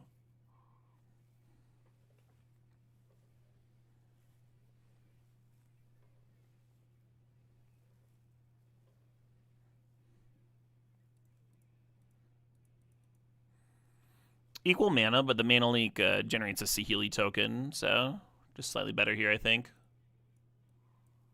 I guess it's a lot worse if they have a Force of Will, but, you know, whatever.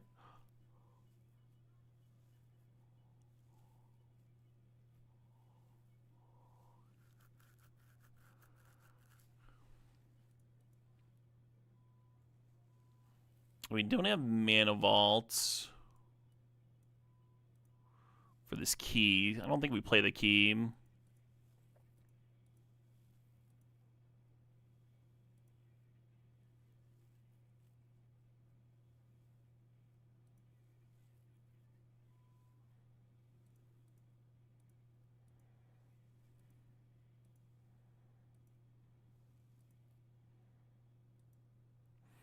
And I don't think we outcome the Saheeli. I think we're just going to go doot, doot, doot, doot.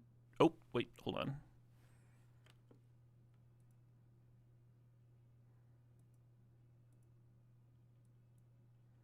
Doot, doot, doot, doot, doot.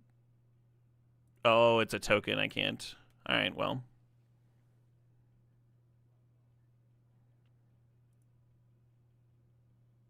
What?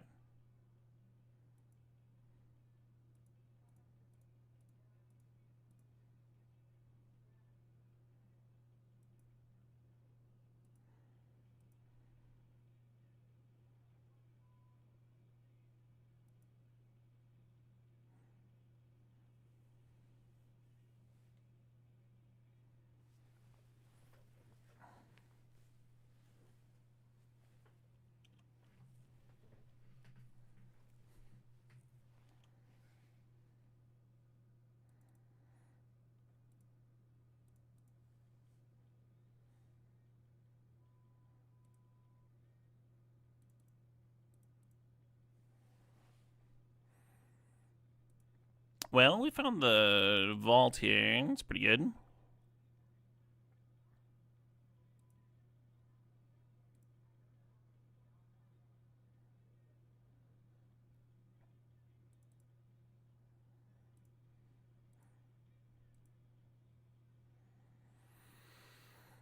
We did not find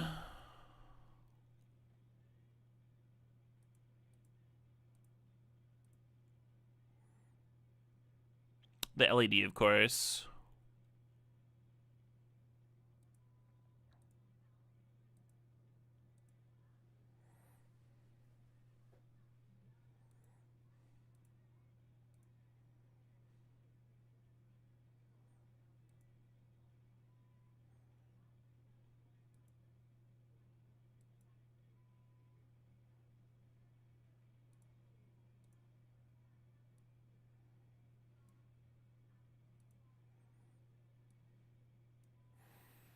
Yeah, I like Teferi.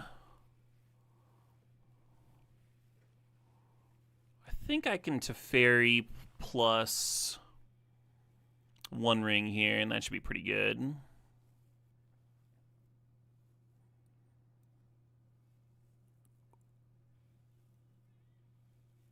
Or no, I'm a little short, right? I would pay... I've got 5 mana. I would pay 3 for Teferi. Bounce mana ball. No, that's perfect. That's enough.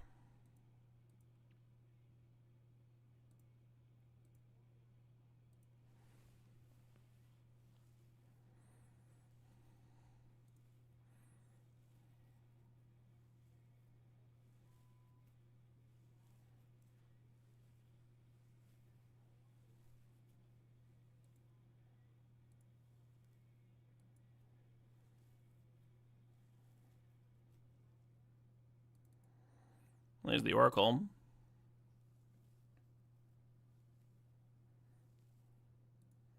Should be a pretty clean win next turn. Hey, thanks against me 2007.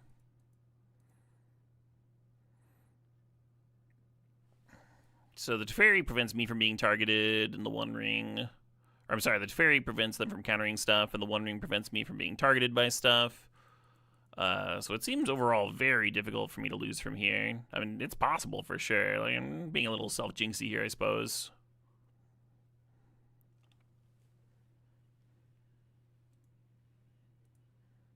But, like, they can't target me with a Mind Twist or whatever.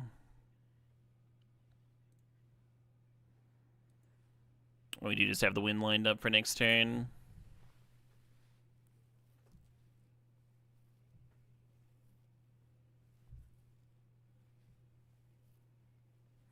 Oh yeah, if they consulted Oracle, we'll have Mental Misstep. I can counter Consult, and they can't win the counter battle. Actually, they would need to have a Time Vault combo that does not get hit by Misstep, and there's a couple in the cube, but I think we're all overall in a good spot here. Hey, happy Turkey Day to you too, Darksomness, and everybody that I missed.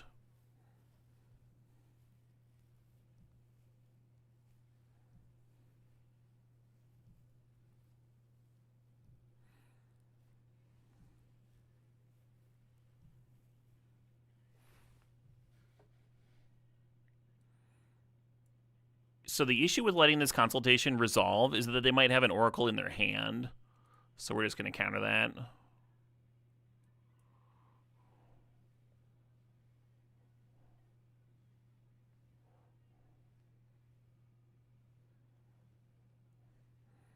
I wonder if they can get enough cards in their graveyard.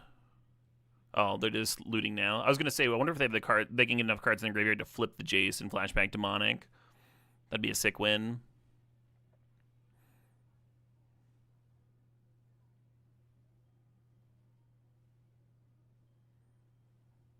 Archon, not super exciting when we have the One Ring out.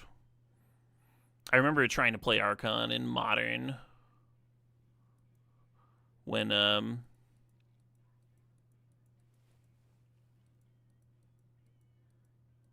One Ring was floating around. It was pretty miserable.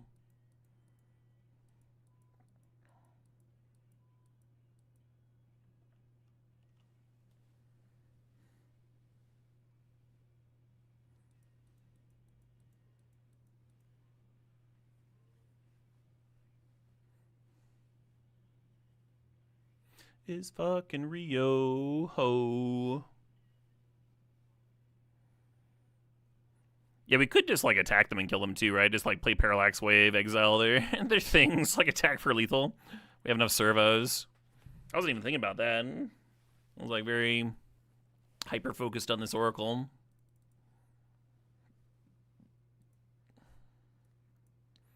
Then once again bring in the old Soul Cauldron.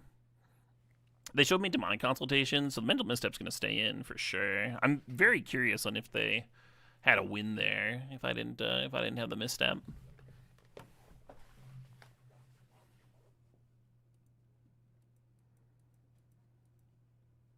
I like how Council's Judgment can hit their One Ring, but I think it might be the cut for the Soul Cauldron.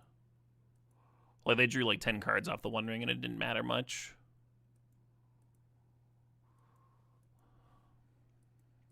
Parallax Wave could be the cut. I do like that it interacts with like multiple of their things though. Keep some big beaters off the board. I'll cut that one anyway. Won't do that.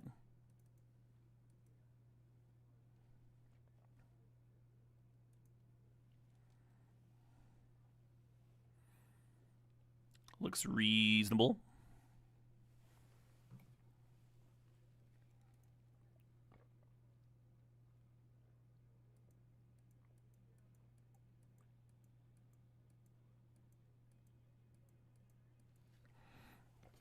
Also reasonable.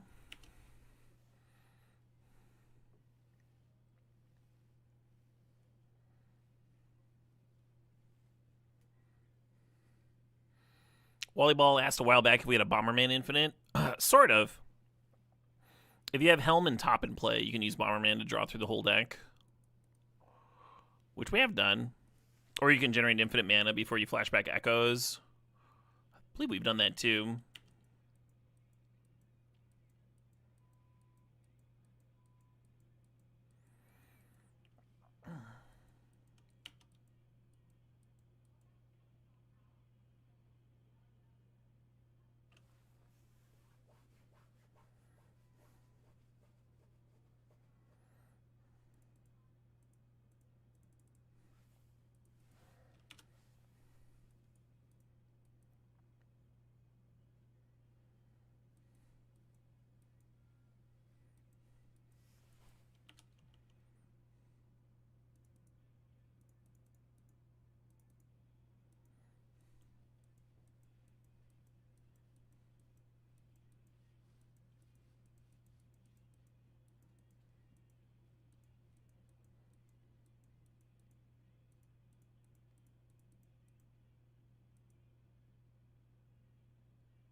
Can't do anything with the Saheeli yet, of course.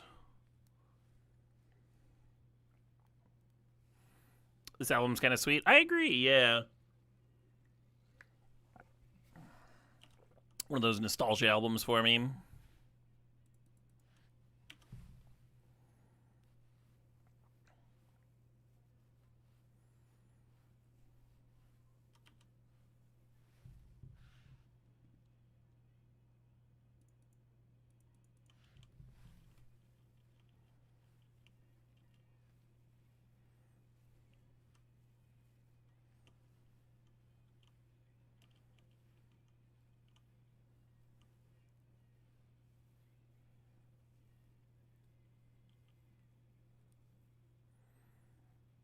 How bad is PO for 1? It's pretty bad.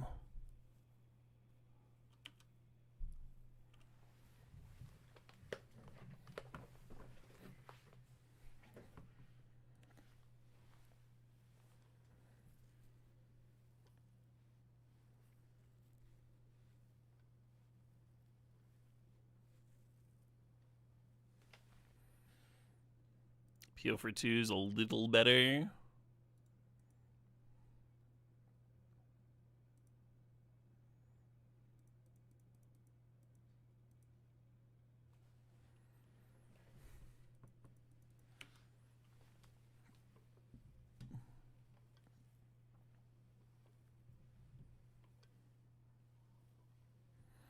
Demonic consultation named Echo. Just fucking fire it off.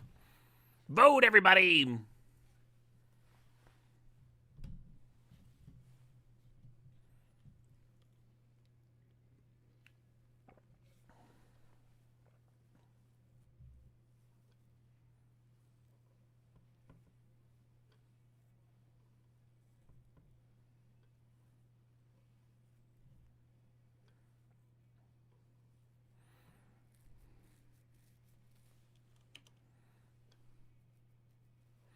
Saheeli copying a servo token, or having a servo copy LED, could lead to a sweet echo. Rude.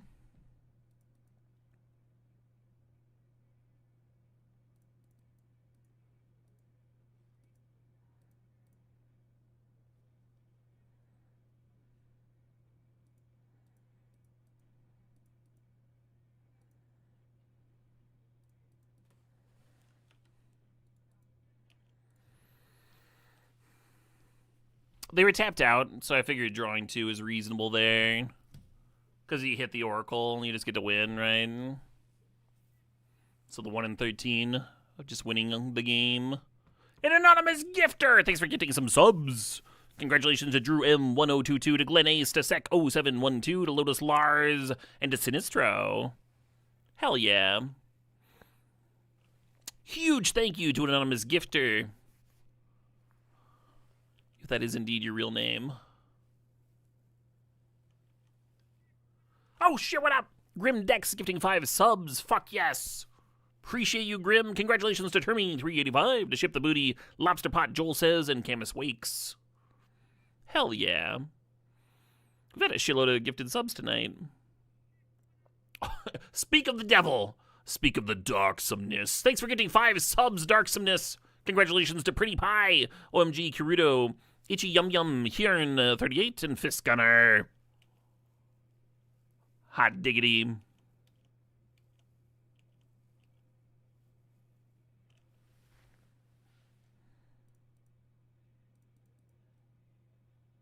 Mighty kind y'all. Oh shit, what up? The Thirsty Dog is jumping in. Congratulations to Fossipus Dumpling SOAB, Lost Phone King Killaquade, and Krektagar. Hell yeah. That's a crazy sub chain. 91 subs on the day. 91 subs. That's an ass load.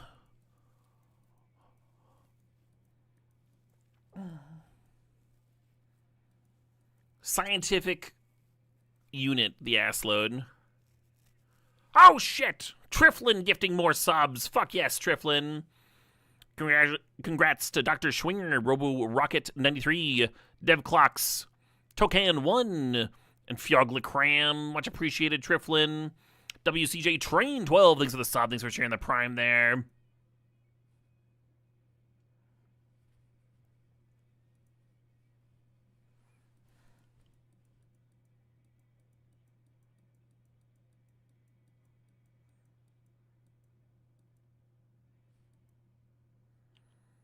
I ain't afraid of no sleep.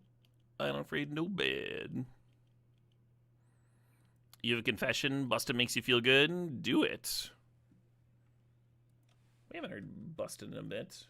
Fire that one up. Stream classic. High Flying Butterfly, thanks for gifting 5 subs. Congratulations to 100 pizzas. Zarya, Waffle Stomp, X Frigidaire, and DM818. Appreciate you, Butterfly.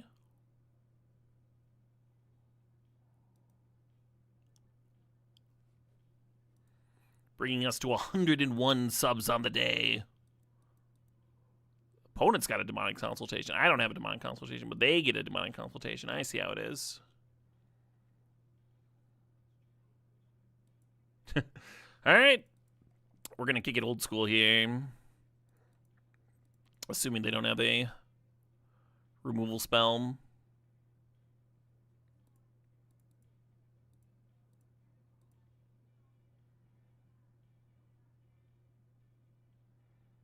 No, they've got a response. Damn.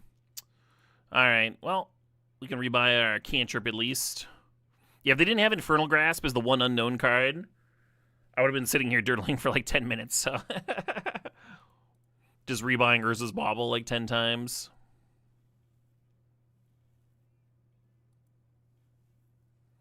Grim Dex, thanks for gifting 5 subs. Congratulations to Trelario, Cole 6 Primo, the Talented 10th, and Tangerine 68.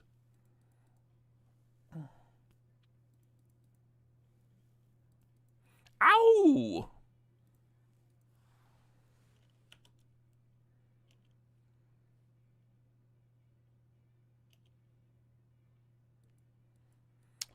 This is an answer to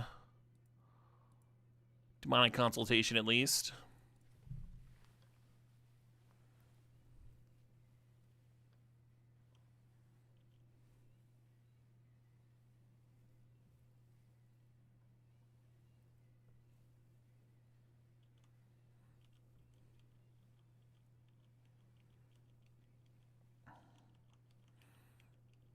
So the One Ring, Top and Helm, Echo are all cards we're hoping to draw.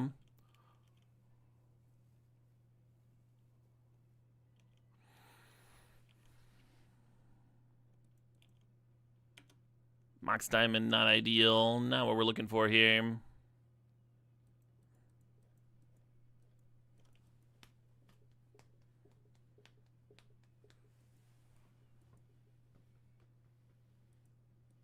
I ain't afraid no bed.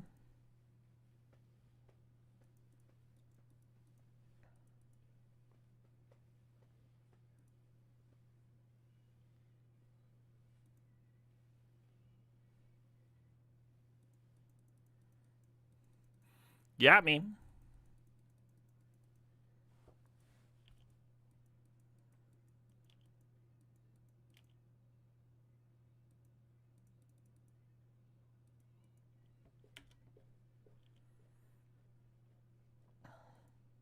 Well, if they want to jump Frog this turn, they do at least have to discard some cards.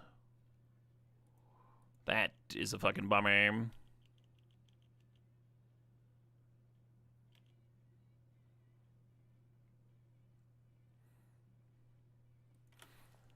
Game's kind of making me want to bring in Brain Freeze again. Well, that makes sense. Don't have infinite time for game 3.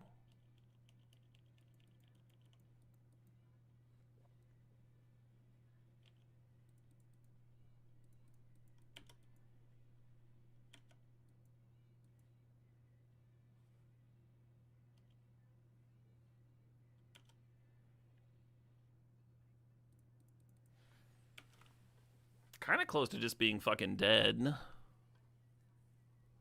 little unfortunate.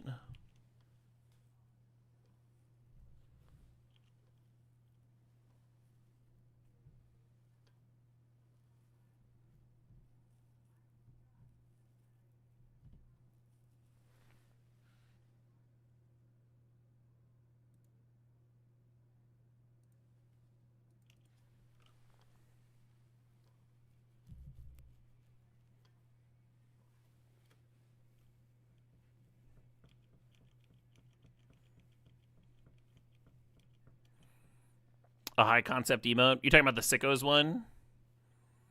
Yes, yes.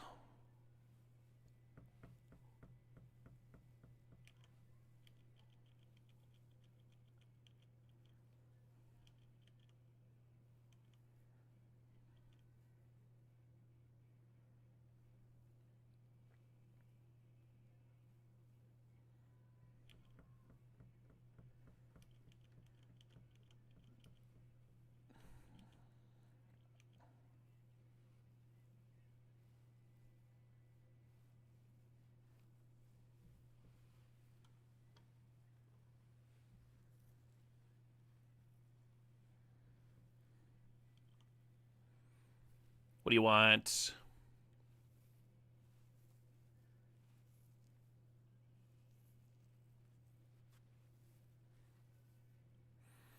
Oh, sure. I was kind of worried that they were going to grab the LED.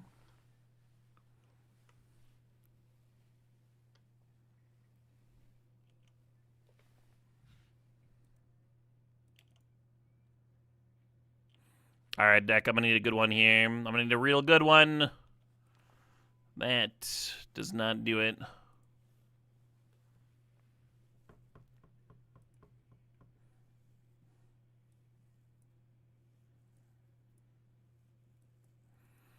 Consultation's their only mental misstep target. I think they had... Didn't they have duress? I didn't see it. Rather Gray, thanks for the sub. Thanks for the 24 months. Appreciate you.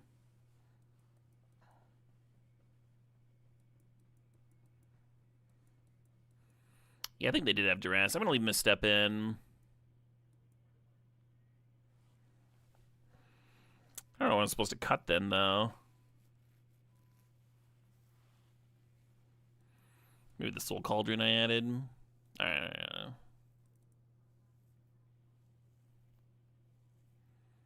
Game 3, let's fucking go. Yep.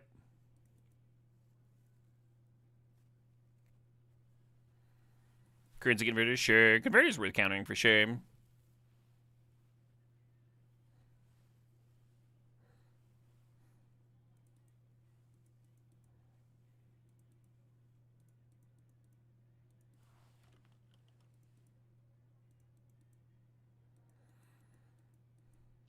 I almost want to burn a mana on top here.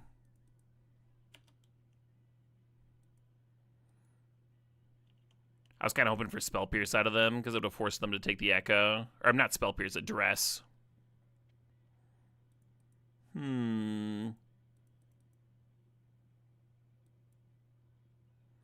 That is all kinds of awkward.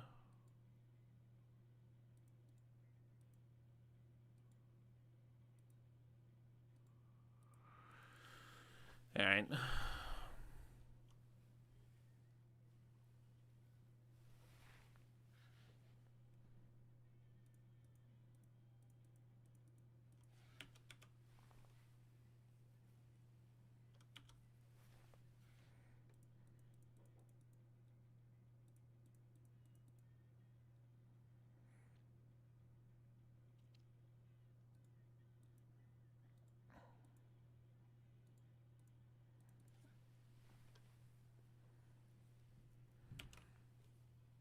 So that could only mill for 9. If I tap top and draw and then replay top, misstep it, and brain freeze, only mills for 9 cards, which is just not enough. I'll just pass here. Could self brain freeze. I don't know how thrilled I am about bidding the salvagers, but it might just be correct.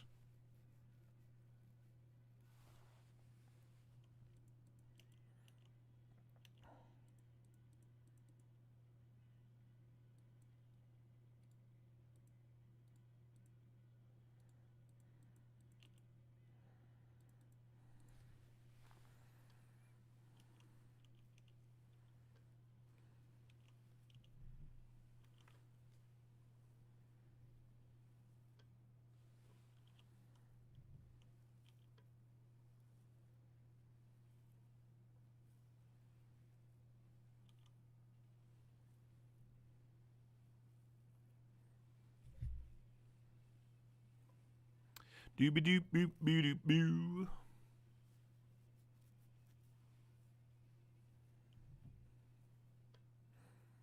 Is this Skazgiving? We were calling it Skanksgiving earlier.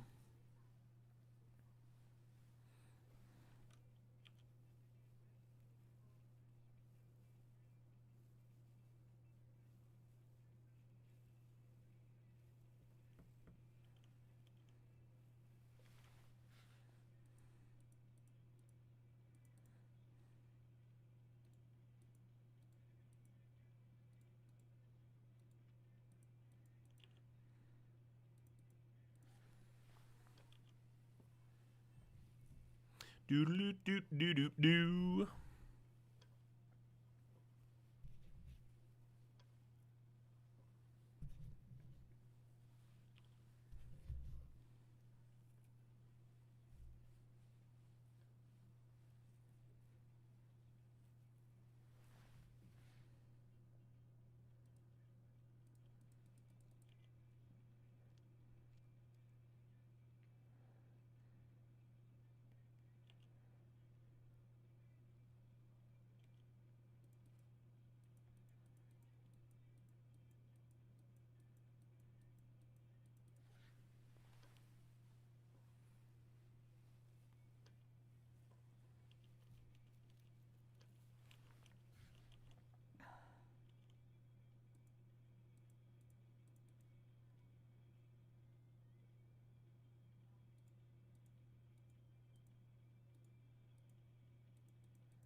How does memory lapse versus echo work or flashback? Is it going to go on top of my library or is it going to get exiled? I know with remand it would get exiled. Kind of a big deal. I guess I'll spin.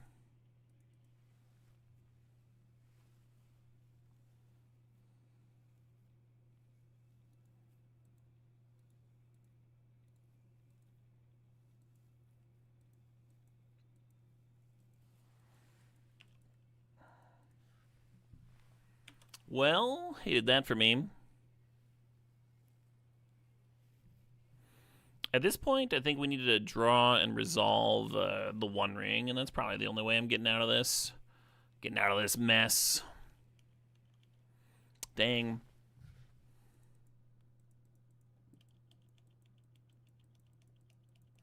Yeah, the long flood last game, and then just like never getting anything rolling here. Give the opponent way too much time. Kind of a bummer of a finals. Just anticlimactic.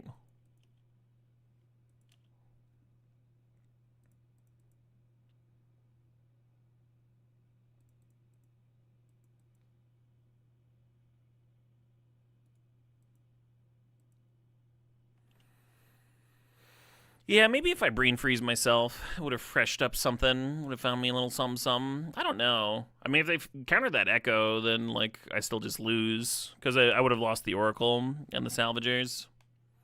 Some awkward draws for sure. All right, I gotta go to the bathroom. I'm gonna go to the bathroom real quick. Real quick, like.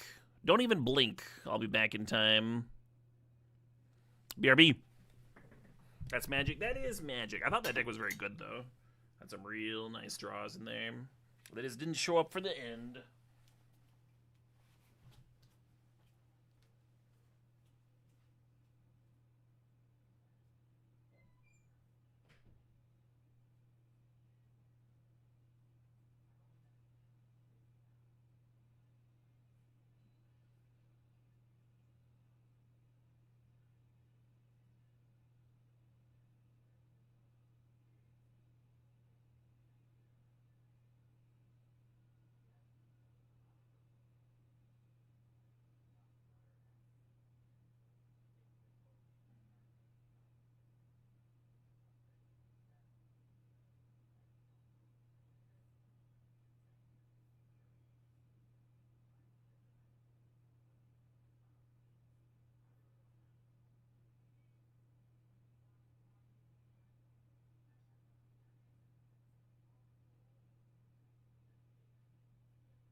One more draft? One more draft. I think that last deck that I was playing was actually my best deck of the season so far. Even though I didn't get there at the end. Just any draw involving a fast helm or a fast one ring or what have you. Or a PO for more than 2 cards.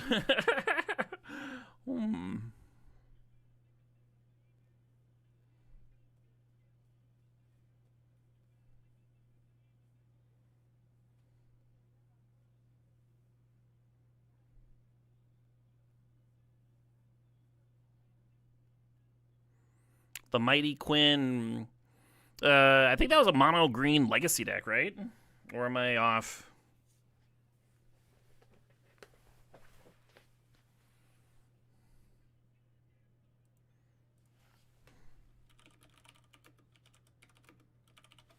It might be. No, it's mono white. Yeah, I think people play something similar in obviously not the exact same deck.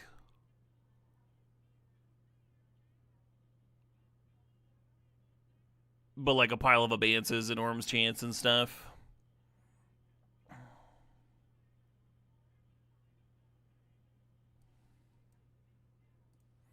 Gleemox! Yeah, drafting Gleemox is, in my opinion, the primo part of this cube. We're going to follow up Gleemox with Mox Diamond. We're just going to Mox here. Never too many Mox.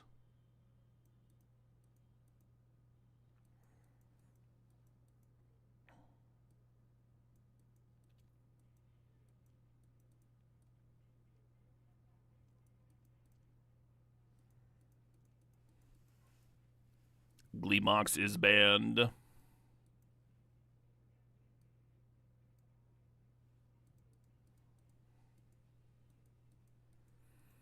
We got 802 viewers. That's not bad. That's not bad for a holiday night. Everyone visiting their folks and everything.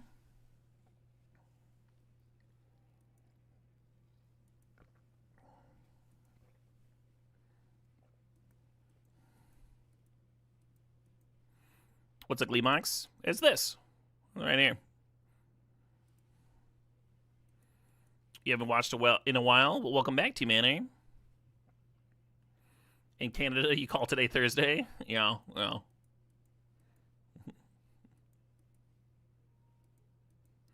You're watching from a deep food coma? Yeah. I'm going to have one of those meals tomorrow night. Happy Thursday. Happy Thursday to all.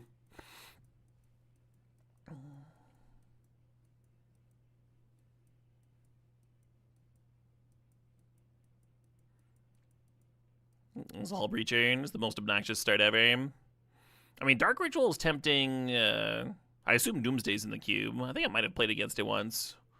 Like, that'd be good with our double Mox Oracle start for sure, but I'm not going to pass Hull Breacher, right? That'd be crazy. That'd be crazy. You spent most of Thanksgiving in the Smoky Mountains, Fields of Elk and Beautiful Mountains. That sounds awesome, Thopter Gifts. I'm very jealous. I got some plans for camping after the 365. We're going to be spending like almost a week out in Montana. Very excited about it all.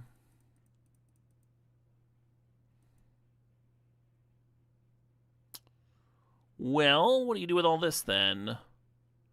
Ragavan's tempting. Urborg's a little tempting. Still thinking about potential Doomsday, right? Or you could just take Subtlety and try and cut blue, I guess. I'll take the damn Ragavan, huh?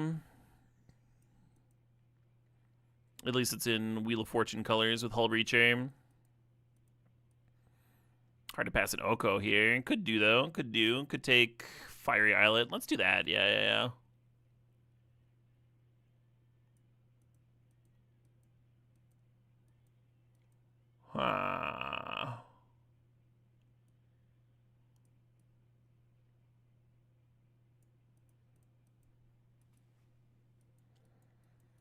We could try to do twin stuff. I don't know how excited I am about that. When your opponent's winning with like 3 mana combos and you're trying to win with 8 mana combos, it's pretty rough. Let's grab another duel here. Speaking of 3 mana combos, could take Mirage Mirror in case of Time Vault. Could also grab Galvanic Discharge. I'm probably supposed to do that, huh? A little something something to help the Ragavan get through. Some good green cards there. Let's throw Talisman in the sideboard just in case.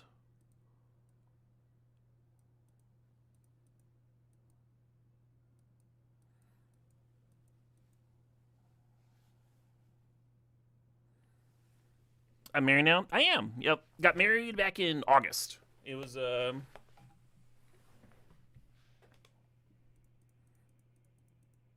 pretty good. Pretty good fucking day.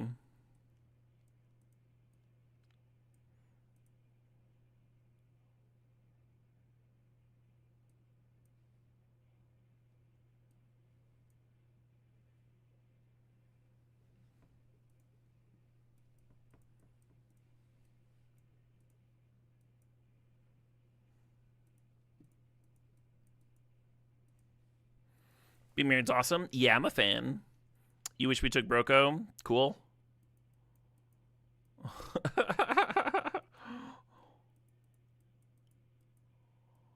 I'm pretty glad we haven't introduced any stinky green cards into this beautiful pile yet. Keep in mind that we're looking to play black cards to combo with this Thassa's Oracle. Well then. Yeah, Tamiyo's great, Converter's great. We're just going to grab the Mana Crypt. Maybe it'd be in a spot for a Tinker if we see one of those.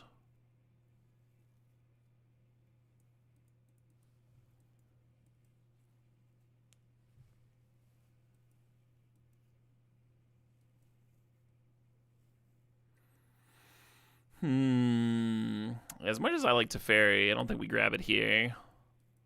Maybe Kaido. Maybe Kaido's interesting. Haven't seen any draw 7s yet.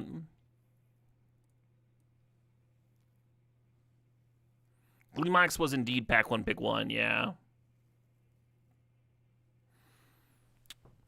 Did I stream the day I got married? Yeah. We did a pre... So I looked into trying to stream the actual wedding. But the internet connection out at the venue was just like not a possible thing. I like tried to do the thing where you like combine multiple cell phone signals and stuff. I spent a lot of time trying to get that to work and it didn't. But the morning of the wedding, me and my lovely wife did a pre-wedding hype stream, and it was really pleasant. Chat was awesome.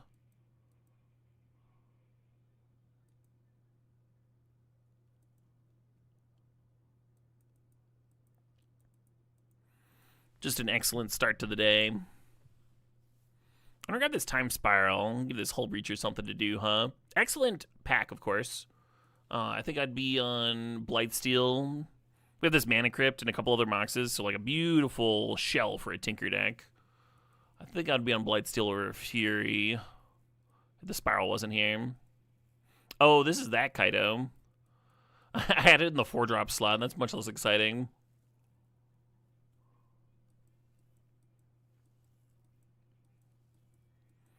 Vista's interesting. I think I'm going to grab Imperial Seal.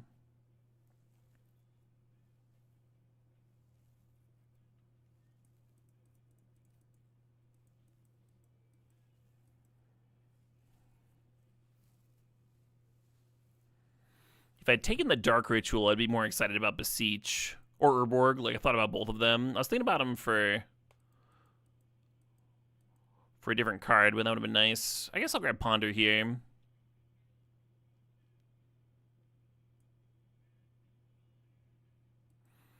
Beautiful Urza Saga deck. Gorgeous Urza Saga deck.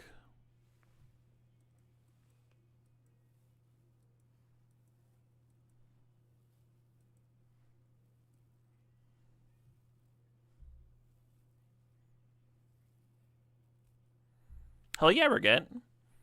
Congrats on the 11 years.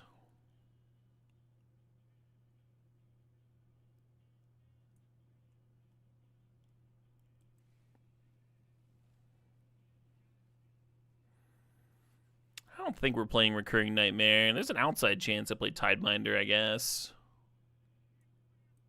Oh shit, what up? Hey, Taco Farmer, thanks for the sub. You're watching Powered Cube while you pack for Worlds. Oh, very fun. Thanks for all the limited knowledge over the years. I hope to put it into practice in TLA draft next week. Good fucking luck, Taco Farmer.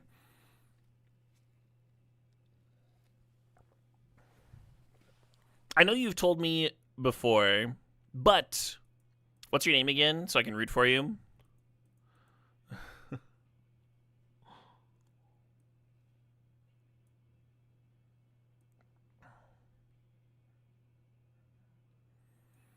Maybe I'll grab Foundry just in case. Casey Miller, right. You feeling good?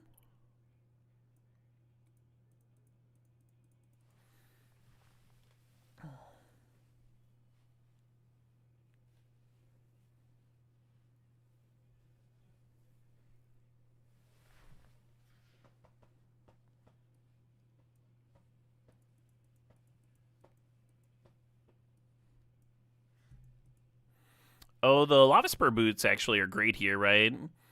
They're a grab for the Urza Saga to just juice up the second saga and get in, and it's also like potentially very good with Blightsteel Colossus.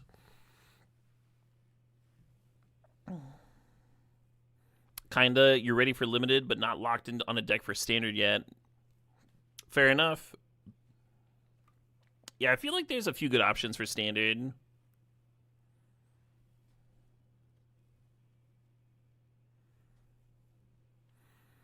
No Tinker. There's the other half of Thopter Foundry if I wanted to jam that. Undercity Sewers is interesting. Yeah, give me the Sword of the Mink, I guess. I mean, nobody should be taking that from me, right? Alright, I'll just take the Sewers.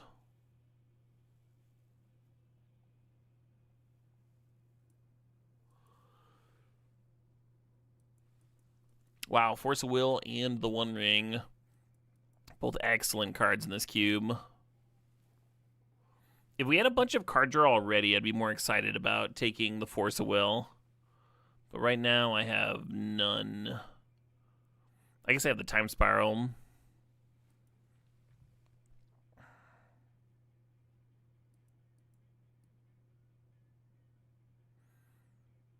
You don't think I have too many blue cards? I think I have plenty of blue cards. If you don't think this is a good count for Force of Will at this stage, when you have like a whole nother pack, you're probably misevaluating that one. Just as a note.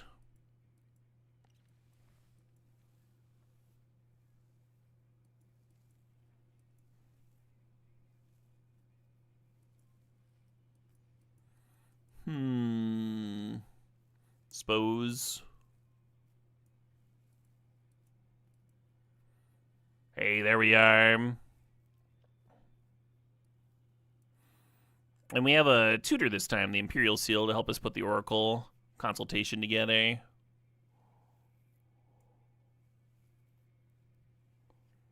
Is Troll interesting? I find Sewers in Xander's Lounge, but those are both tapped lands. I think it's a little too slow. Which means I think I'm just grabbing Consider. We have some fast mana. It's possible that Mystic Confluence is where it's at.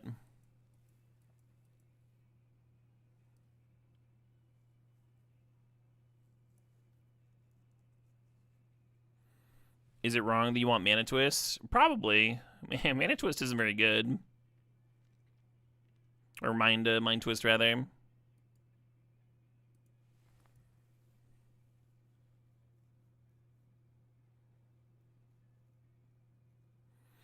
Think about Relic versus Talisman here.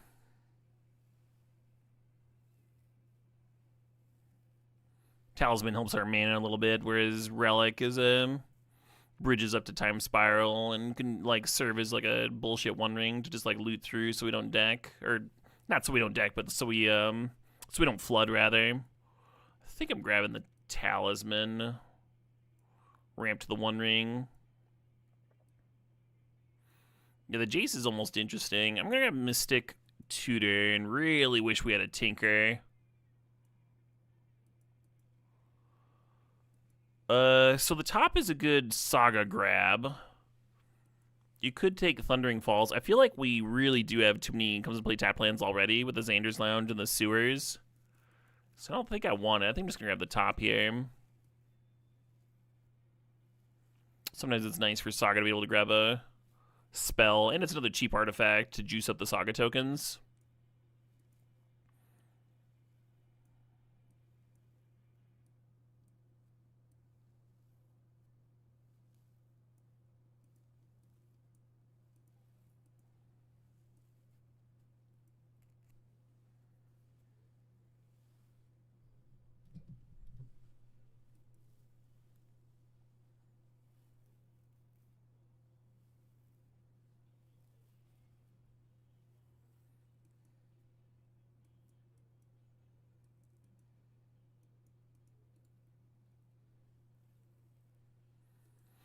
Yeah, I was more excited about 4-mana Kaido when I thought that was the card. Maybe I should be playing Skydiver instead. We'll do that swap.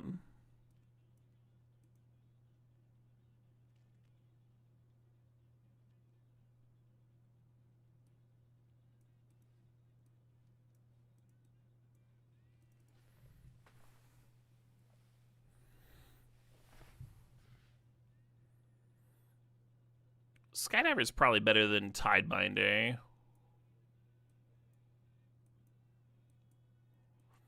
And the Treasure Cruise is a little tempting.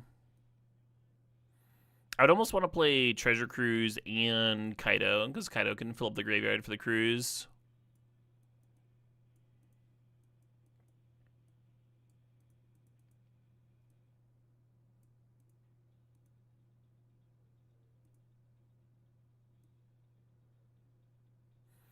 So for red, we have 1, 2, 3, 4, 5, 6, 7, 8.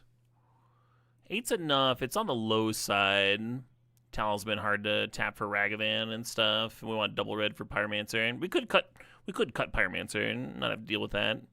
Let's look at the other colors real quick. We got 1, 2, 3, 4, 5, 6, 7 black sources, which is enough for our 2 black cards. Probably enough. Oh, there's Top Tier Foundry. It's 3 black cards. And then blue here, we got 4, 5, 6, 7, 8, 9, 10, 11. 11's enough. It's like barely enough. And then we get to add one more land here. I guess it's just going to be a Mountain Hum. Brings us up to 9 red sources. Not as good of mana as our last deck, but that's okay. Last couple of decks. Hot one to end the night. That's what I was thinking. We should have some interesting games here.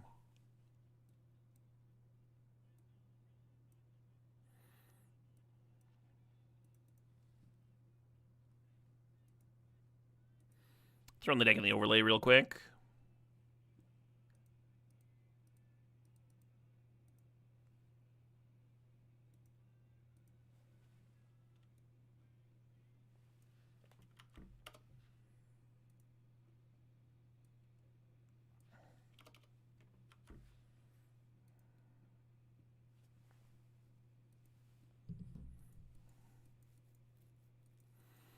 Well, could just be a turn 3 kill. We'll see.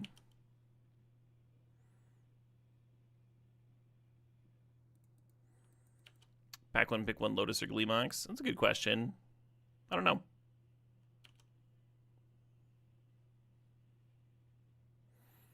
Now they're going and showing me blue mana.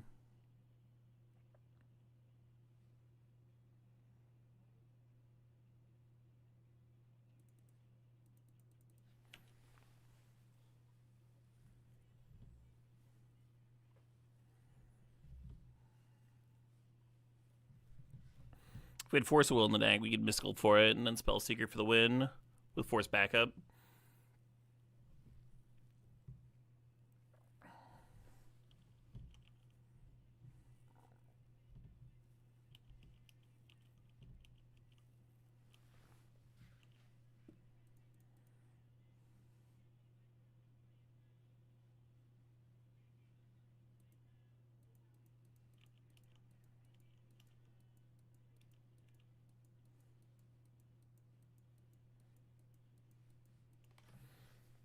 NoFX knows what's up? Yeah.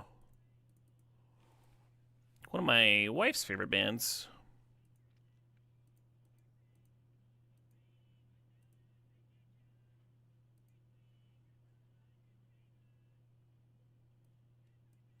They're just dead, and they're just sitting there, like, looking at the removal, like, okay, well, fair enough, I guess. Fun game! Yeah, pretty glad that Consultation Oracle is not in the regular cube, huh? People are like, what do you prefer? This one, the one where people just fucking die and don't get to do anything? Or the game, the cube where people live past turn 3 sometimes? Well, that's a good question. I'll have to think about that one real hard.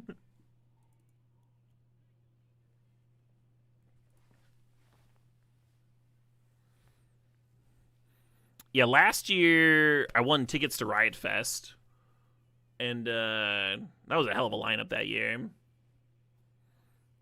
And I remember coming home and surprising her, and she looked up the venue, and then that's when she found out it was like NoFX's last tour.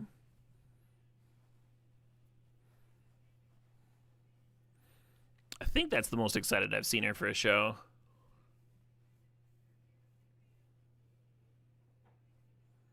What name would I choose with Demonic Consultation? It doesn't matter so long as it's not in the deck. I'd probably choose like the top card or something. Maybe I'd name Thassa's Oracle. Ooh, a mulligan.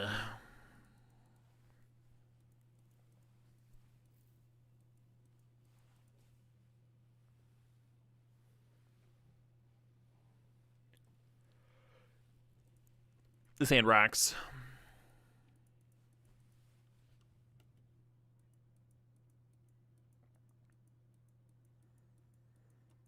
So you can try and launch in on turn 2.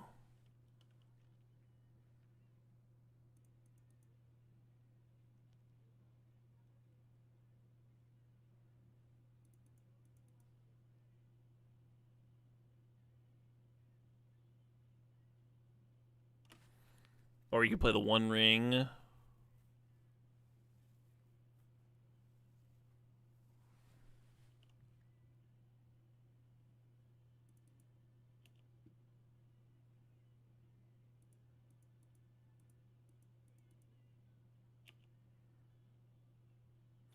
I know we can dash Monkey, but if they have swords, then like you don't get the treasure out of it, and then you can't equip boots on Saga next turn.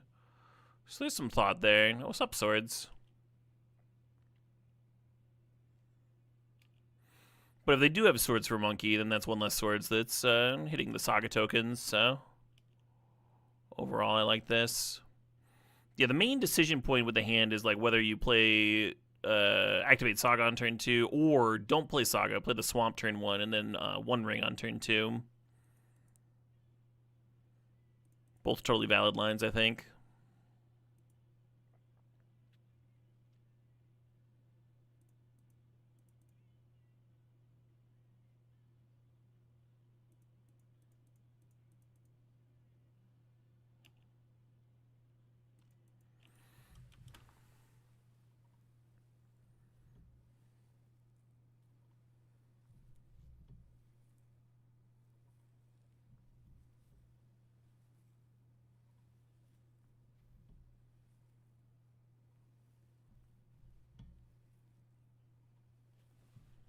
Yeah.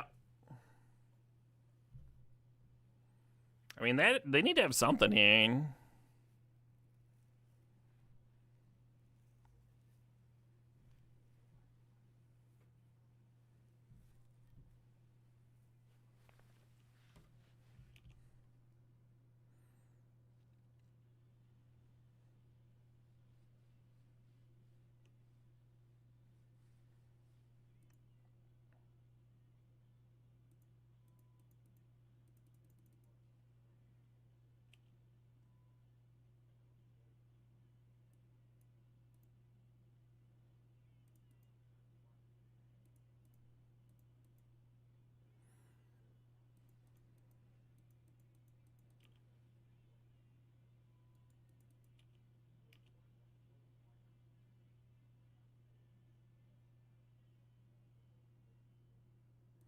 So you could dash in the monkey too, and then you're like almost surely getting in at least 9 damage this turn. It doesn't really impact your clock. I think I like forcing them to play something to survive, and then we play the One Ring. Okay, or this is just lethal. And that's kind of what you want to do in this cube, huh? Just like turn 3, turn 3.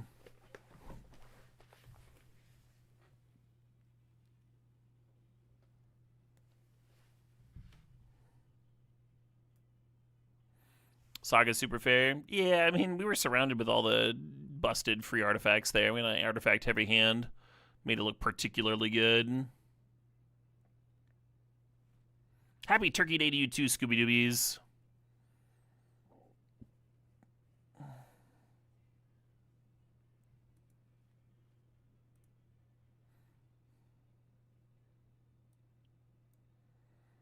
Yeah, step 1, draw Mana Crypt.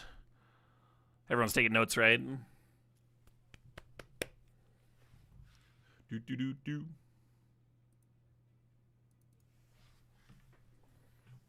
Hey, against me, just gifted a membership. Appreciate you, against me.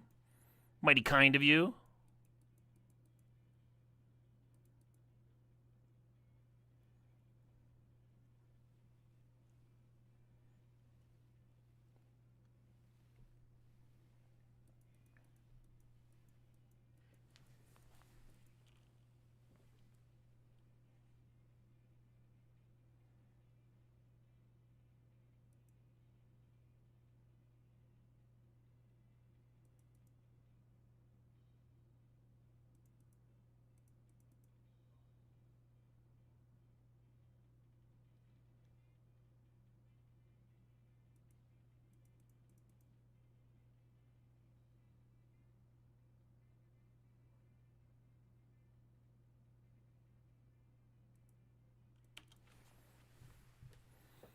Yeah, I don't think I was supposed to play the Mox Diamond or the Mana Crypt there. Just like gave them stuff to fuck with. Playing them both out makes sense if you're planning to Mana Leak this turn, but no, I'm not doing that right. I'm playing the Saga and then playing the One Ring next turn.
Yeah, I like grabbing Urza's Saga with the idea that if they counter the One Ring, at least the Saga can spit out some gas first.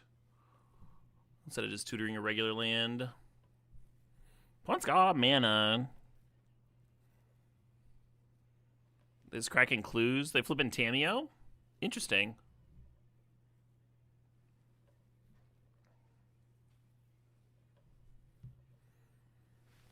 Yeah, I don't know if I like that in their spot. Just flipping Tameo here. I guess they're also drawing cards off the cracks, right? They might feel it. There's some pressure from this One Ring.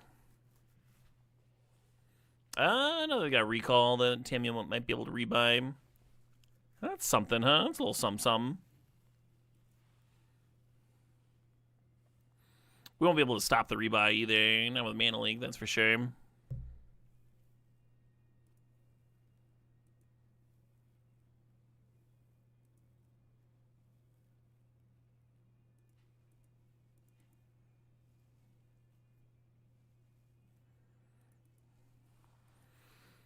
Yeah, it's gonna pass.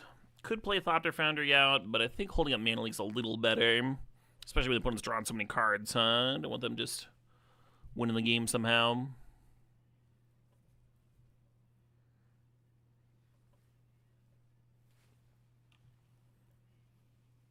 Workshop, interesting.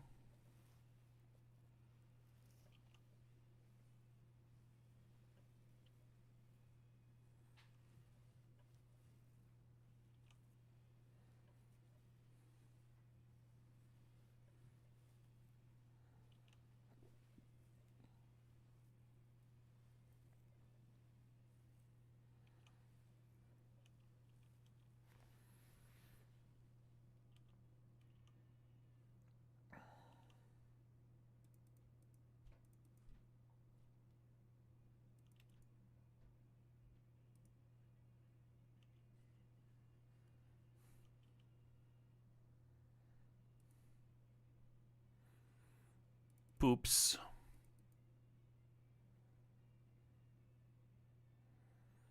We could go get the Haste Giver, or we could grab a Gleemox. Both make sense to me. Let's get Gleemox. Oh, man out here, huh?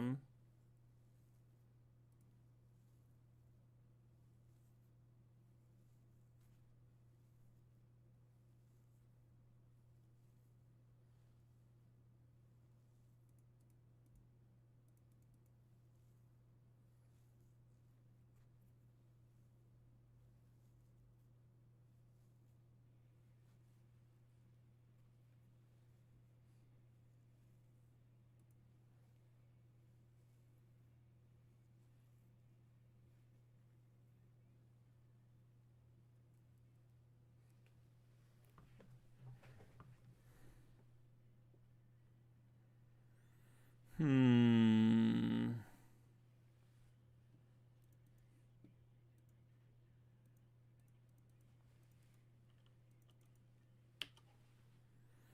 lot of lands here, huh?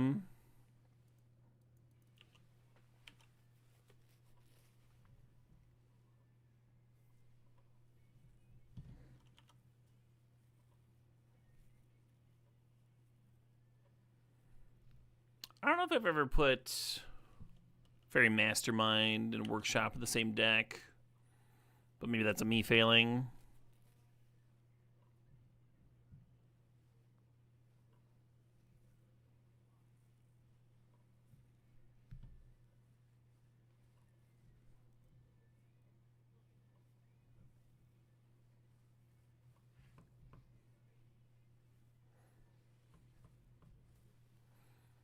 Album was a banger. Yeah, fun one.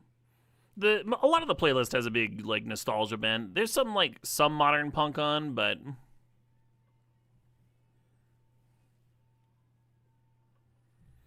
the root band was deal was Offspring, so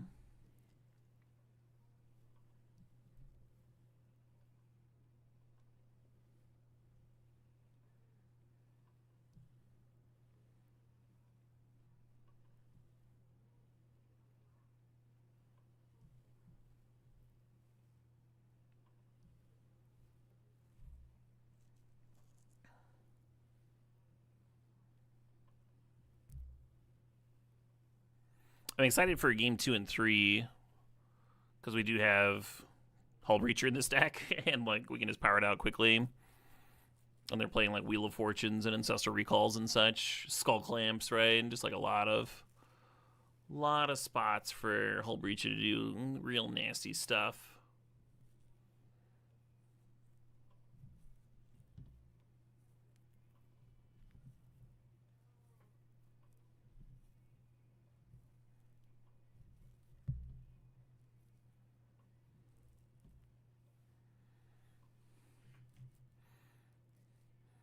Opponents down to their last 9 cards here.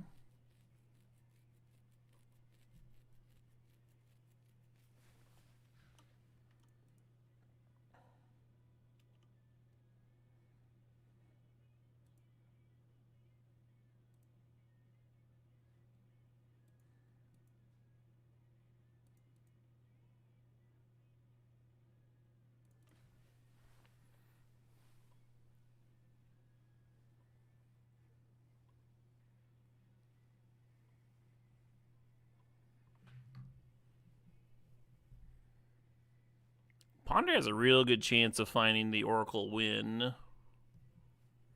We only have 10 cards left here. I guess I go for it.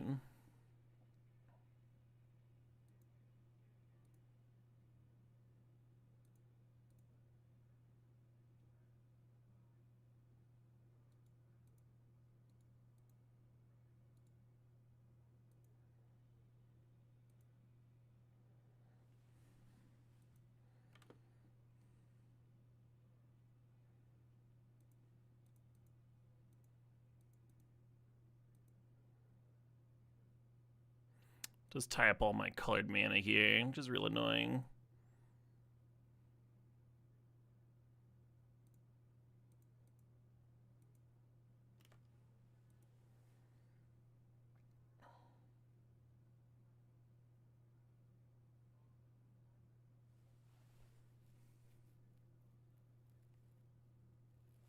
Force of Negation. Hate it.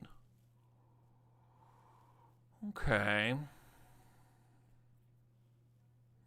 Looks like the Carnage Interpreter line would have been way better, against that card in particular.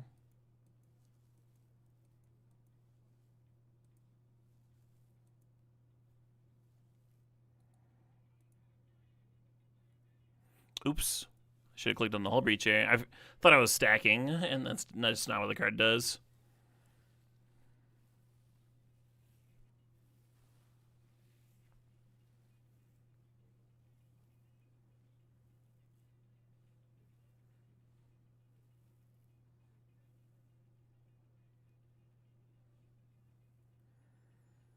I think they have a really high chance of winning now. Voxy! Welcome, Voxy. Hope you're having a dope Thanksgiving. Today, I am grateful for the Voxy Raiders. And Voxy, of course. Let's give her a shout out. Y'all should follow Voxy if you don't yet, for some reason.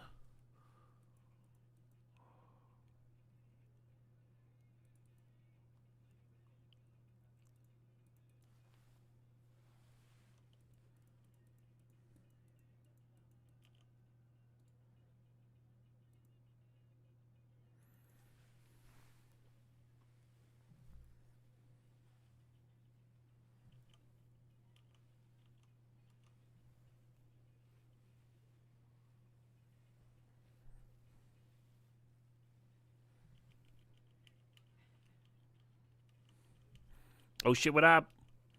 Hey, Mogul Ying, thanks for the sub. Thanks for 24 months there. The 2 years.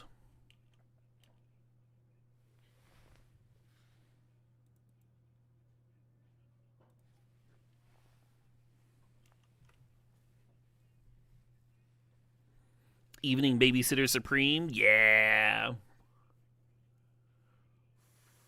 Do I have a go-to card to name to exile your deck with Consultation? I think I would just name Thassa's Oracle. No thought required. Opponent's very close to being able to just deck me.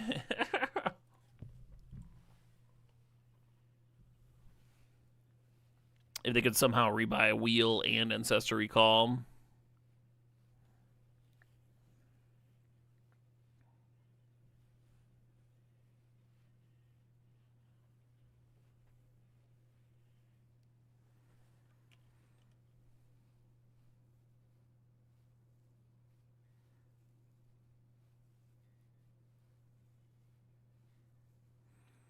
Elegant Parlor entered the exile zone. What are they looking for? How do they win the game? Is the question here. 6 mana, Sunfall. Sure.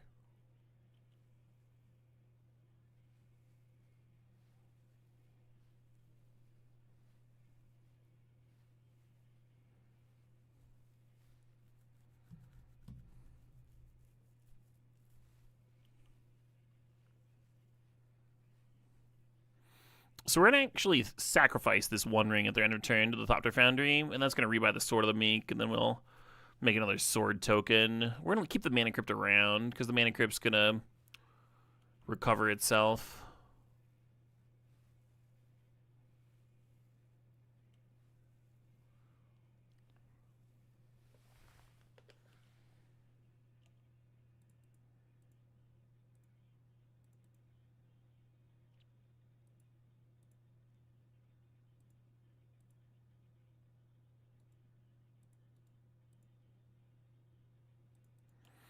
And the Tameo will shrink Thopters, but that's okay.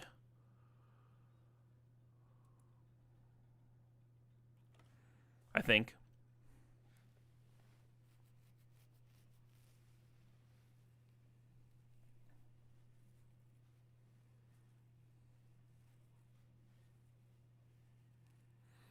So I want to play these Lava Spur boots.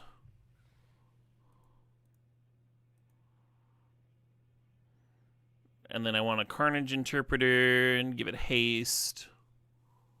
So I think I have the mana to Thieving Skydiver in there too. Annoying thing about taking the Skull Clamp is then I have to draw 2 cards, which I don't actually want to do.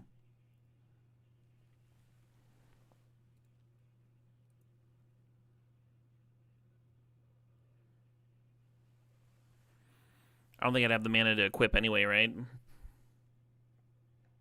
Because I want to equip that Lava Spur Boots. So 3 mana for this, 3 mana for this, and then 1 mana for the boots.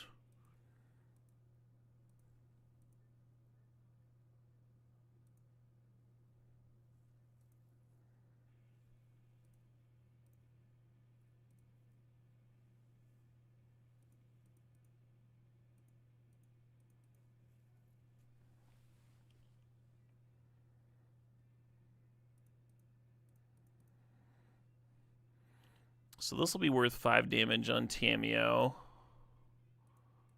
I can hit them for 1 here.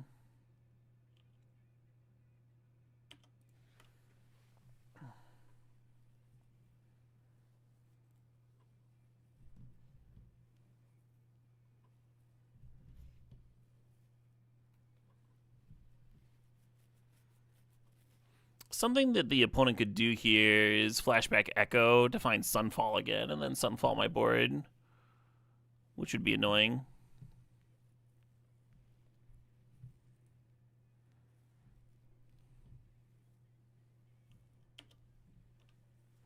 We can just F6 because we're tapped out.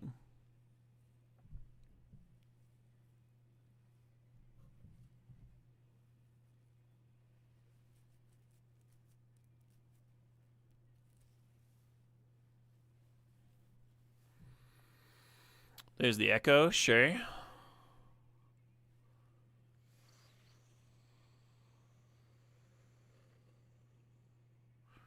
little bit of air here. Oh, I don't think they have the mana to Sunfall, right? And they only have 3 mana over there. Awesome.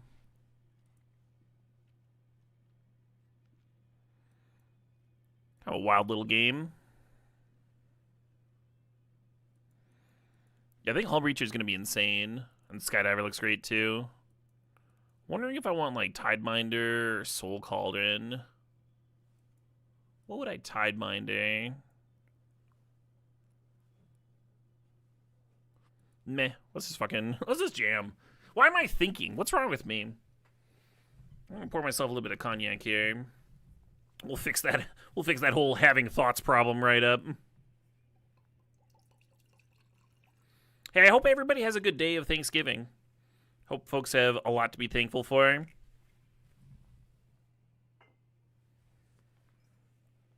I'm thankful for Twitch chat. Fuck yeah. Much love, everybody.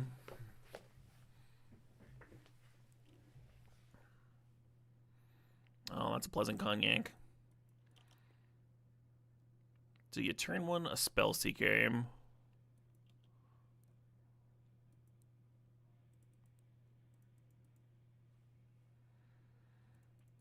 I think I'm just gonna dump some stuff.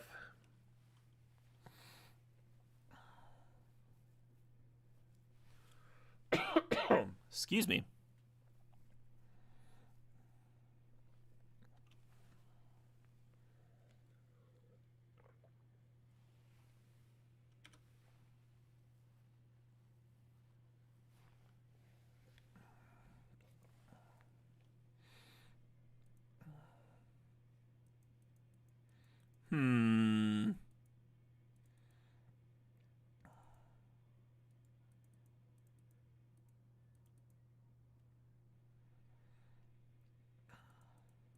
You know what? I think I'll spell Seeker.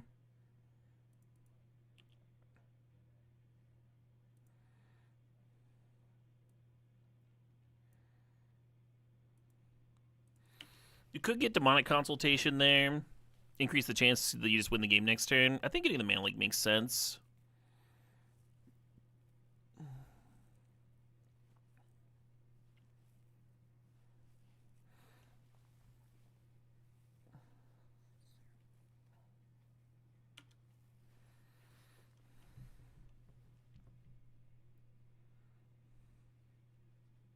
Sure.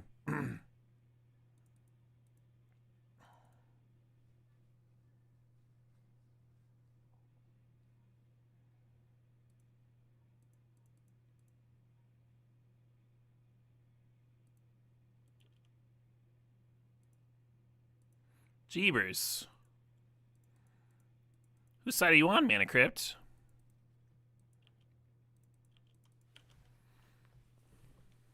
Opponent did a good job making the Tamiyo look really good last game, so I just didn't want to deal with that. And obviously, it'd be great to hold up Mana Leak here. It'd be better to hold up Mana Leak. And then when I saw the top of my library, I was like, nah, I don't know about all that either.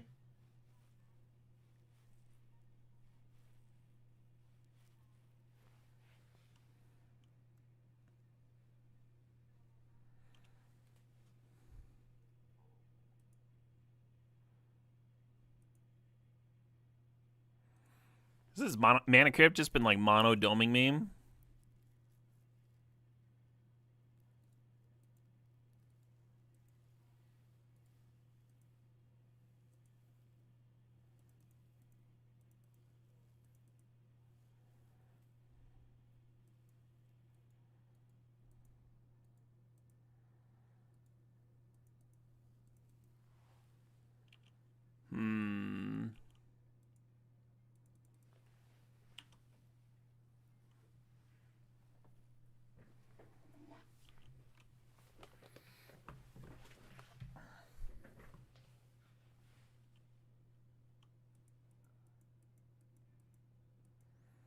Yeah, burn Mystical Tutor and Spellseeker. I didn't tutor up the,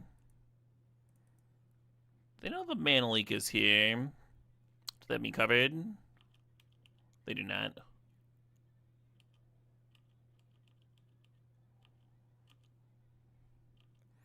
Am I literally just gonna die to my Mana Crypt and like 3 fairy attacks? Kind of looks like it, huh? Okay. Well, let's fucking YOLO spin.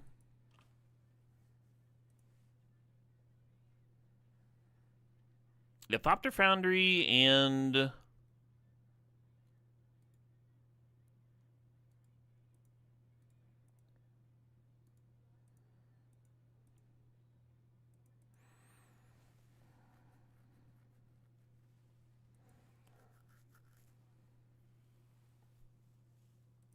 Thopter Foundry, and I was gonna say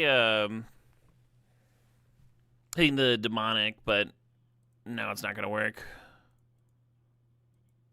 No, it might just be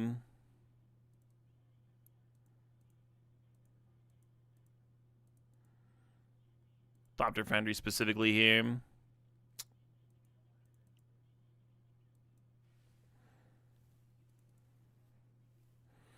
I could have played Thassa's Oracle to refresh the top of my library if I was just looking for Thopter Foundry. That's better than playing the Consider for sure. In retrospect, in hindsight. Something to think about for next time. Like, I could have just straight up been 3 cards for 2 mana instead of considering and digging like 1 card deeper.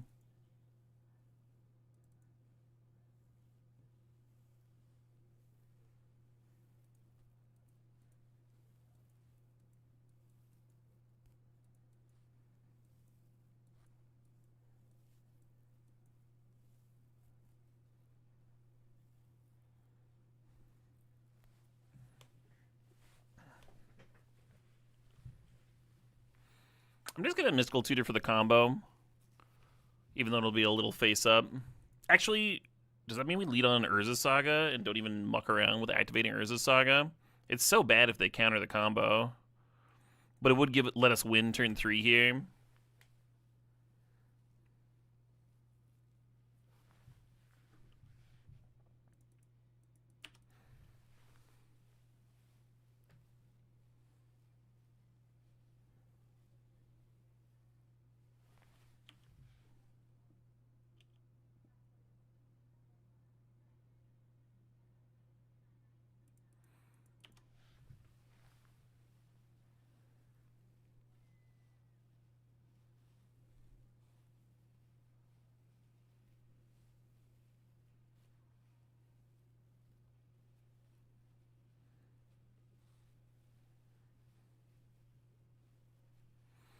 Well, I guess it's force negation or bust for them.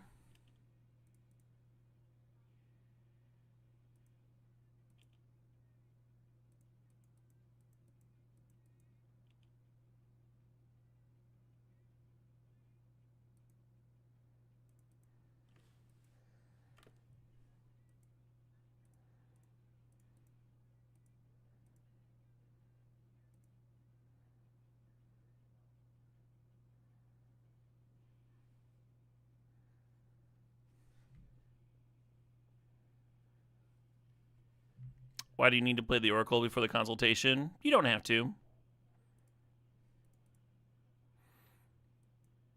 But if they have a Force of Will, I'd rather they forced consultation than Oracle after I've decked myself, right?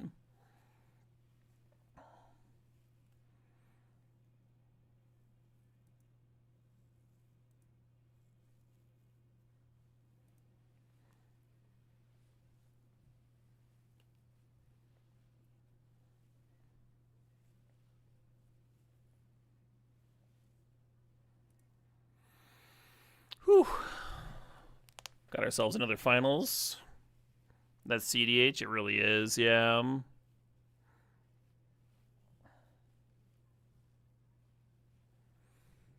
I have the 2-card combo. Are you dead? Okay.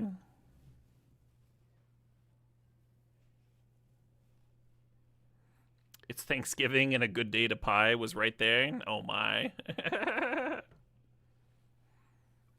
Would you guys take Blue Mox or Soul Ring or already Blue White? It depends. If you want to be artifacts, I like Soul Ring better. But if you want to play a deck that's playing like Counterspell and stuff, then Blue Mox is going to be better. Scott Gray.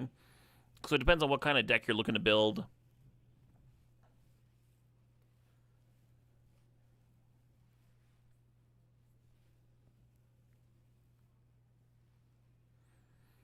Most decks I would prefer a Mox, actually. A non-color Mox.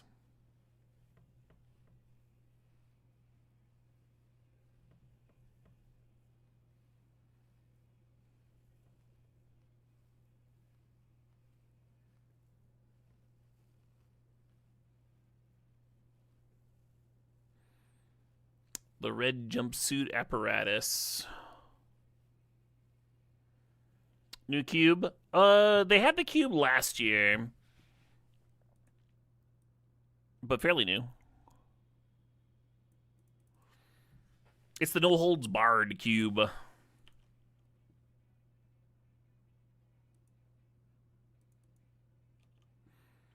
That Gleemox rip drastically changed my my plans here.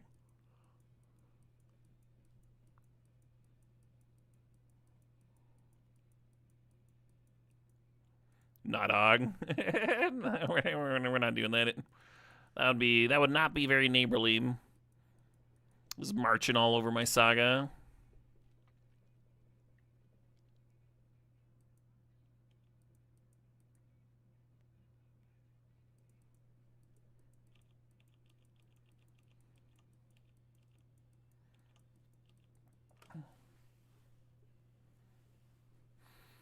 Beat them for naming their account after that band? No, I'm pretty sure the band named themselves after the Magic player. The Magic Online account.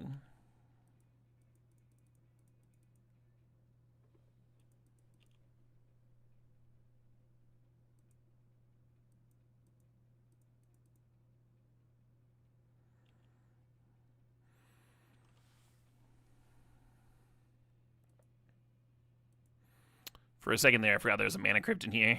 This deck's a little fucked up.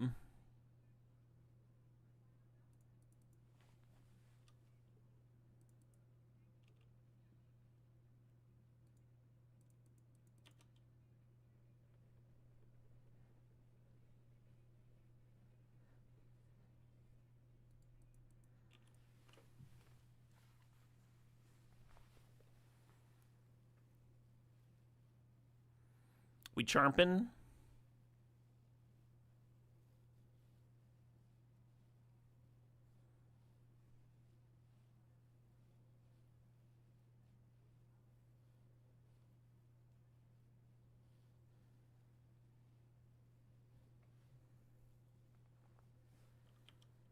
Not a bad absent. Relieve some pressure.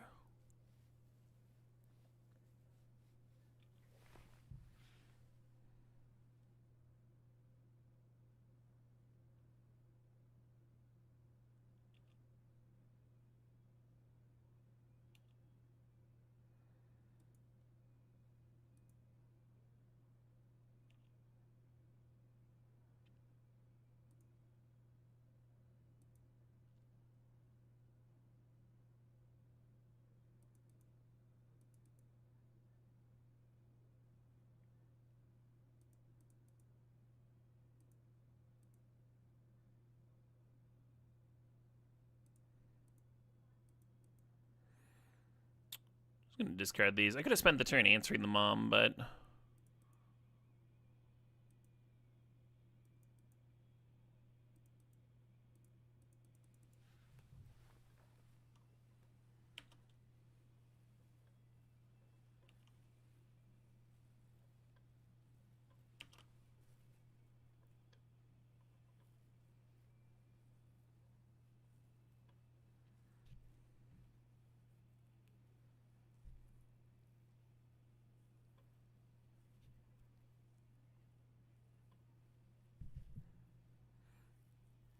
not sure if the Mystical Tutor is gonna be getting a draw 7 or the or tutoring for the win.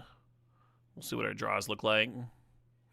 Hey, you faded a couple Mana Crypt domes. Don't hate that.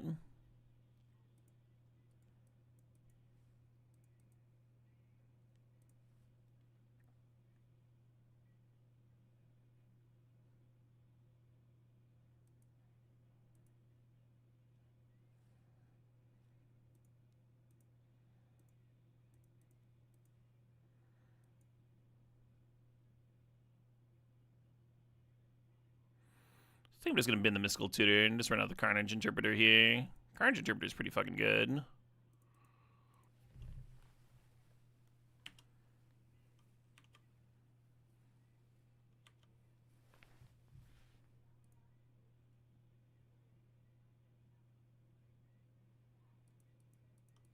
Hey, that's an exciting card.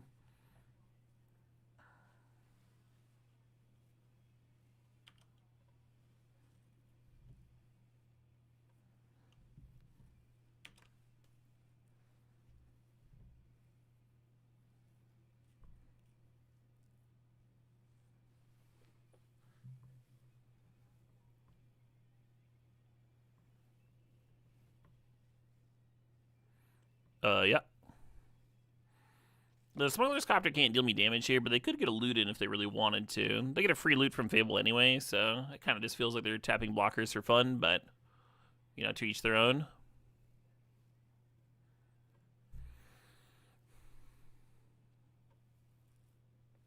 Because we have that one ring protection, right?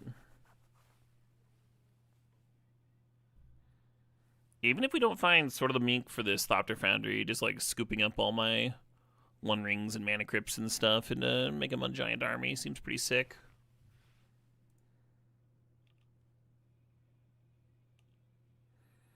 Will I finally take damage? Nope. Not Og. We don't do that here.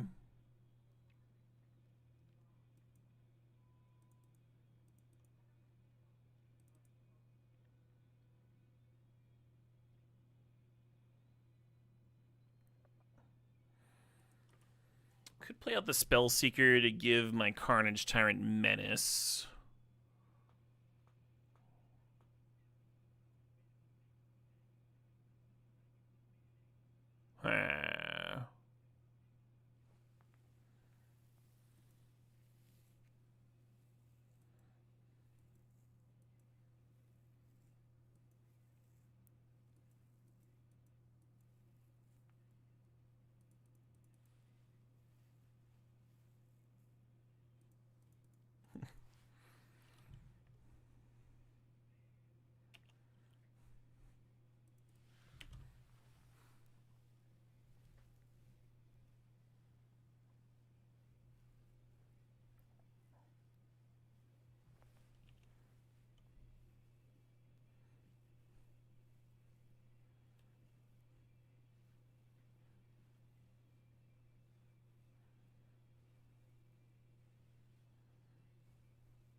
Yeah, you got it.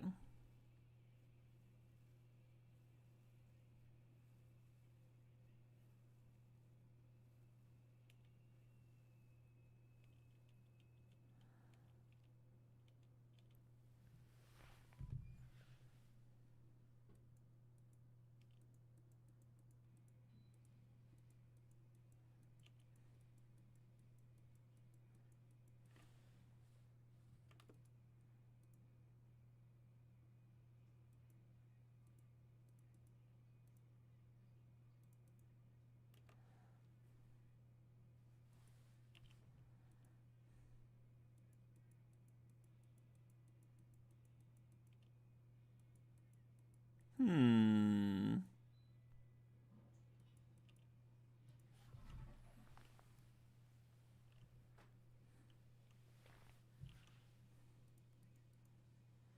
Wanted to leave up as much mana as possible. The One Ring can draw into the stack anyway, so there's no real reason to spin top there.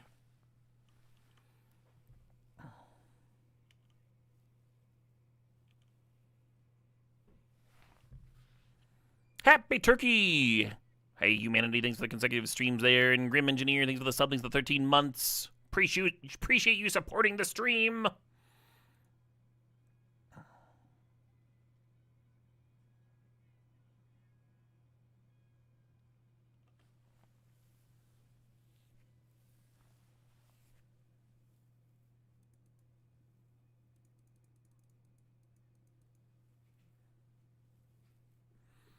So this does give the opponent 7 cards to work with. So it's a more high variance line than just drawing with the One Ring and trying to lock it all up here.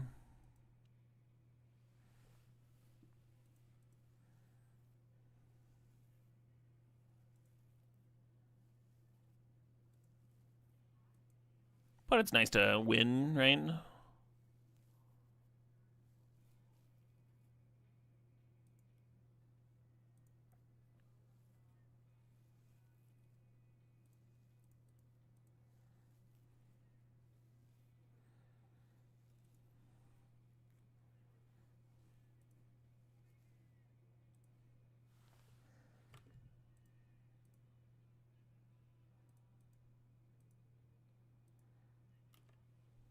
Hey, well, watch Streaked Unholy Diver.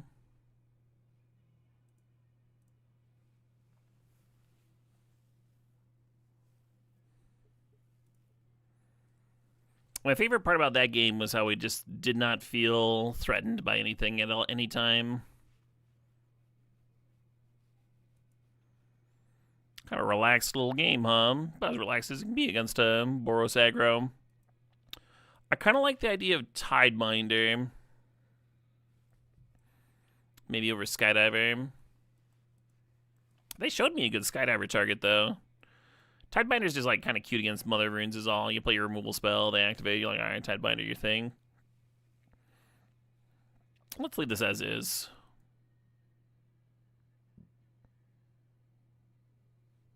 Winning so many flips, right?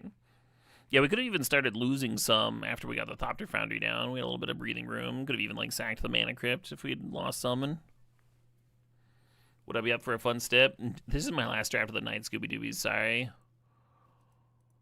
I got an early stream in the morrow, early stream in the morning.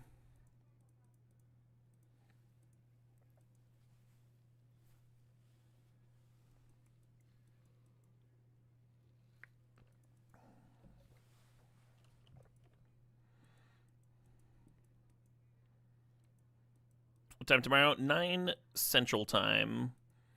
I'm going to be doing a limited stream. I feel like Mana Crypt turn 1 might actually just like give them more of a clock than whatever they play on turn 2, but I'm going to play it anyway. Not a coward stream here. Oh, well. That's doing 3 a turn minimum, so pretty good leak.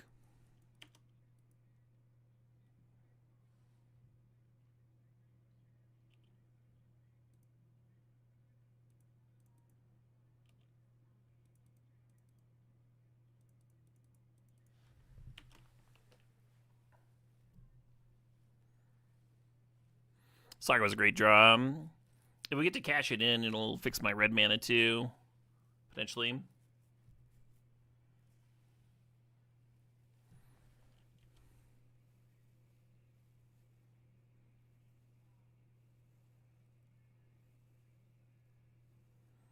Giver Runes, unlike Mother Runes, can pro colorless.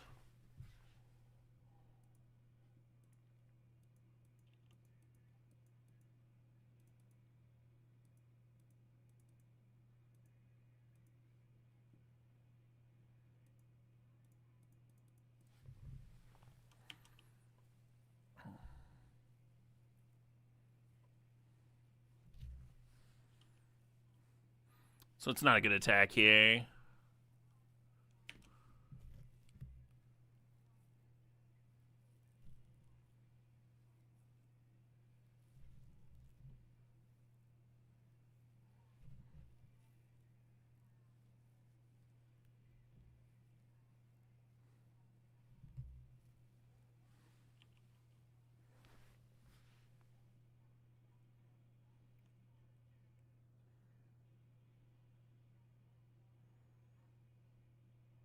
Kind of an issue.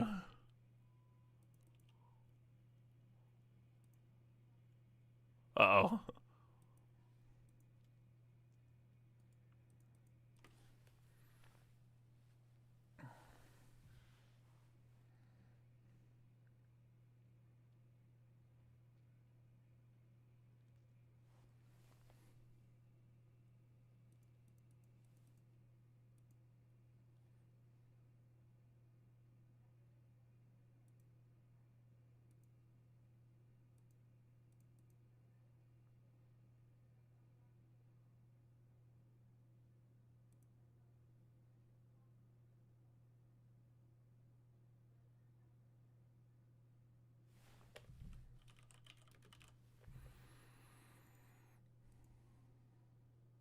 No, I killed myself. I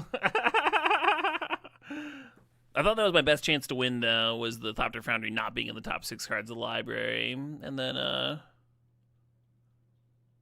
then getting it there, play the swamp, run it out, Galvanic Discharge the Giver of Runes, and then the Thopter Foundry plus Sword of the Meek. Not only lets you sack the Mana Crypt, it also gives you plenty of blockers for the opponent's doing here while growing your Construct, right? It would have been a pretty good spot. Even if we only had like 4 or 5 cards left, there might have been a way to squeeze out a win.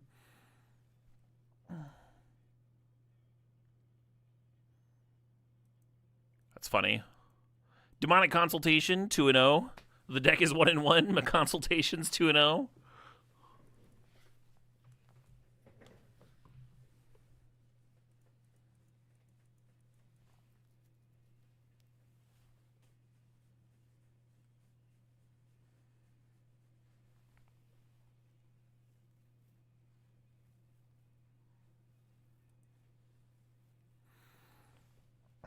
Is this the last game of the night? The last game of the eve? It'd be nice to close on a trophy, huh? Iron's not getting there. Ooh.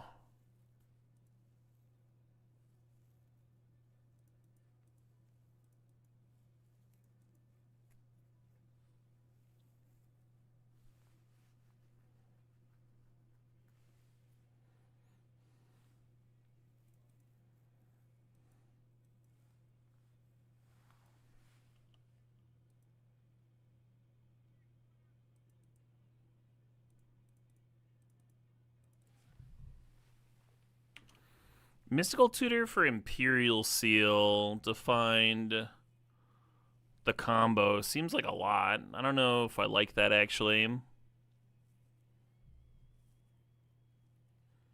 no, I definitely don't like it. I wonder if I even play this Mystical Tutor.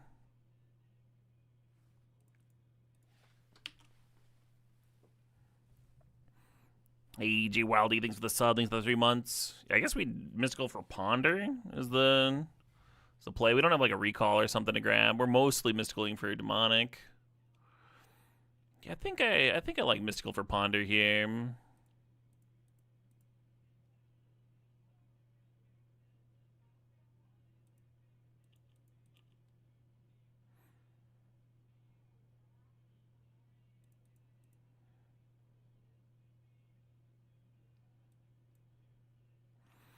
I mean, Carnage Interpreter could fucking make up for some mulligans here. If we just draw a mountain, play it, and then next turn Carnage Interpreter bin the hand. It's ugly because Demonic Consultation Oracle is like our best win, but just like shuffling and trying to hit that seems poor.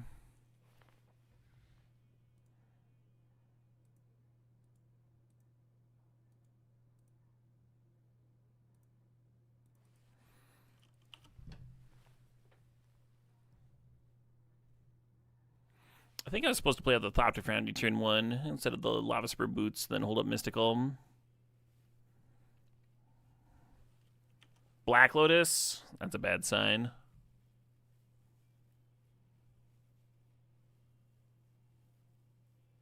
The hard cast Oliphant, love it.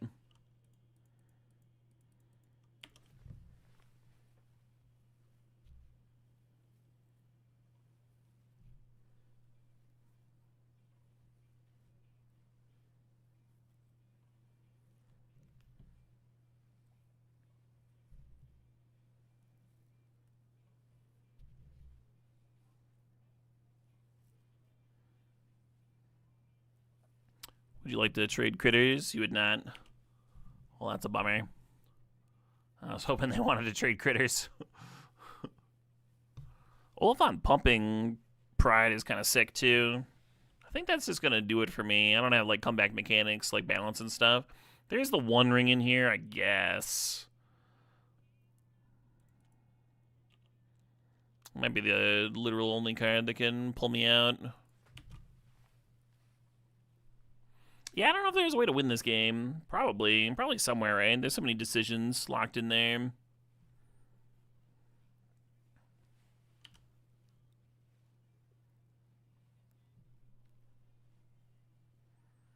I guess Flame Slash could answer an Oliphant.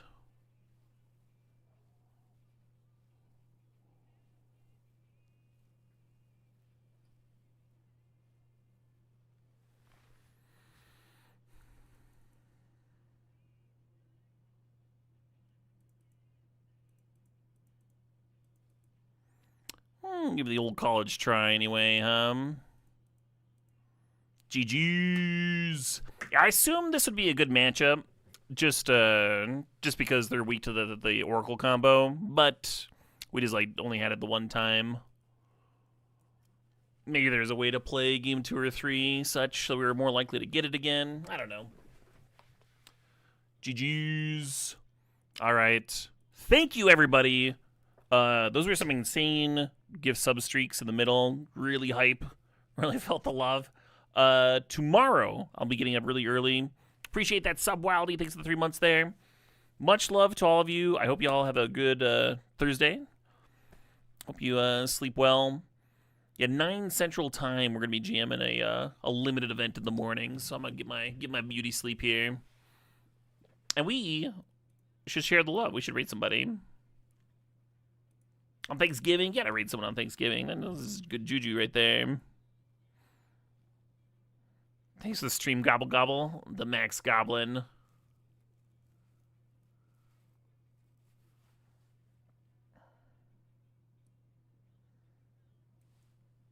I feel like I have not rated Jamie Topples in years.